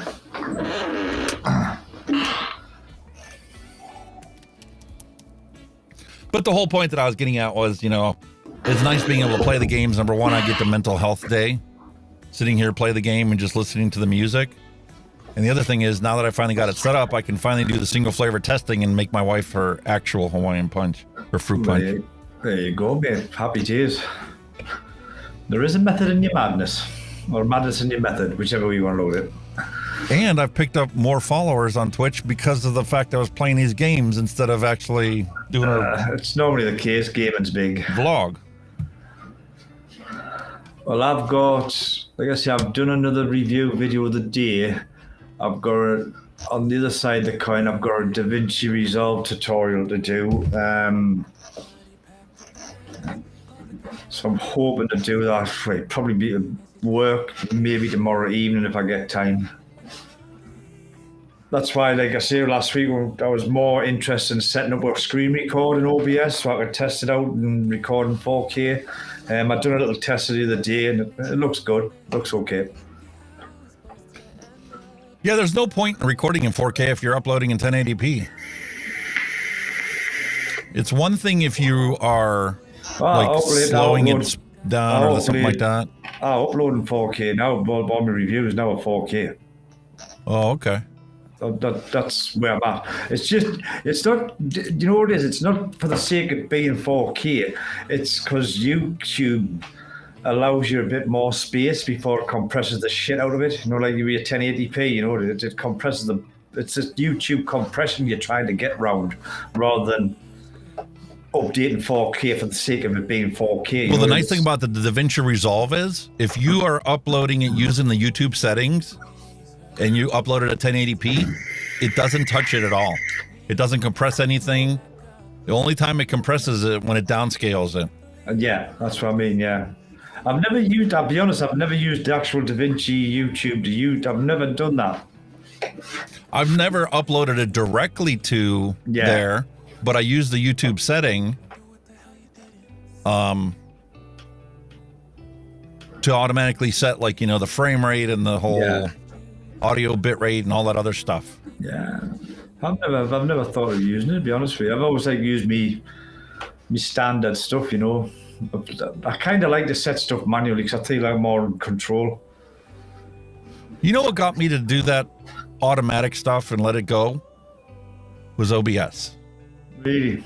Because I watched a bunch of videos on what the best settings are and to upload it and change this and make this way, make this way. And then I did a fresh install because I was having some issues I couldn't resolve. I did a fresh install of OBS. I let it auto-configure everything.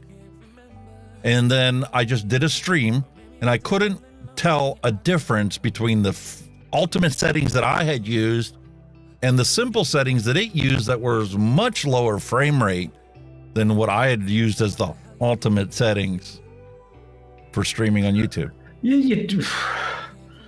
You only need fast streaming if you're gaming, you know what I mean? If talking head stuff, you don't need fast stuff, you know what I mean? It'll tottle along. Obviously, gaming's a bit more, because obviously gaming's fast-paced, isn't it? But, I mean, depends what you do at the end of the day. It also boils down to the fact that most people can't tell the difference between 30 and 60 frames per second. You can't, not much. I shoot probably 99% of mine at 25. I think it's PAL. I'm doing 24, but there's no difference. There's very little difference between 20. I mean, you can put the NTSC settings in, and there's very little difference between 24 and 25. It's minimal, if any. You don't notice it because you're in the UK. We notice it here in the States because it won't play at 25 here unless you're on a computer. Yeah. It's going to upscale it to 30 or 60.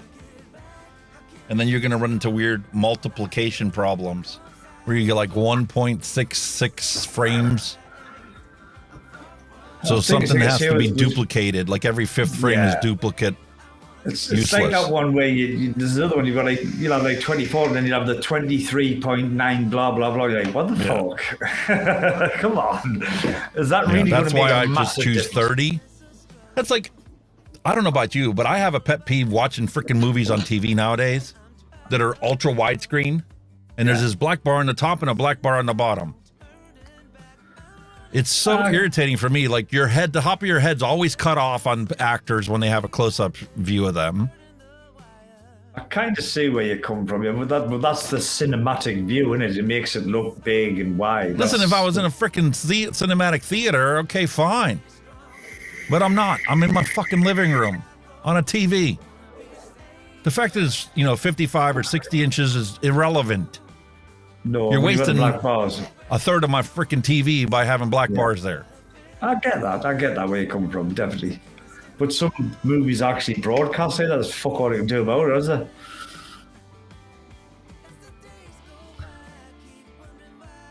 Dusty says, this absinthe is an amazing flavor in custard. I've always wanted to order some absinthe and find out what it tastes like. I've never had any absinthe. Absinthe, oh. Hello. Hello. I'm curious to see what this Boston cream is going to taste like. But I know it's going to take a while. Sugar cookie and the Bavarian cream that's in there, and even this vanilla cupcake. It's not a shake and bake. It's a steeper, that one. I would definitely say that's a steeper. So, along the same lines, I think it's time for us to revisit the chocolate experience that we made on episode 18. Hello, Steve's Vapes. Welcome, sir. Again, our apologies to chat. When we us two get yakking away like old housewives, Hey, look who's here. Grim Green. Hello, sir. How are you doing? Nick, welcome to the stream. Glad to see you here. Appreciate you stopping by. We're just totally chilling, my friend. We're totally chilling. Yeah.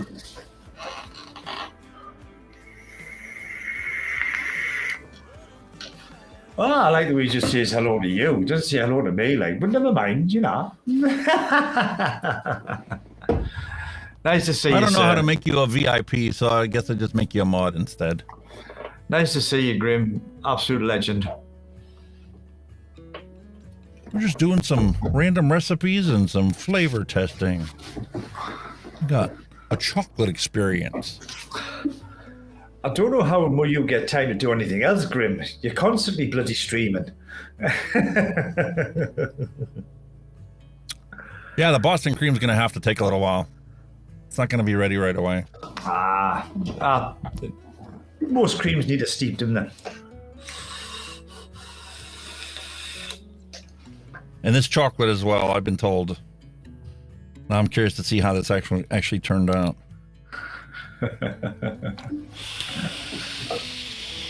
Hey. So we got 45 watts on the drop, 0.42 ohms, and let me pull up that recipe that we did.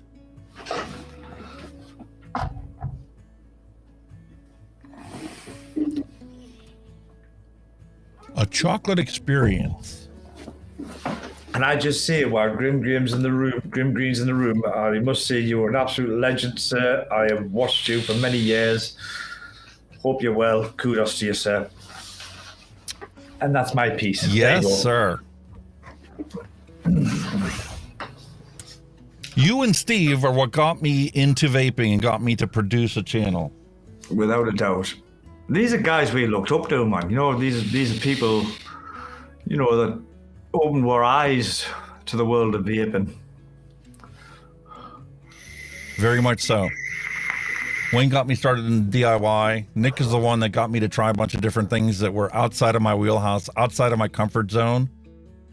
And it really inspired me to go, listen, there's so many things available to be able to go out and do and find out and experience. Yeah. We need more and more people out there fighting the good fight and getting the truth out there to the masses.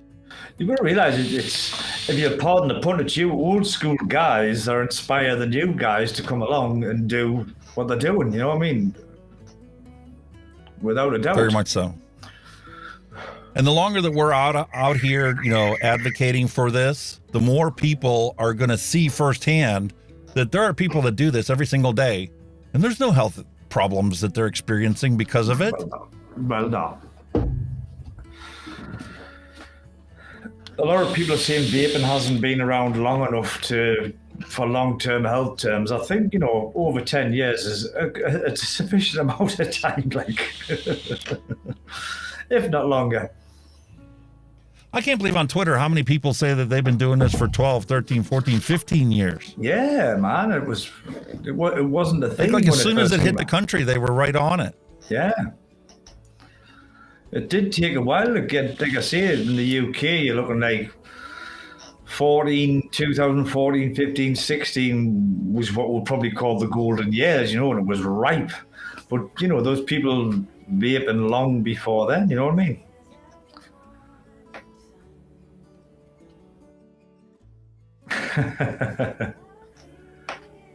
15 years of safe use by millions of people worldwide. Yeah, we're up to 84 million people now that are vaping to not smoke. Rock on, man. Rock on. Yeah, what really gets me is when you sit there and you look at the science, like, there's a consumer advocacy group that you can join, and Clive Bates and another scientist sit there and looks at all the science that's actually released week on week. And you can sit there and look at it and pick it apart and go, this is tainted. Why? This is a bullshit response, a bullshit result. Or this study, you can clearly see the whole point of the study was to prove something that isn't true. Yeah.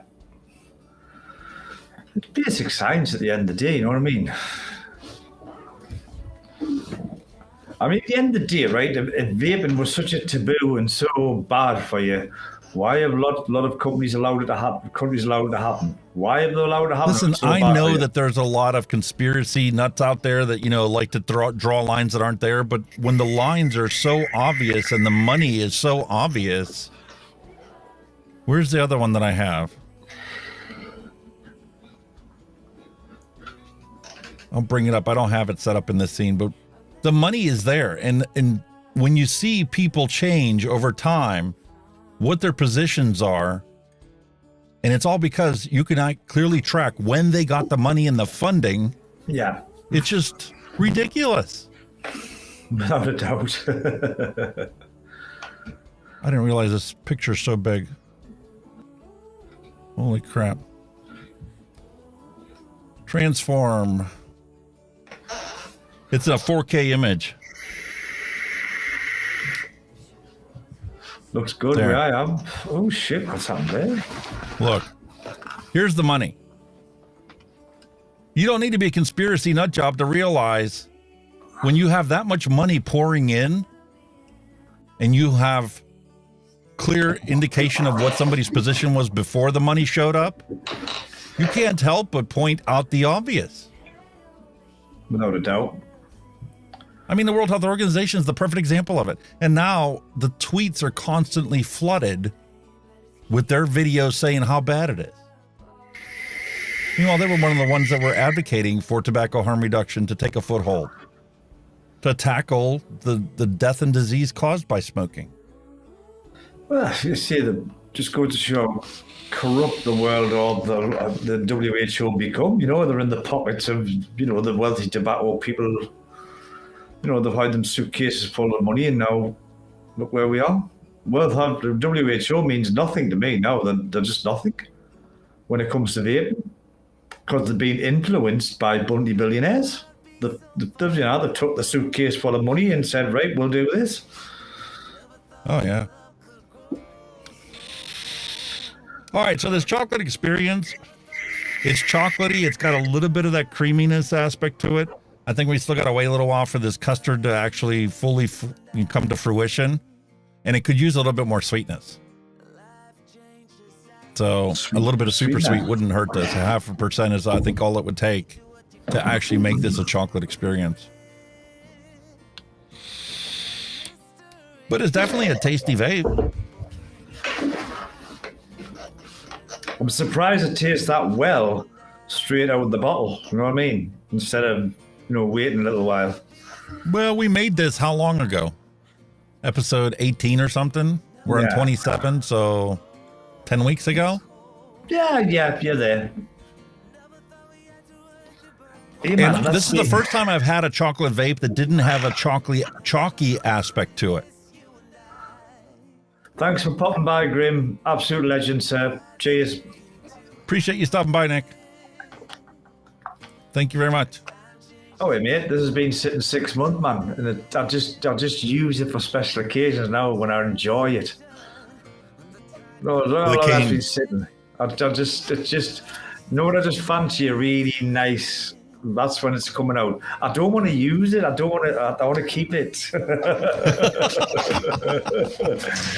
Because when it's gone, it's gone. You know what I mean? I don't want to. Listen, you've already got your feet wet with the DIY liquids and mixing stuff up. I know, but it's just ooh. Theoretically, I should be making some when I got this, so I've got some more, but I haven't, and that means I've got to wait. And listen, mate. I wonder if it'll last till Christmas. The recipe is public. I wonder if it'll last till Christmas. Kenny, you only need to buy 4 ingredients to make that. I know. It is such a simple recipe and tastes so fantastic. I know, but I don't want to use it. It's awesome. Absolutely awesome. Love it, man. Totally appreciate it. You've got an empty bottle of VG, right? I did have. It's in the bin now. Don't throw it in the bin, because you can take and make this whole thing the king. And be just like Nick. Just like Vic, not Nick. I still got Nick on my mind. Oh, God, my God. Oh, no. Listen, you can take and make a bottle of this and throw it in your closet. And come back to it a month or 2 later. And you can make your own king. I know. I'm terrible, man. Honestly, I've got no patience. That's a killer for me. I've just got no weight. But I've been good with these. I mean, I've been reasonably good. I mean, the custard tart, I've had a little dabble, because I'm still letting that rest a bit. But the baked cheesecake got a little bit more out of it than I should have. I haven't got the patience. I've got to go. I need to have a go at this. You know what I mean? Yeah. My patience level, I've got, honestly, that's my big thing with DIY. I've got no patience at all. I've got in my head how I should do it. I should make one and then just make another one at the same time. So when that one's gone, I've got another one ready, like a production line. But it never happens. I'll just vape it. It doesn't need to be like a production line. It's the thing is, once you get those 4 ingredients and you try them up, and then you can sit there and make yourself just a peach. You know what I mean? Just a simple peach vape. I don't know. I just need to. It was the same when I used to make. When I used to try making homebrew beer. Supposed to leave it like 90 days. I was in there after a month. Yeah, so bad. I mean, I'd say that's all right. So I used to pour myself these cloudy pints and go, oh, that's. You can't do that with wine. Oh, it's terrible. Oh, it's horrible. Awful. Those lumps of shit and everything. I'm still, this is lovely, this. You know what I mean? So I used to say to my friend, because when you used to do the one Bruce, how did yours come out so good and mine's get cloudy? Because you fucking won't leave it alone. A fair comment. I've never been one for waiting around for stuff. That's my Achilles heel with mixing. Yeah. I want to be at it. And you can do that. And the thing is, there's some recipe developers out there that's all they make is shake and vape stuff. Yeah. Because they're like you and they cannot wait. Nah. So they'll get into DIYing and they'll exclusively focus on shake and vape stuff, just fruits. Different combinations of fruits and stuff. So you can shake it and vape it. And then it takes a while before they realize you're putting too much flavoring in your liquids, because your intent is to vape it as soon as it's done shaking. So your concentrations are much higher. And if you simply wait it a little bit, even a week, you can cut your percentages down 30%, 40% from what you were using because you can let it sit there and reach equilibrium Just in your. let itself go. Yeah. Like I say, it's the waiting game that's my big Achilles heel. Like I'm afraid to say it. Well, there's also mixers out there that focus only on trying to make commercially liquid, so they really yank the percentages way high.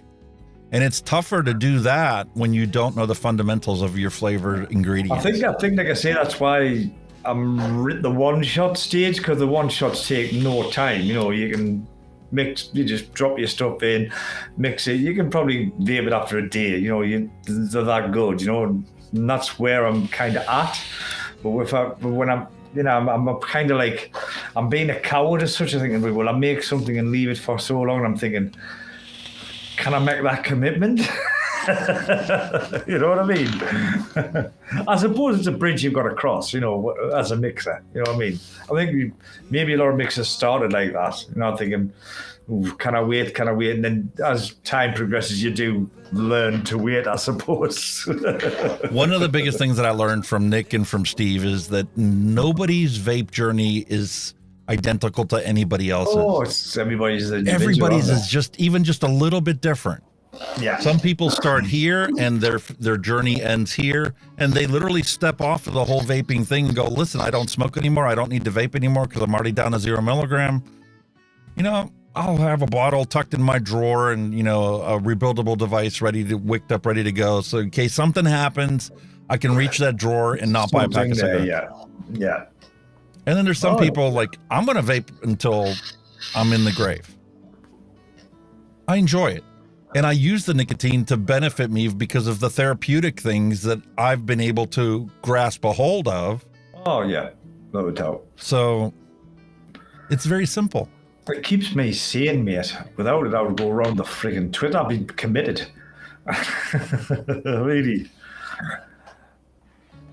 Call it an addiction if you will, but hands up. If it's it's not an addiction, mate. It's a coping mechanism. Yeah. There's so many of us that have learned to cope with the shit parts of life because of the fact that we had cigarettes. And now we can do the same thing in here, doing it much safer than we were doing before. You've hit the other side. Like I say, it's a coping mechanism, stress relief, you know, a bit of chill out. If you're a bit irate, you can just have a minute, chuff on a vape, everything's fine again. I totally get that. Look at, I was getting to the point where that wick was starting to dry up. Ooh. Holy cow. This is one of those ones where you're not flooded with the flavor originally. It just slowly builds on your palate. Yeah. That is a chocolate experience now. Still lacking a little bit of sweetness, but it's not without any sweetness whatsoever. I mean, that could be a secret to chocolates. Like I found a lot of chocolates are like the Belgian dark chocolate, and if you would like a milky or a cream chocolate, the stuff you can add to it that'll make it that way, whether it be a touch of sweetener or whatever, that'll mellow it out a bit. You know what I mean? Well, the perfect thing for this one, I think, would be some of that whipped cream from SSA that we've done before. It was Nevins that pushed it at 14% or something. Putting a little bit of that whipped cream in here, I think, would add to the creamy aspects of it. Just a 0.5% of super sweet would bring the sweetness up to the point where you recognize it as an actual chocolate product, not just a chocolate vape. Like a milk chocolate rather than like a Belgian chocolate, like a sweeter milk chocolate. Yeah, rather than a dark chocolate. Yeah. But it is definitely chocolate. It's not like a chocolate pudding. It's legit like a chocolate vape. Has all the characteristics of just chocolate. As in a bar of chocolate, basically. Yes. Very impressed with that recipe. That is unique because you don't get many that actually taste like a bar of chocolate. No, and the chocolate ones I bought, commercially, they've all been sickeningly sweet and just over the top. Horrible. Yeah, the horrible. It's not that they're horrible. It's just, I don't want something that sweet all the time. All of I've our had some food that we eat is all loaded up with sugar and salt, and I've had chocolates on the opposite side of the scale, bitter and like chemically they were bad. But I think they were more cocoa than chocolate, if you know what I mean. I've had even chocolates that I bought commercially that were chalky right from the get-go. Like, how could you commercially sell this and feel good about yourself? Jesus. Wow. You know that nobody's going to buy this bottle more than twice. Yeah. The first time they bought it, they go, maybe I got a bad bottle, so you'll buy a second bottle, and then you go, no, that's just shit. It's normally the case, isn't it?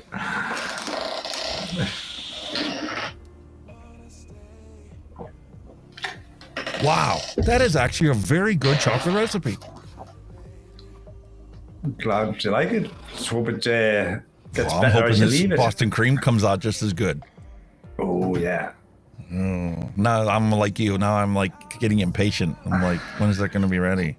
See, it happens. I think, like I say, when you know it's a good vape, and you're sitting there thinking, "Oh, come on, baby, do your magic." I gotta put this off to the side, or I'm gonna sit here and just vape that. Exactly as it is. You should have a box where it says "Do not touch." That'd be a good idea.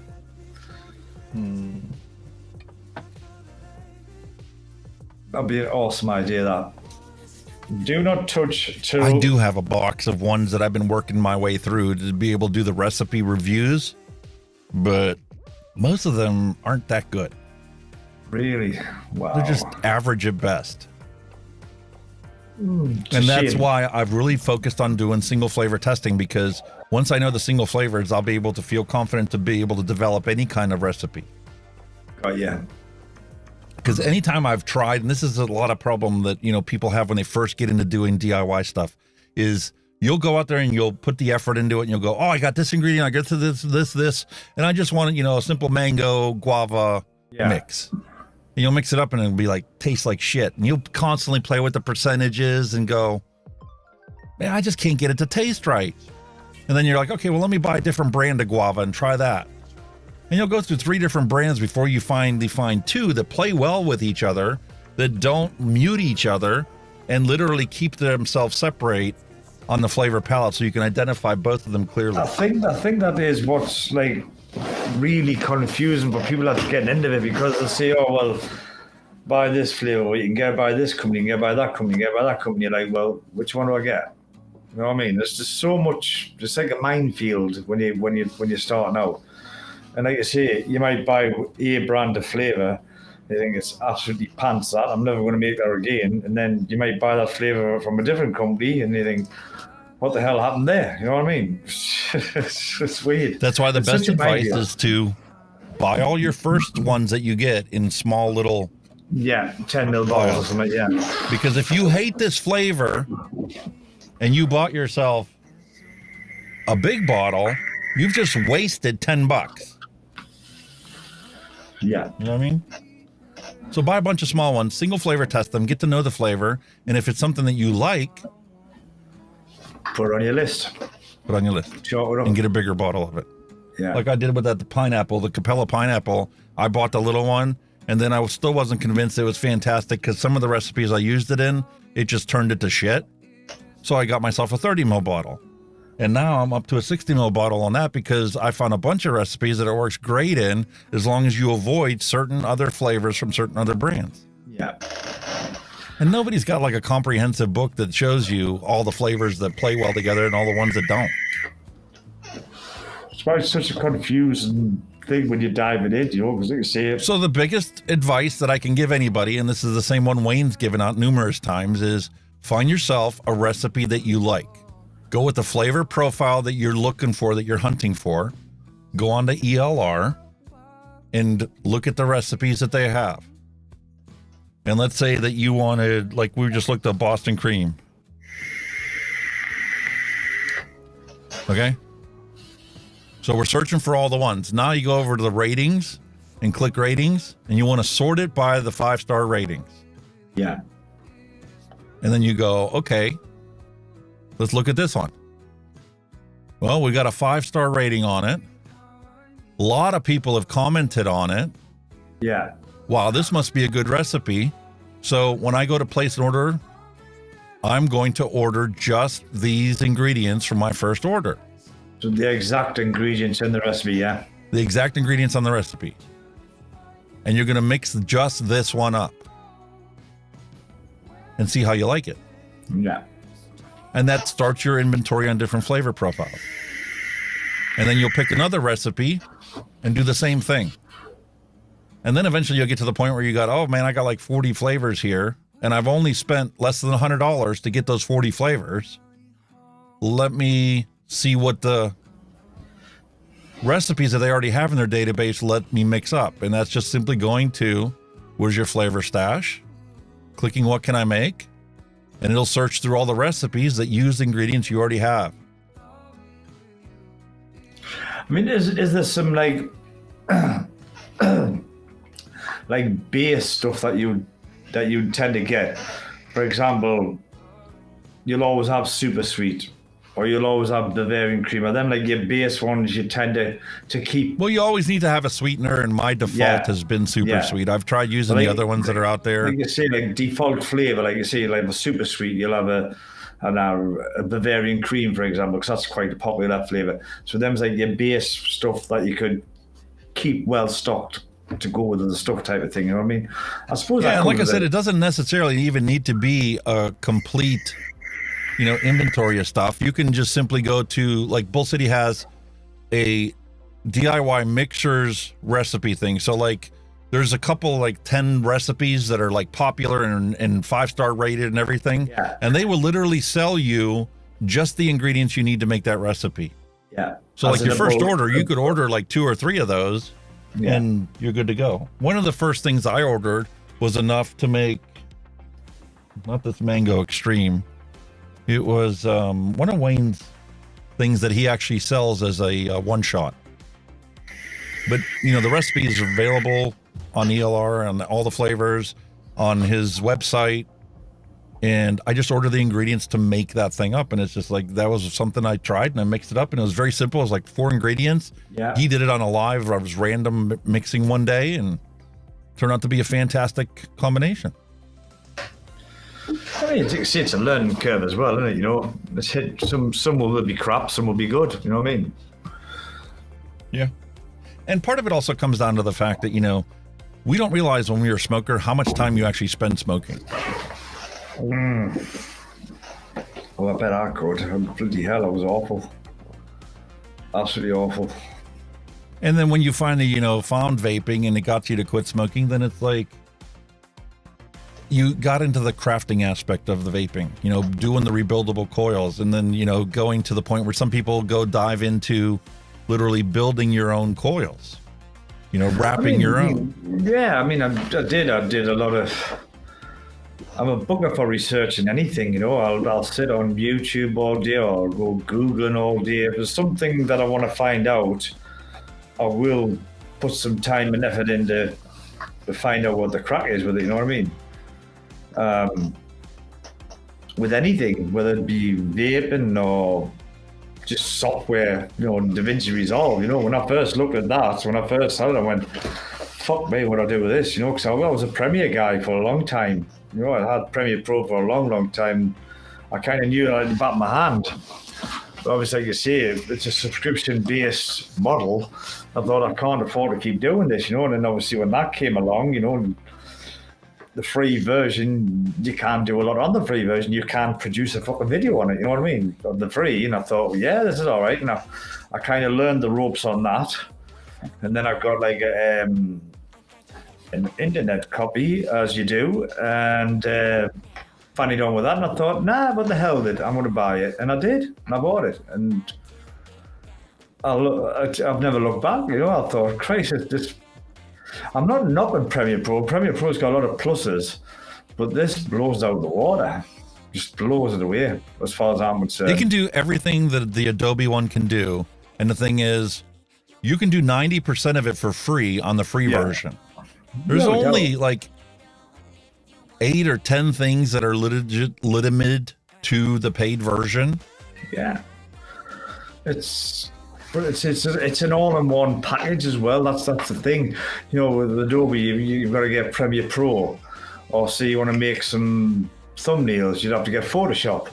Or say you want the audit and, audio, you'd have to get another audio package. I can't remember the name of it off the top of my head, but, you're having to subscribe to all these different packages to do one thing that DaVinci can do. It's got a cut page, it's got an edit page, it's got a fusion page for special effects. With Adobe, you would have to get up After Effects. Then it's got a Fairlight page for your sound effects. Again, with Adobe, you'd have to buy a separate product for that. And then even the output with Adobe, you need the media encoder. So that's another, it's all in one. And it's why Adobe didn't take that kind of idea on was that it's obviously money, but money grab. If they'd done Adobe's that, always been a money grab. Yeah, if they'd done that, if they put everything together as a one package and just charge one monthly subscription for that complete package of what you require, they'll make a killing. Yeah.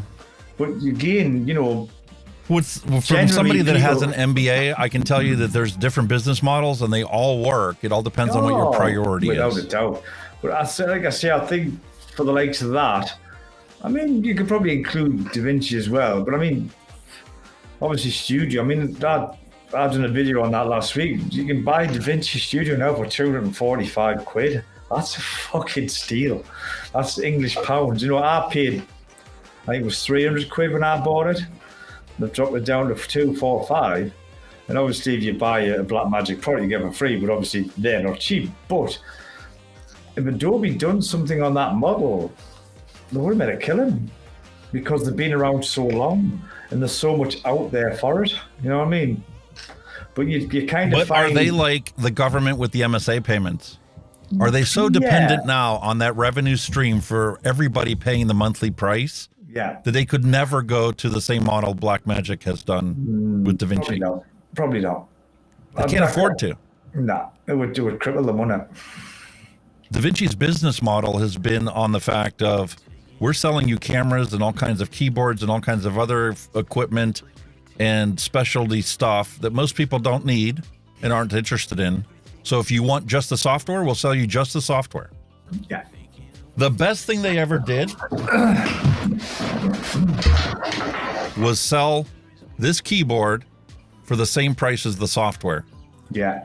So it was essentially a 50% off sale. You got the keyboard and you got the software. How long you had that, you sneaky man?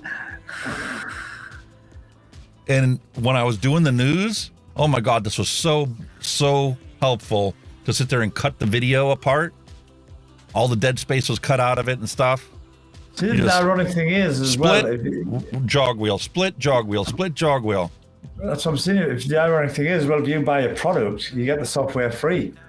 So you're killing two birds with one stone. But I see what you mean. Blackmagic are basically cameras, equipment, control modules, all that shit. That's the primary business model, the seals, and obviously the software comes with it. But they're being clever and said, well, for the average Joe, we can make that available to him now, and it's for free, and that's what blows me away about it, because I've had loads of other top branded softwares for editing free, but they only last a free trial for 30 days, and then that's it, you're fucked, you know what I mean? With this. Well, they know that their software's so complicated, it's going to take you more than 30 days to learn it. So most people will download the free version of it, and they'll get good at it, and they'll do what they need to do. And after 6 months of using it, you're like, man, there's that one feature that's paid only. It's worth the price just for that one feature. Yeah. And it takes everything to a whole new level. The thing of Resolve, like I said, they update it, but also update the free version as well. So that to me is just phenomenal. It's honestly, they blew the competition away in my eyes, like without a doubt. Because I was looking at it, like, and there was this guy, and he said not only are people switching from Premiere to this, but he says it's also the hottest thing on YouTube. So they're not only doing it for that, but they're doing it for fucking YouTube views as well, because it is a massive, massive topic on YouTube. And then it's true. You know what I mean? There's shitloads of videos out there now for DaVinci. More than Premiere. More than Premiere, I would say. I hardly ever see any Premiere Pro videos now, new ones. It's all DaVinci. Steve Vapes, to answer your question, does it taste like a Tootsie Roll? Now that you mention it, yes. A Tootsie Roll? What's one of them? How explain that in English for us in the UK. What's a Tootsie Roll? It's kind of like a piece of taffy that's chocolate flavor. Right. Oh, like a chocolate toffee. Yes. Well, it's not toffee. Toffee's more along the caramel aspect of things. This is legit, just a chocolate flavored taffy. Got ya. Like saltwater taffy. I'm with you now. I can't remember the English version, but I know what you mean. Once again, we're coming on almost 4 hours, and we haven't even done our retro vape yet. Well, let's get it going, eh?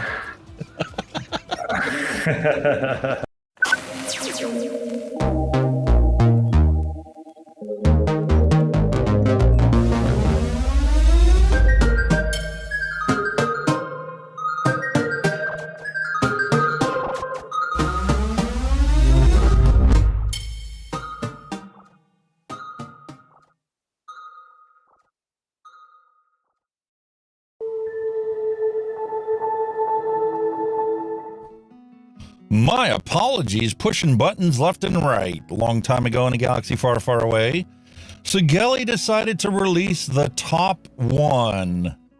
And also for us today is the Wake Mod Company, who also made the Bigfoot Murder Kit, released an RTA that we're going to throw on top of this one for our enjoyment today. So let me cut this plastic wrap off of the Sigelli mod. And this is the second time I've gotten a Sigelli product in a metal case, a metal tin.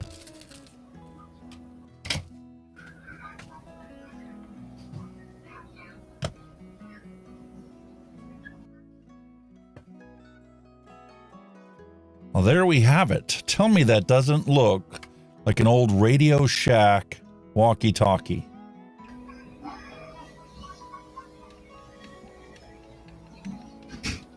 Nice clicky button. Aesthetically, that thing's beautiful. They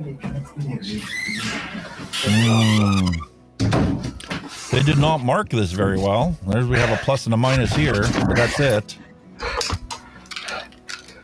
You really need to make longer bumpers. Shit, smoke alarm, sorry. You do that when you open the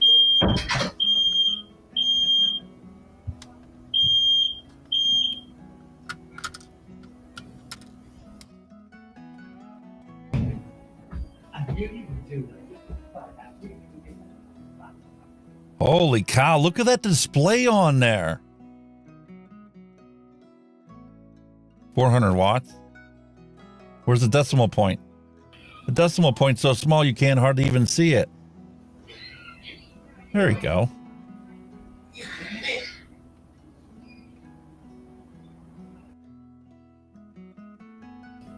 $230 watts. I don't believe it.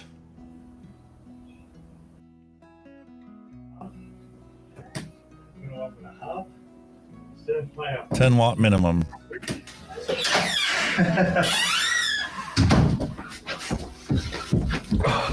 My apologies again. I fell up the stairs trying to get to the smoke alarm. I tripped up. Jeez. Isn't that a weird human reaction, right? It's going off. The alarm's going off. You know why it's going off, and yet you rush 90 miles an hour to disable it. What the hell? All right, mate, I want you to that? tell me, does that not look like a Radio Shack walkie-talkie? What the hell is that? Holy moly. That is. Are you sure it isn't a walkie-talkie and a vape device? Because you've got a boombox with a vape device, so I wouldn't be surprised if there's no speaker here. They put a display where the speaker would have been. And obviously a nice 510, air-fed 510 on the top. That is so odd. Check atomizer. I'll tell you what it is. I like the display on the screen for us blind old gets. That's very clear. Oh, hell yeah. except for the decimal point. It looks like 560 watts. Oh no, I can cope with that. Once I know where it is, I know where that is. But comes in a wonderful tin. The top one. It's kind of, even the packaging is quite good. Yeah, Sigelli. Yeah. So I'm curious to see how that actually is going to vape. What kind of power is that putting out there? But here we have the Wake Mod Company, the same one that made my Bigfoot murder kit. They released an RTA, and this is your favorite color. Oh no, rainbow! I fucking knew it. It's not rainbow. It's green and gold. Come on! Whoa! That is fucking psychedelic crazy, that, isn't it? Listen, Wake Modco put out a lot of like gold-plated shit that they got some shit over because it's gold-plated. God. But green, though. Green. Yeah, anodized green. I was thinking more snot green than anodized. It doesn't. That looks. I'm not being funny. I hope it performs better than it looks. That looks hideous. When's the last time you saw an airflow ring that just popped off at the bottom of the tank? Never.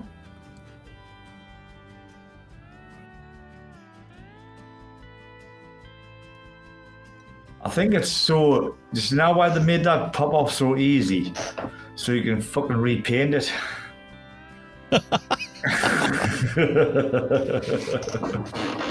And the top. Holy moly, that's it. I've never seen anything like that color-wise. That is crazy. Where have we seen this before? Yeah. The ring just pops on and off. That's it, so you can get into build and you drop that on. That looks very small, that deck. What diameter is that? 24 millimeter. No way. Actually, if you pull the calipers on it, it's 24.5. Looks very small for 24. Very small. I just can't get over gold plated. Why did they gold plate it? I've seen you've got a gold plated 510 pins, so is it conductivity issues or I don't know? I mean, they did it for aesthetics and durability. Aesthetics. Well, you know, if it fails, you can always take it to the jewelers and see what you'll get for the gold plate, I suppose. If you pawn it in. Get nothing for gold plate. The chrome plating shop I worked at, we did some gold plating too. But it's usually for scientific equipment that needed it for the electrical properties of gold. Yeah.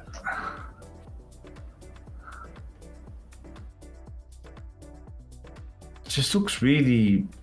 That deck looks just really so compact and tight. It looks really small for what it is. I don't understand this. Why doesn't this fit in there?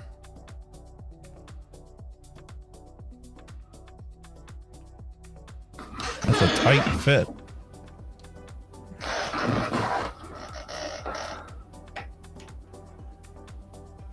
Well, back in the day, it was probably made for the good old Allen key, wasn't it? Well, they're using a 1.3 millimeter. I mean, the standard size that does every tank I bought.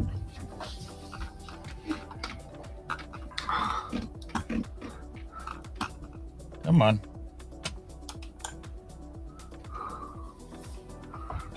Oh, you fucker. 1.5 and 1.3 millimeters 1.5 is all you need to deal with any vape tank.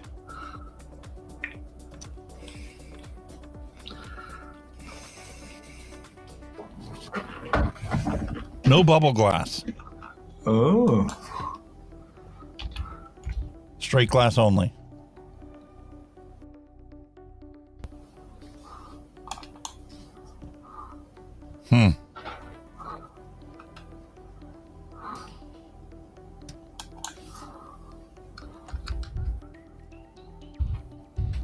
Now my question is, did they include coils with it? Maybe, maybe not. Look, even their Allen key's black. Had to be different with everything.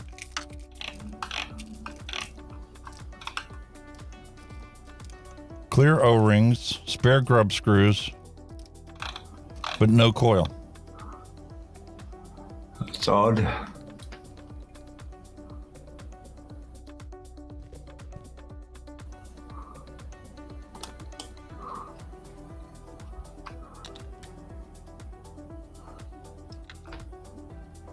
Now the question is, do I wrap a set of coils to throw in here?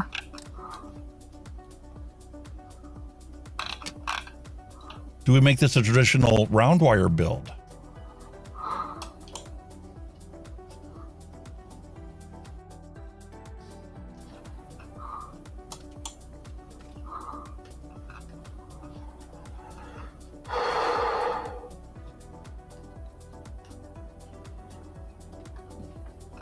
Or do we just settle for some 2.5 millimeter fuse Clapton from Coilology?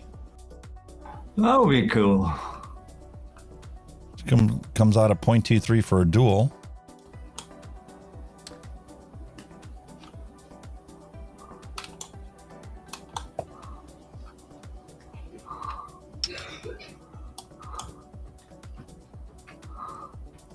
The thing is, look how far apart it is. That's a weird.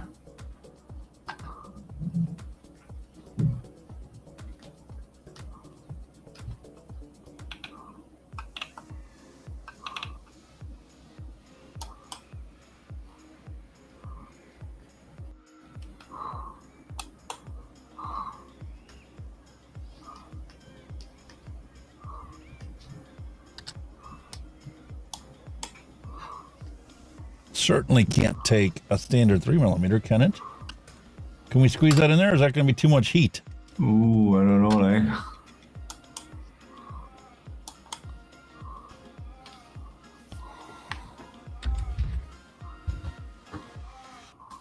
I could legit reuse the ones that I originally had in the Chillin V3.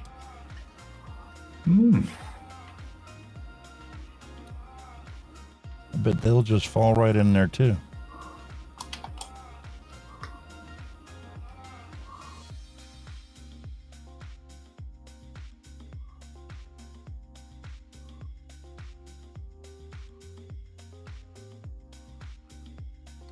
You're not going to make some funny comment about how I can't get it in the hole? I'm seeing nothing on this one, mate. I'm holding it. Look at that. Talk about a piece of cake. Just reuse the ones I've had in the Kyler. I'm quite pleasantly surprised how quick you did it, mate. There you go. That's all I'm going to see on it. Well, like I said, considering, we're already at the 4-hour mark. You're doing very well, sir. That's all I can see. Exceedingly well.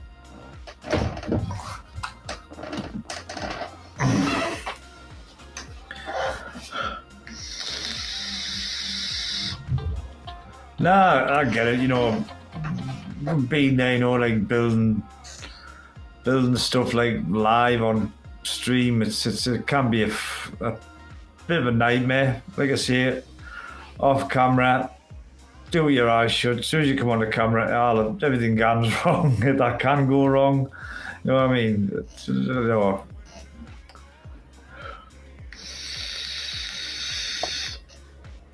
That should be cool, that, because of the airflow. It's a bit like the Valhalla.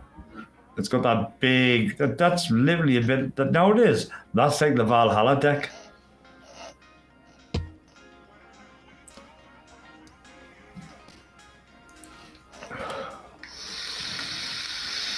Let me pop everything in here just to make sure that nothing shorts out. The coils aren't too high. See? Shorted out. 0.06. Pull them in a bit.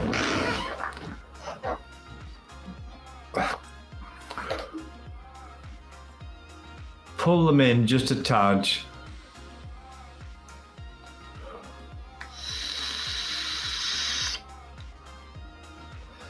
As that airflow is coming out around about a 45-degree angle, you can bring it in a touch. It'll still hit them because it looks very similar to the Valhalla deck. And I've got high hopes. You know what? I should just cut a millimeter off of them. That's the problem with these coils in the first place, is that they were 7 millimeters, not 6. There you go, that's better. I can get that one guy on there. There you go. Job's a good mate.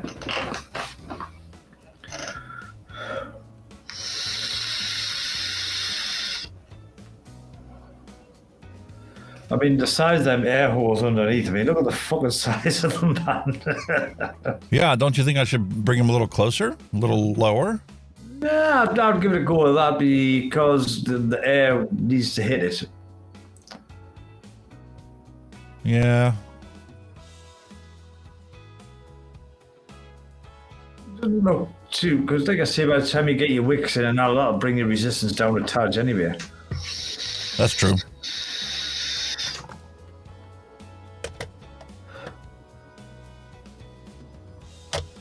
They're just too We big. have to thin this cotton out because look at these wells aren't very big.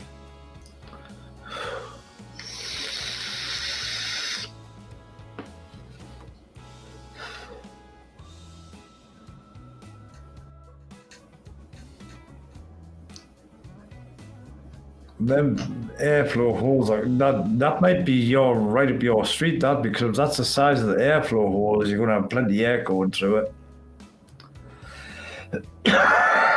Excuse me.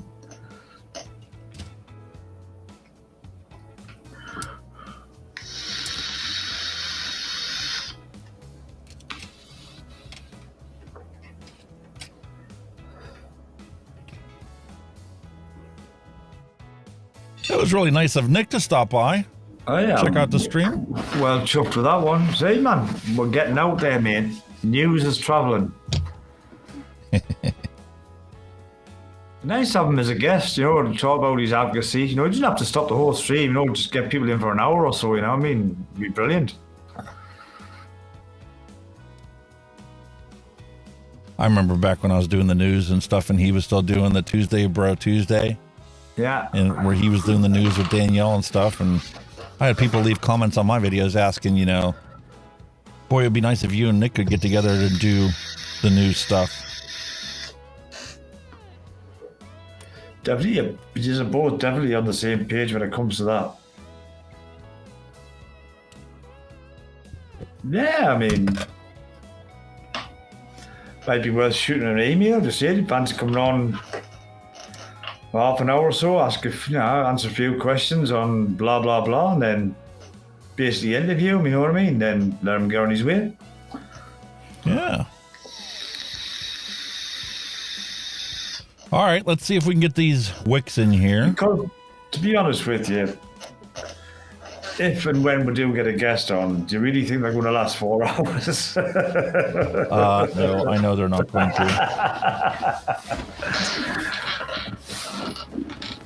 That would be, that could be a good thing, because you'd have multiple guests on, all doing a little stint through the show, and that'd be brilliant, Half-hour stint here and there, that'd be absolutely class.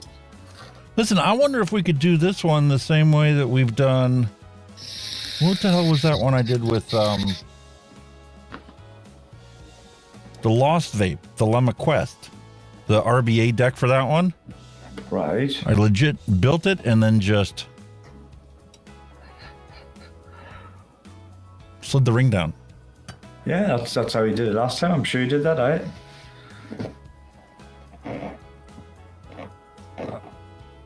Yep, I think that's the whole point of it. Once you cut them the length, you just slide that down, it pulls them in. Shit. Worth a try, I think that's the easiest wicking job yet.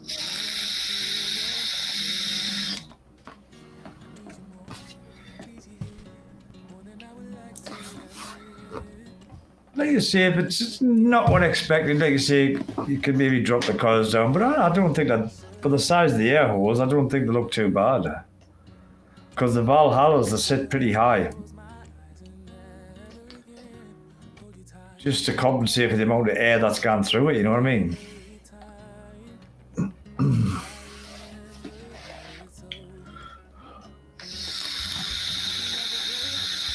Wow.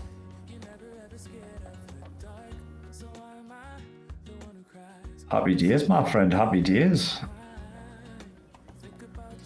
That may be, I think, one of the quickest builds we've done. If that's a damn good tank, I'm going to be annoyed by the colour. I'm really going to be annoyed with it because you've got that colour. It's just the airflow ring and the top cap that's like that.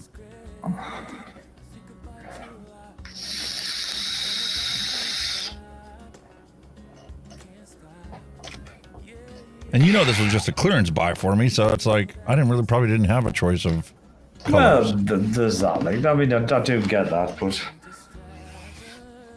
you can DIY mod your tanks, repaint them.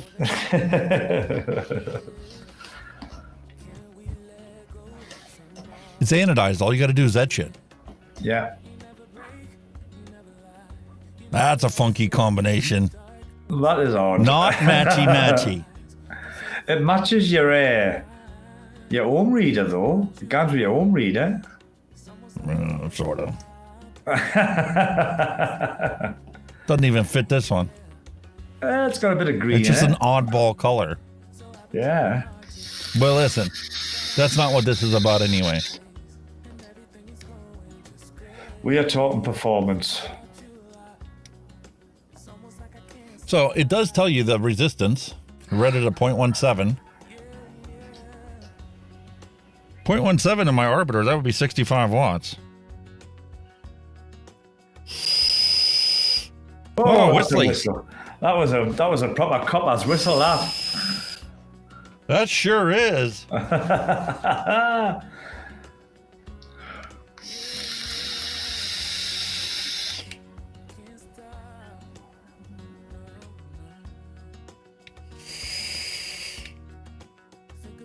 That was very whistly.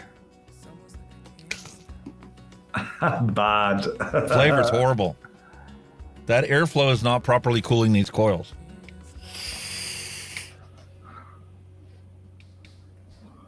Ugh. No, we need to fix this. Jesus.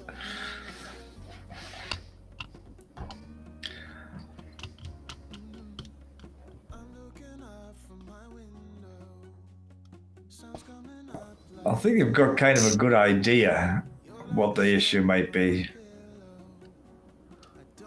I learned my lesson from the Chillin. Yeah. V3.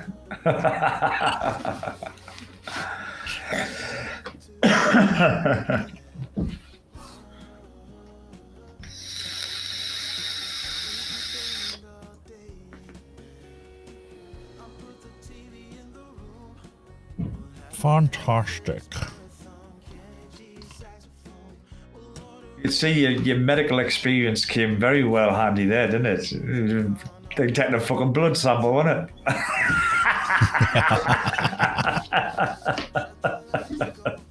you even checked for fucking air bubbles.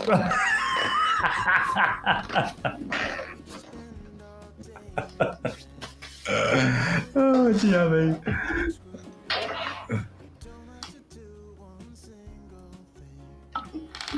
All right. So, let's see if I can do this without having to change the cotton. That's going to be the challenge.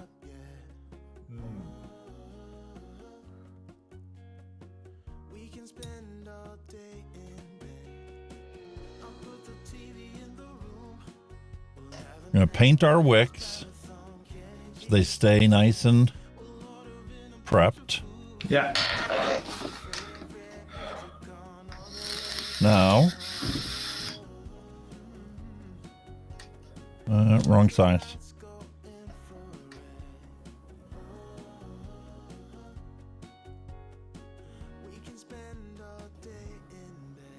Loosen the coil. Grab our coily tool.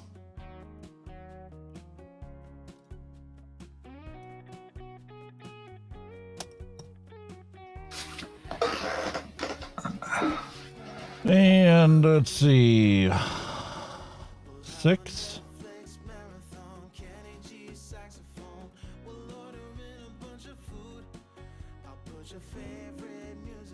Okay, we're going to cut the one side to 6. And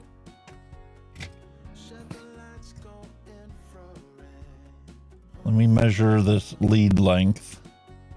Is it a 0.5 millimeter longer or is it a full millimeter longer?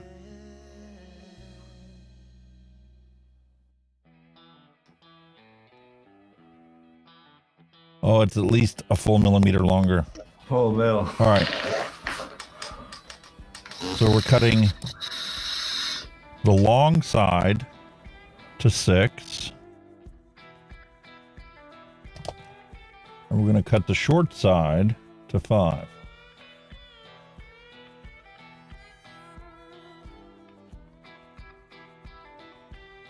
I know done the 2 different leg lengths as well. Like that's an odd one.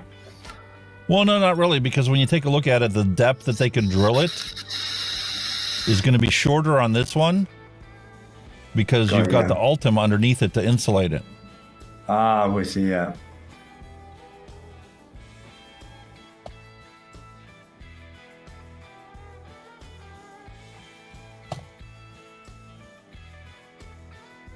Logical thinking, my friend.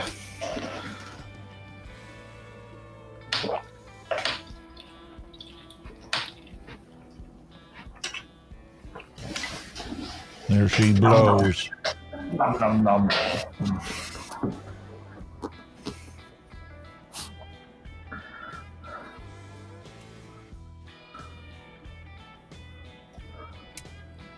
Do the same on the other side.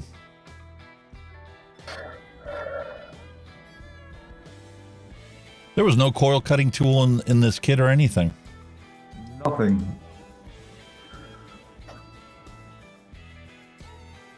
Let me measure, make sure it's still.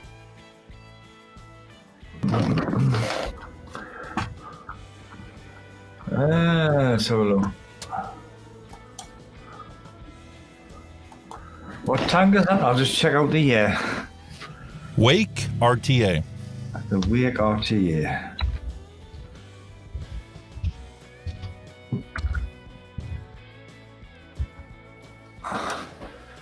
Okay, so that one is cut to 6. You were talking 2017 technology, sir.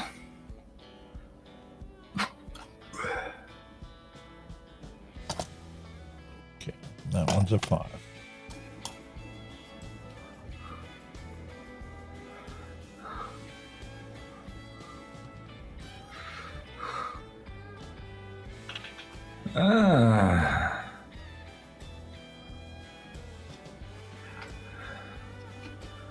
The Wake RTA is a tank made by the Wake Mod company, and the designers of the Dot Mod created it. Forces build deck, bottom feed, airflow control, and 24-karat gold-plated interior. Exterior is anodized aluminium. Tank holds 3.3 ml and is top filled.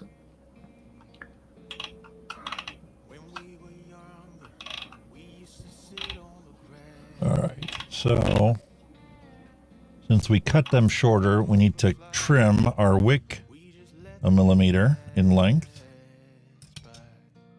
Even on this website, it doesn't give you an actual length to cut them at. It's just saying once the right length is found, cutting the leads will get easier. Okay, that's fucking very informative. In other words, they were too freaking lazy to give you the perfect measurement for it. So.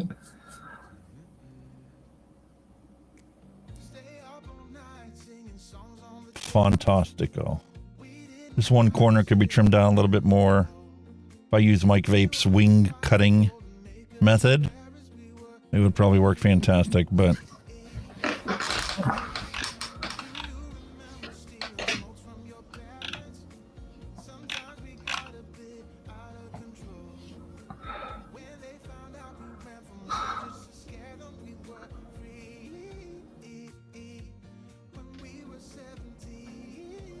all right. Make sure we don't have any shorts.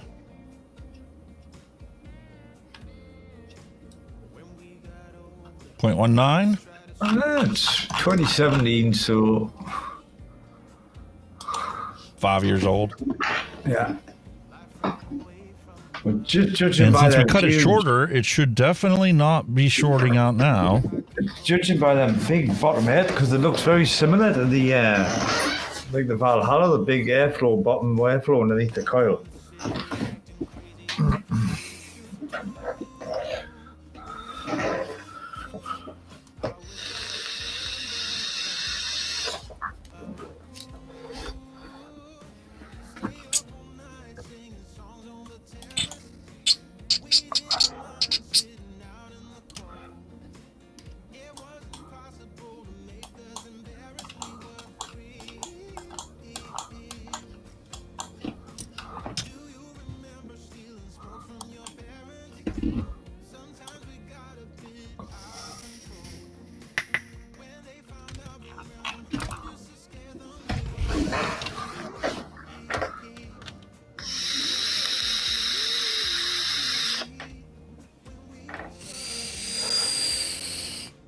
Still whistly. Oh, I think that's just part and parcel of it by the looks of it.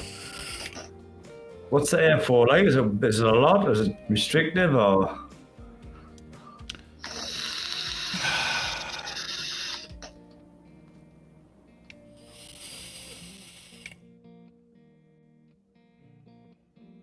Has shit for flavor. Wow.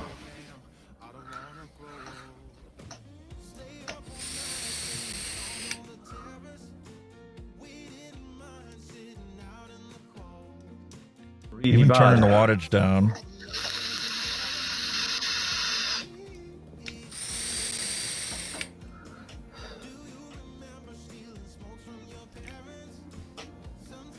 I want to try something here, just out of curiosity, because I had this issue with Sigelli mods before, where I had some smock tanks that I threw on it, and the juice I was using, I was familiar with, and it just tasted shitty on the Sigelli mod. Did you not have a mod the other week that was like that, Sigelli, that wasn't just putting the power through? I think it was more than that. It wasn't about not having the right power. It had to do with the fact that they're using probably like a square wave instead of a sine wave. Yeah. For mod power regulation.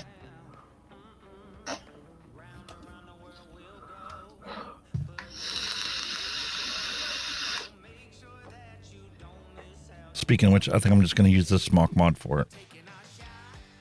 The Arc Fox. The good old Arc Fox, the workhorse.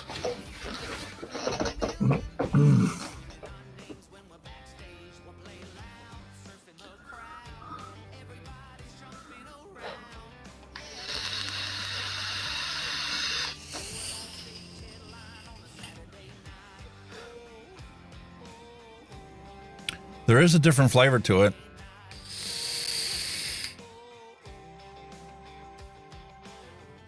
It's still shitty. Yeah.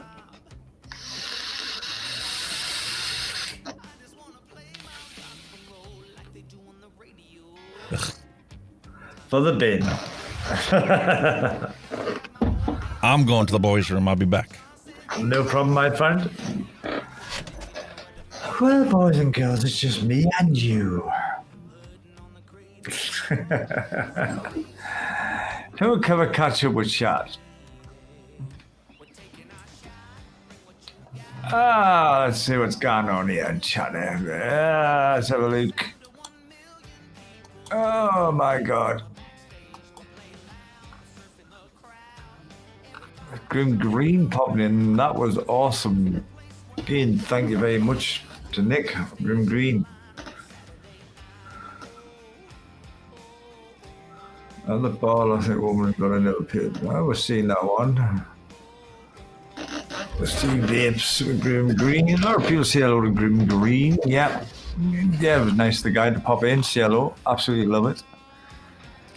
Much love and respect to him. Yeah, I was chatting through chat there, just see if there's anything new. Flat Cap Vapor. Hello, matey. How you doing? All right?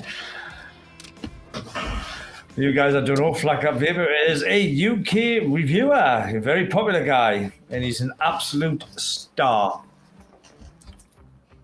That makes another person to put in as a mod. I do not know how to make you a VIP. He's a ledge, Flat Cap. Make you a mod instead. See, Flat Cap, been a long time since sport. Hope you're doing absolutely brilliant, mate. I know you're a busy man. Hope you're doing well. Hope all's good for you, buddy.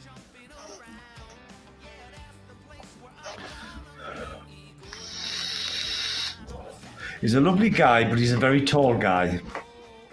For the audience who don't know, he's very tall. He's plus 6 foot.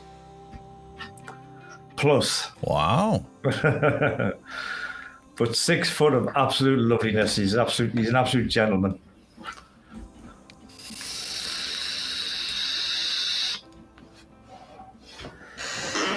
Shit for flavor on this Wake Bad. RTA. Really bad. Wow. Yeah, maybe you can play with it later on, see how you get on with it. Yeah, coil placement makes such a massive difference. Yeah. I learned that the hard way. I know, you had me feeling so guilty for recommending you that. I know you went out your way to get that tank, but it's still here.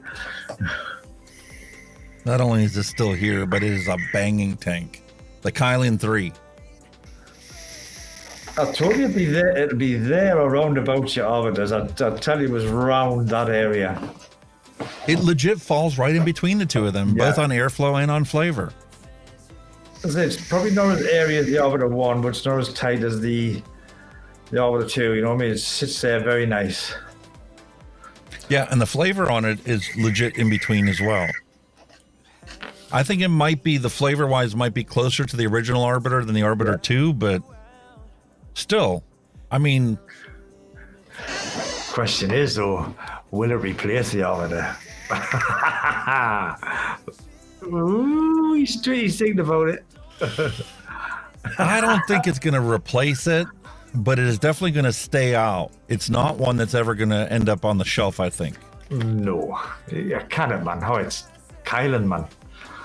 You know, it might take a break in the rotation, but it's one that's not going to end up sitting there like this Wake RTA. That's going straight to the shelf. I'm not even sure it's worth the toying and tinkering to get the right coil placement. It's, what, 2017? So it's pretty old school compared to what it is now, like, isn't it? The airflow is clear pushed out to the very outside of it, and it's not even like angled inward. That's what I was thinking, because that's why it's similar to the Valhalla, but the Valhalla's angled is about 45 degrees, so it hits the bottom of your coil, you know. It's but with that being so flat, you kind of, yeah. And this Chillin 3 taught me about that airflow. If you do not envelop the coil with even amount of airflow, you're going to get an off taste, a metallic taste, because you are superheating the coil on the inside where there's no air, inadequate airflow, That's right, and cooling it only on the outside of the coil. They needed to direct that airflow towards the center. Yeah. To split it evenly between the coil, inside wall and outside. But you got there in the end. That's all I'm going to do. You got there in the end. Yeah, 1 millimeter dropping the coil is all it took. Yeah. And now it's fantastic. It's kind of like, you know, if any of you guys do get the Chillin 3, that's kind of your guide. Just have your coil where the top side airflow like walls are sitting, just have it just slightly below them, you know, so when you're looking through them top row holes, you can see the top of your coil, and that is the sweet spot on that tank. It's absolutely brilliant. And now that we have the arbiter on that top one, it actually does fit and is a kind of matchy-matchy. That looks better. It's still an odd looking mod though.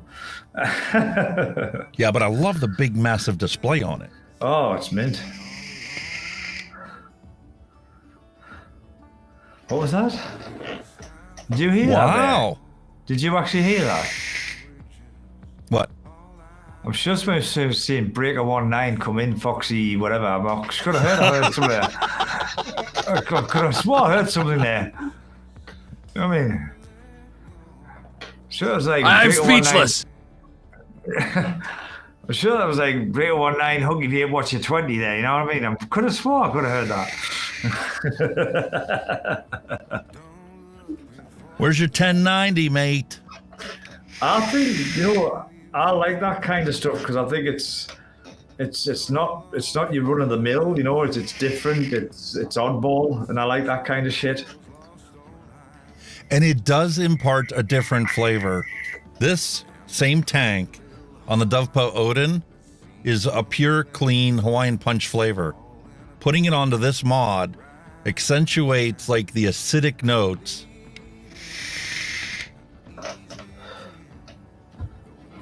In the pineapple and the orange.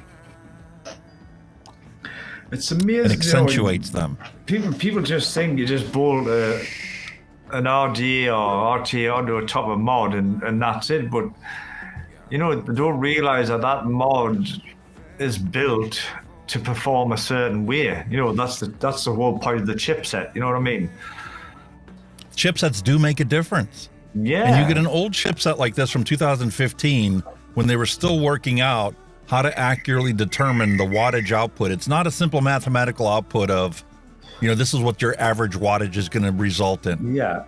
Whether you use a square wave or a triangle wave or a purified sine wave does make a difference There's obviously, to get that you know, output wattage. There's obviously, you know, the power curve, the ramp time. You know, there's a lot of stuff that goes into it. There's a lot of science. If you look up to that, there's a lot of science that goes into it. And it's interesting to vape it on this mod because it's bringing out notes in that Hawaiian Punch mix that you don't get from other mods, modern mods. I mean, that's why I used to like watching, well, I still do watch him now, you know, DJ Daniel. But the shit he's got for testing is phenomenal. And he does a lot, you know. That's how Phil got to be really big too, because he was using, you know, the full instrumentation to measure the actual there's time it takes for the mods to fire and the ramp and you know, they use the oscilloscopes and all that kind of shit. And you know, when you use an oscilloscope, you can legit measure the wattage over time and map that out and create a graph that you can compare it with other devices. That's right. I mean, even Moochie with the batteries, you know, you've seen the shit he's got as well, you know, and it's fucking phenomenal, man. That stuff goes just way over my fucking head, that shit. Nah, I'll tip my hats off to them guys. And I'll tell you what, it does make a difference on the nicotine uptake as well, because on this one, I'm already feeling a nic buzz, and I've only taken a couple drags of it. No way. Yeah. Really? Wow.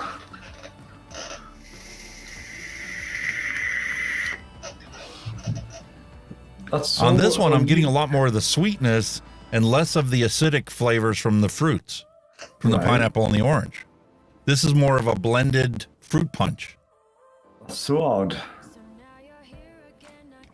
Again, chipset, you know. I think when we said, you know, that's why the big names got their name, you know, that they got the chip shot spot on, you know, your EHEs and your fucking, your what do you call them?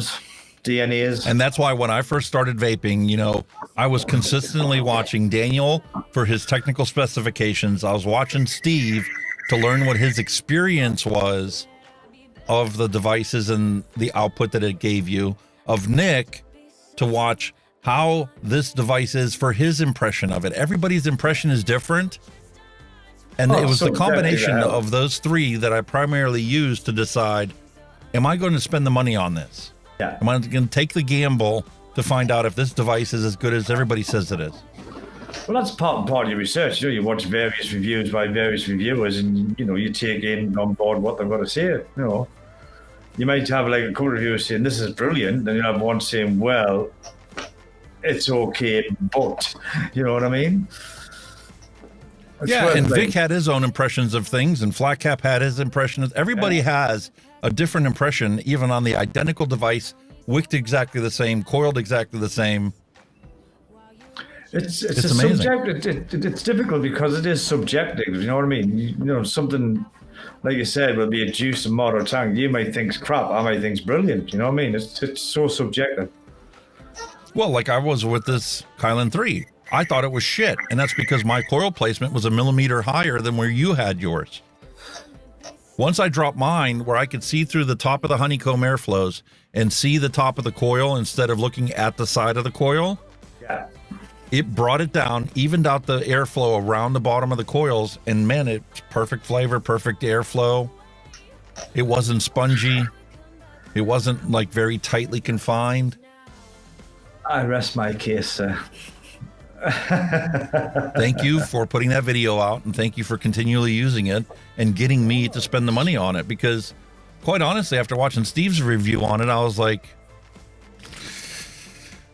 why would you go backwards in design? Why would you go to a quarter turn bottom cap and threads for the top cap? It's just stupid. That is an odd setup. I do admit that is an odd setup, but again, it's for me, sometimes it's not so much the way the tank looks, it's the performance. You know, that's your end goal at the end of the day, is what it vapes like. That's what you're going to do. You're going to vape it. You know what I mean?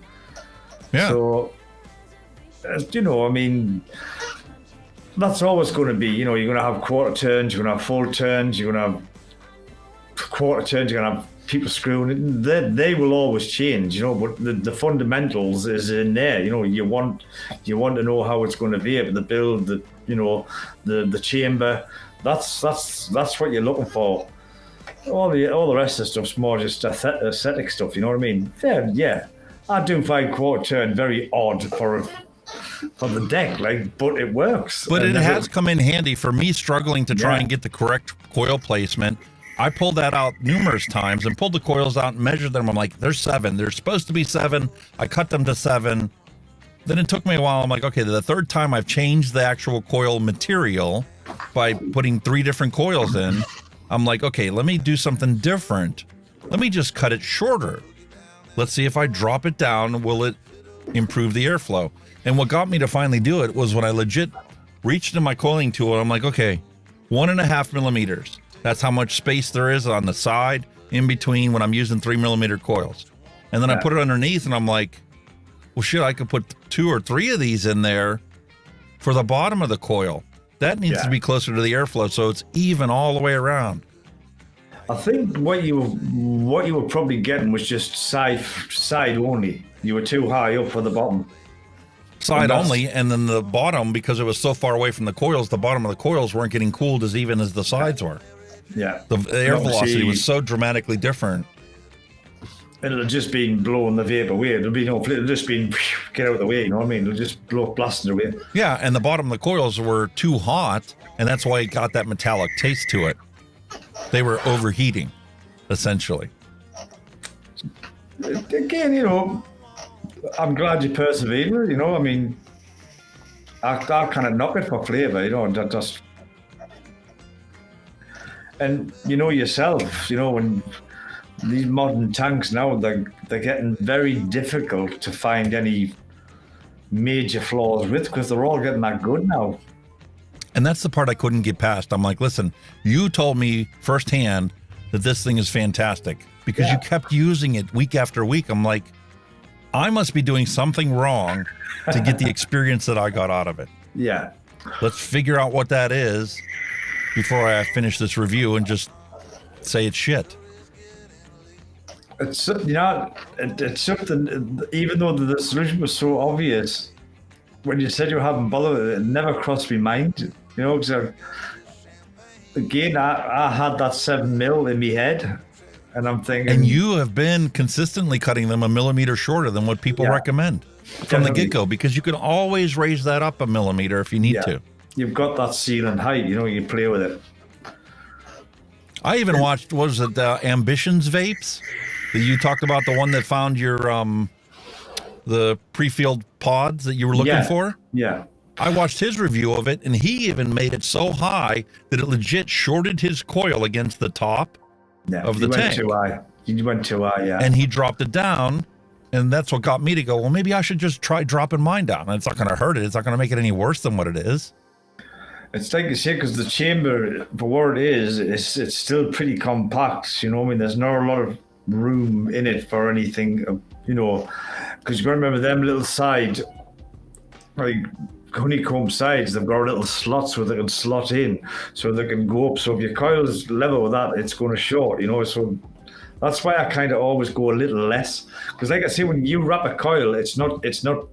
You can measure with your calipers, you'll find it's not 3 mil. It'll be like maybe like 3.1, 3.2. So when you lift it, you tighten it to more that diameter anyway. So you've got that little bit of play, and it works for me. It's always worked for me, you know. Every tank, you know, right, cut to 5 mil, obviously, right, I'm going to do the 4. Cut to 6, right, I'm going to do the 5. And it's always worked because you can pull it up that mil if you need to. One last thing that we need to do for today is finally taste this butterscotch custard flavor shock. Yeah, you sorted that one out, didn't you? And as a perfect conclusion to bring things back to the beginning, I'm going to be trying it out on that mod that you just got. Ah. Yeah, guys, 15 quid, man. Absolutely. Honestly, I'm well impressed with what it is.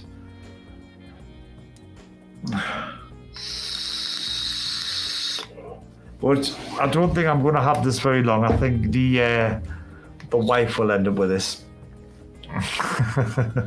Which I don't mind. I don't mind at all. Especially if it finally gets her to stop being a dual user. This is it.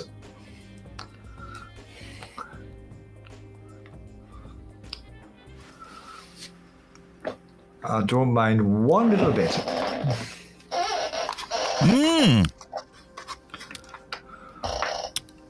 A knuckle test off the finger. That is a beautiful butterscotch custard. Oh, sounds promising. Come on. In my damn O-ring. I need to lube this one up. I don't know what is these drops. This top O-ring. What the fuck?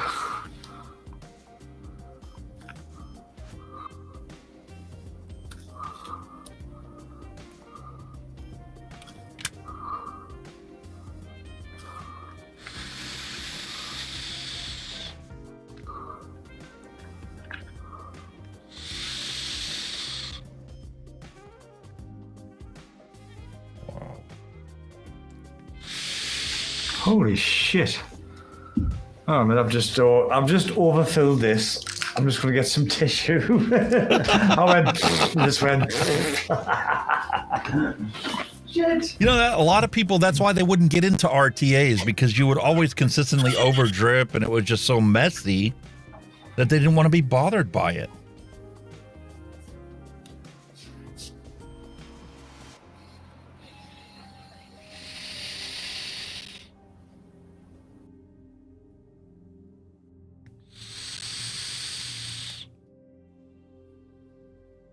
Need to give it some more power, I think. 40 watts isn't quite enough. 0.45 ohms.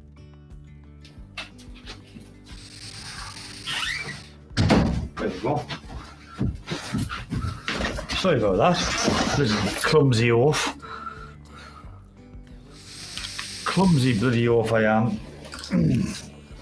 There we go. Oh yeah, it definitely needed some more heat.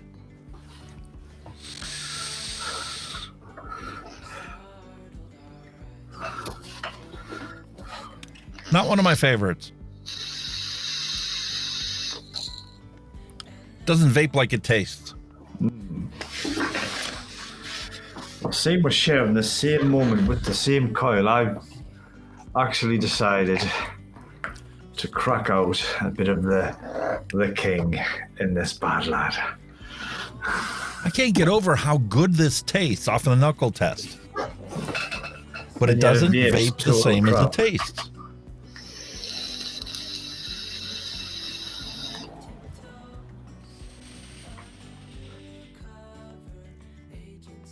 do get some like that, that's taken. I mean, some do taste fantastic with the little test, and when you vape them, they're like, "Where's the flavour?" I'm getting the same characteristics, but it's so muted. Then again, it may also be, I did have one of the drops after I got done cleaning it that was reading like a 0.75. I had to go back in there and retighten the Allen screws to get it to fit right. And then I got the normal 0.4 resistance I was expecting to get out of those coils.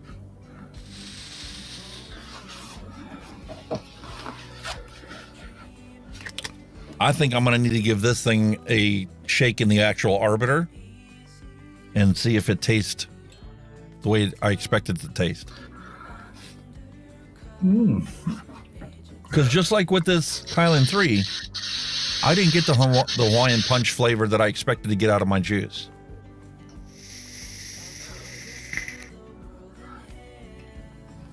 Was that Hawaiian taste good in the Kylan now, yeah? Oh my God, yes. It tastes like I expected it to taste. A full saturated, juicy flavor. And it's better in a vape than it is on a knuckle test. Really?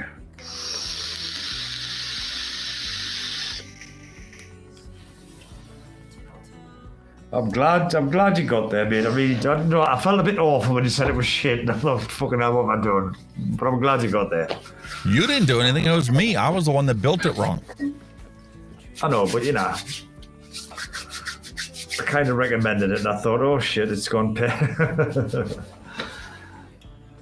There she is.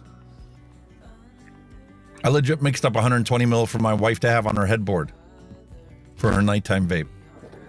And she actually likes that, yeah? She loves it. Wow. She's using this one in her little Max Pod from Freemax. That one's set up and made as a 12. Her nightstand vape is set up as a 6. I've got a 3 milligram that I've mixed up for here that I use for all my random stuff and testing. I've made this 5 times already as a 60 mil bottle. In the space of what? A week or so? Christ. Nah, a couple weeks. A couple of weeks. 3 weeks. Even so, you must, that's going to show you like that if you're constantly making it. There's the original 60 mil bottle. I was alternating back and forth. When this one would get down to like this, half a bottle or less, I would mix this bottle up to set on the shelf. Got ya. And I've got a 30 mil bottle of this that I've used up 3 or 4 times, and I've got a 30 mil bottle of this sitting in a box underneath my desk that I want to come back to in a month or two to make sure there's no flavor degradation. You're going to have to make a bulk batch, right? You're going to have to make a liter of it or something and just stick it on the side. I'm legit at the point now, because of how wonderful it is, I want to get Matt's feedback. I gave him a bottle, a 120 mil bottle I made for him. I want to get his feedback on it. And I may send out Dusty and Pam, send them a bottle of it to try out and get their feedback on it. Because I'm at the point now where I think I honestly want to make a one shot to sell.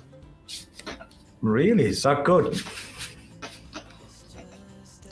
Wow. It's the first moly. recipe that I've made myself, and it is better than anything that I've mixed from other people's recipes. Well done, sir. And the question is it something that everybody's going to love, or is it something that just my wife have gotten to be? I don't think it's just going to be. I don't think you're going to be the only 2 on this planet that's going to like it. You know what I mean? You know what I mean? It's feasibly impossible. Yeah.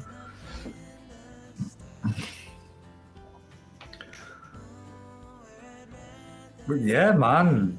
Honestly, well done, mate. Honestly, like I say, it's like one of them eureka moments, isn't it? You know, you probably spent a lot of time, you know, altering or twiggling, you know, recipes that's been on, and now you made your own from scratch, and it, you know, it's possibly a success. I mean, there's got to be some satisfaction in that, surely. It is. It's a tremendous amount of satisfaction knowing I finally developed my own recipe And it was simply based off of a food recipe that I found. And I'm like, I know these flavor profiles. Let me make it out of this for vaping. Maybe that's the way to go with you, man. Have a couple of look, check the food profiles out and see where you can go with them.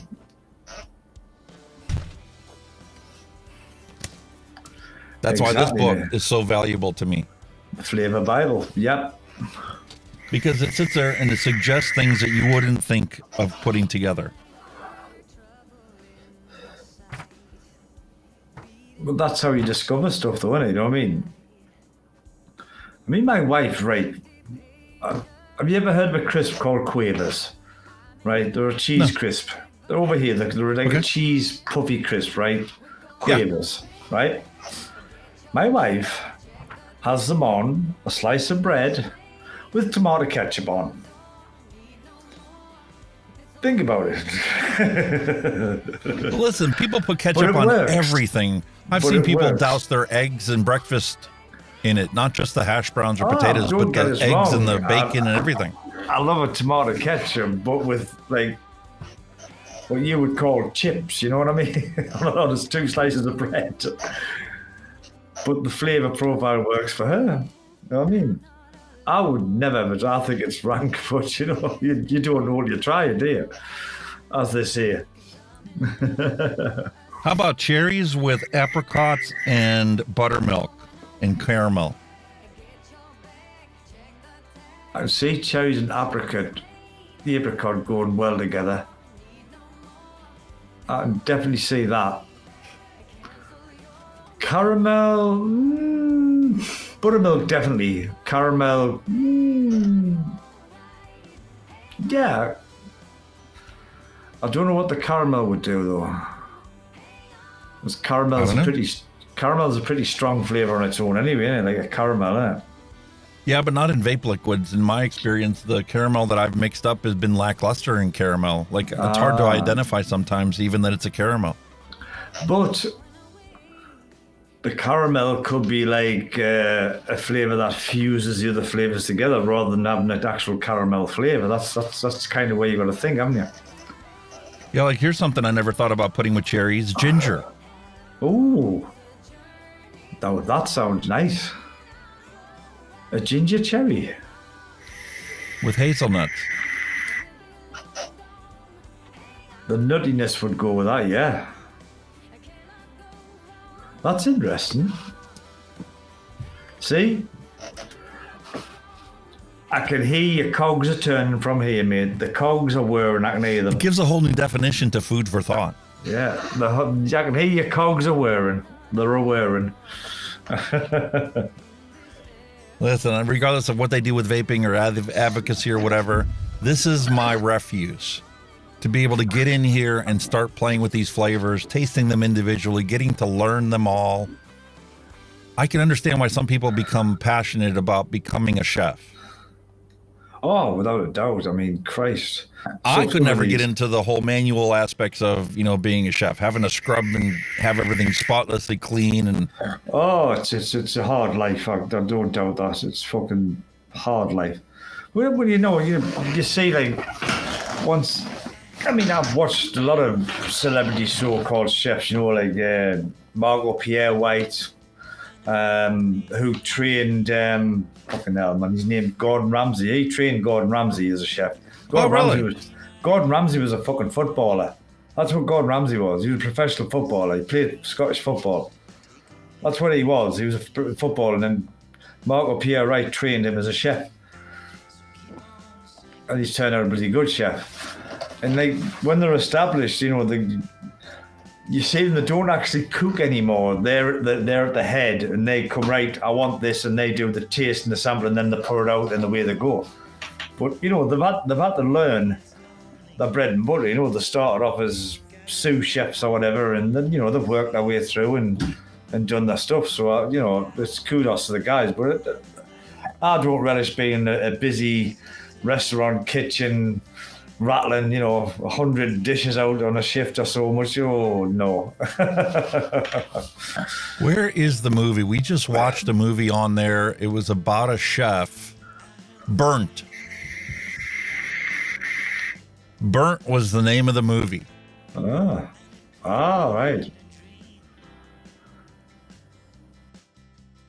And this is about Adam Jones as a chef who destroyed his career with drugs and diva behavior. He cleans up and returns to London, determined to redeem himself by spearheading a top restaurant to gain a 3-star Michelin review. Yeah, that's the big thing with chefs over here. The Michelin review, that's a big. I mean, we had what do you call it again? A fantastic movie. If you all have some time to watch. What was he called again? Oh, fuck's sake. There's one of the chefs over here. He was a big chef. All his restaurants went bust. Is it Jamie something? I can't think of his name now. Talks with a lisp, he's very lisp. But he was a big chef in his day, and I think what it was, his management company kind of screwed him, and that's why all his restaurants went tits up. But he's still about, he hasn't gone bust. He's still around. Well, the one thing that you can definitely say for chefs, they have to have a good team. Without having proper sous chefs and an assistant and chefs that can be there and produce food as good as you when you're not there, you cannot get to the point where you can get a 3-star Michelin. I mean, a lot of them they've all got a heightened palate as well. The palate, the things that can taste that we can't taste is like what the fuck? Intricacies between different flavor profiles. And they'll try this spice in there this time and they say, here, try this. Tell me what you think. And the thing is, they can pick that up. Me and you going, it's a curry. They go, no, it's this, that. You know what I mean? Did you notice the dill I put in there? Yeah, no? You're like. All I know is it tastes fantastic. Yeah, and plus, like, you find when you got a professional, the food's very rich. You look at them to put like a little portion out, like you think, fucking hell, I'll eat 12 of them. But like when you actually eat it, it's that rich. It's so rich you can't eat a lot of it. That's what I'm saying. It's clever stuff. Very clever stuff. My wife is like that. She'll never make anything the same way twice. Every time she makes it, it's just a little bit different. Yeah, man. But they're so well seasoned, and the flavors just explode in your mouth. I like a bit of cooking now and then. I must admit, I'm a little bit of a dab hand in the kitchen. Like I'm not bragging, like, but I can knock some kind of good stuff up, like. I've got a couple recipes, but you know what? With me being an analytical person, it's all about following this recipe to the T. No. That's why my wife can't bake. No, you do. Because when you bake, you have to follow a specific timeline to get that to a proper bake. Sometimes, if you're doing something that you throw in the oven or you throw in a pot, you don't have to be that specific. I mean, it's like you say with juices, like chili or something like that. There's plenty of variation in chili, and every chili can be completely different and be the same. Exactly. You can add more chili if you want it hot, or you can just a little bit if you want it mild. But when you're baking chocolate chip cookies, if you don't refrigerate that dough before you put it into the oven, you're going to get a completely different cookie than if you leave it at room temperature, scoop it and throw it on a pan and throw it in the oven. It's going to be a flat mess. All pastries, you've got to rest them, whether it be in the fridge or whatever, under a cloth on the bench. You need to rest them before you do anything with them. Otherwise, they just don't do what you want them to do, basically. I mean, and you have to compensate for the differences in the temperature before you put it in the oven. Yeah, without to get the proper rise, and then after it cools, it can turn in, and you got to pull it out early. Otherwise, it's going to be a hard cookie, dry. Same with my grandmother, God bless her, when she used to be able, like 5 o'clock in the morning making bread. And you used to, it was one of the houses you walked in, you just could smell fresh bread. It was every morning. I loved fresh bread smell. 5 a.m. And in them days, you had what you call an airing cupboard. It was where like your water boiler sat, and the water boiler heated the cupboard. And there was always shelves. It was kind of like for storage, sheets and blankets now, but it kept warm. But she used to put a dough in there for it to rise. And she'd have this cupboard stacked out with pots of dough with it was a typical proper china bowl, tea towel over the top. In it went, it went in like, just it when it come out, it was bulging over the top, and then that was it. Oh, honestly. she was meticulous in buying because she'll bake some bread. Like, my God, it was amazing. The smell, just walking that house, it was like, oh my God. You know, you've gotten me motivated. I'm going to have to make some fresh bread again. It's been such a long time. Things we take them the oven, give it a rest for about 5 minutes, and then while it's still warm, slap some proper butter on it, and then, oh, Jesus. Can't beat it, man. The thing I learned when I make fresh bread, I need to pull a stick of butter out the day before I decide to make the bread. Yeah, and leave it sit there so you can have room temperature butter to put on your freshly baked bread. You just see it just melting in the bread, and the taste is phenomenal. Honestly, especially crusty bread. I used to love crusty bread. The things that I say when she made the bread, I used to have a thing about cream of tomato soup. And cream of tomato soup with that crusty bread, still warm, splattered in butter. Just, honestly. It was just a simple thing, but it was so bloody good. Absolutely. That's how Panera bread got to be so popular here in the States. Yeah, because man. every single time you place an order from Panera, they give you some fresh, crusty bread to go along with it. Oh, you kind of beat it, man. You know, honestly, I love bread. I love crusty bread. I like brown bread. I love it. Right across the board. Seedless, something I haven't had in a long time. Pumpernickel. Whole pumpernickel. Jesus. Nice wow. Brown bread. Yeah. Love brown bread. You know, seed bread, whole oat bread. Oh, Suda bread. Oh, Suda bread's phenomenal. Oh, yeah, Suda bread. Oh, know what I do with that, right? Look, I don't make a sandwich. Know what I do with that? Butter with a scrape and a jam on. Oh, out of this world on that bread. That's all I ever put on Suda bread, because it's that good. Gorgeous. Now I know what I'm going to have to do after the stream's over today. Bake some bread. And it's going to have to be a quick rise bread. Almost 11 o'clock your time. Yeah. Almost 6 o'clock my time. Is that how you bloody git? We are probably the longest running vape show on YouTube. We've consistently hit the 5-hour mark and not even blinked an eye at it. That's what I mean. This is my point, you know, it's like all these shows an hour long. I mean, how do you squeeze everything into an hour? We could not physically do it. We just couldn't do it. Not in a million years. Today, we ran the news short. I tried to quickly peruse through everything that was out there, and we were done in an hour. But then our conversation about the things that were in the news ended up lasting another hour before we even got to, make a recipe. But that's the whole point with me with live shows is spark conversation, spark interest on current affairs or current issues. That's the point. Get people talking. You know what I mean? Because obviously. So that's what we should do for next week. I want you to find 5 things that we can pull up and put onto Chrome for us to read over and discuss them. Fucking come on. Mate, I got on last night and within 10 minutes I had 15 different things to talk about today. 5.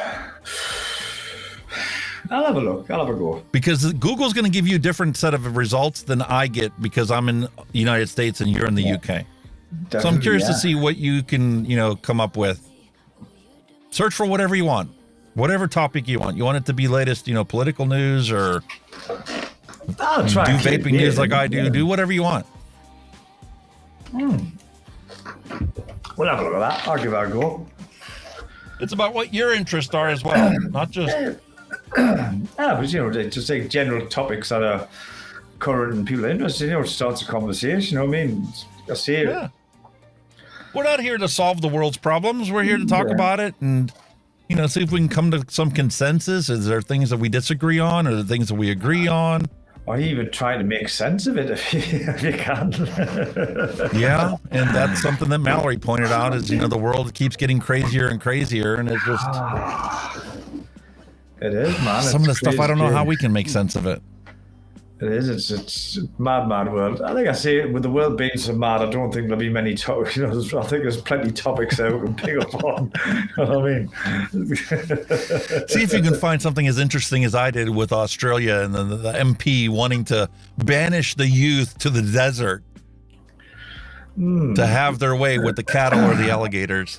See, in the UK, we haven't got a desert, so we're sending them to the mountains. Boy, I'm in the ocean. Yeah, fling them in the drink. Which one? North Sea, Irish Sea, Atlantic, whichever pick. And maybe they can swim over to Sweden and go partake in some snooze. Without a doubt, yeah. That would be interesting. The thing is, swim across the English Channel.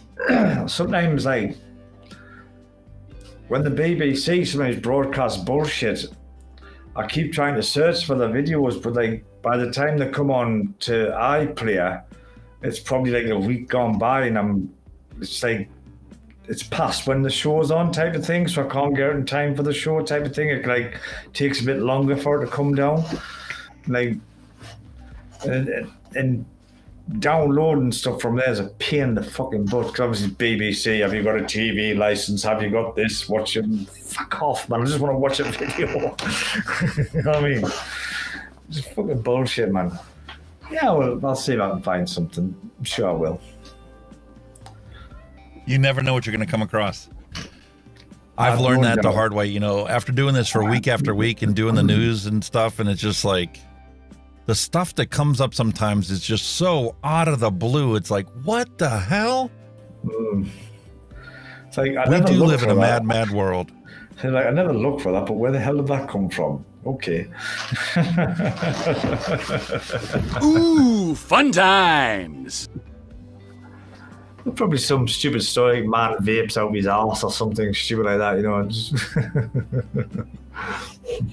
we'll figure it out. Of course we will, my friend. Of course we will.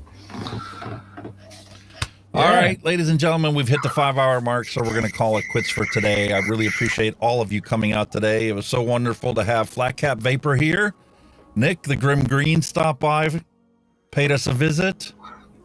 We got to mix up a beautiful recipe. Got to take a look in Old Tank. That didn't work very well. And an old mod that actually does work really well. There you go. Happy days, eh? Very much so. So, ladies and gentlemen, my wish is always peace, love, and a hunky vape to end cigarette combustion. We'll see you guys all same time next week. Thank you very much. And as always, boys and girls, thank you. Thank you for all you people that come in chat and drop in. Again, you know, Grim Green, Flat Cap, you know, two big guys in the vaping community. Absolutely appreciate it. Of course, you know, all you guys that's in here week in, week out, who's, you know, support Hunky Vape channel and, you know, the stream, all that kind of stuff. We absolutely love it. You know, you make it all worthwhile. In the meantime, again, thanks to Alex for putting up with me every week. I don't know how he does it for 5 hours, but there we go. But until I next love week, you, brother. Until, you know, next week, same time, same place. Be there or be square, as they say. But yeah, you all guys, you have a fantastic week. You please stay safe, vape safe, and we'll see you all next week. You take care now. Bye-bye. Bye-bye. Thanks for listening. We'll be back next week again for a fresh round.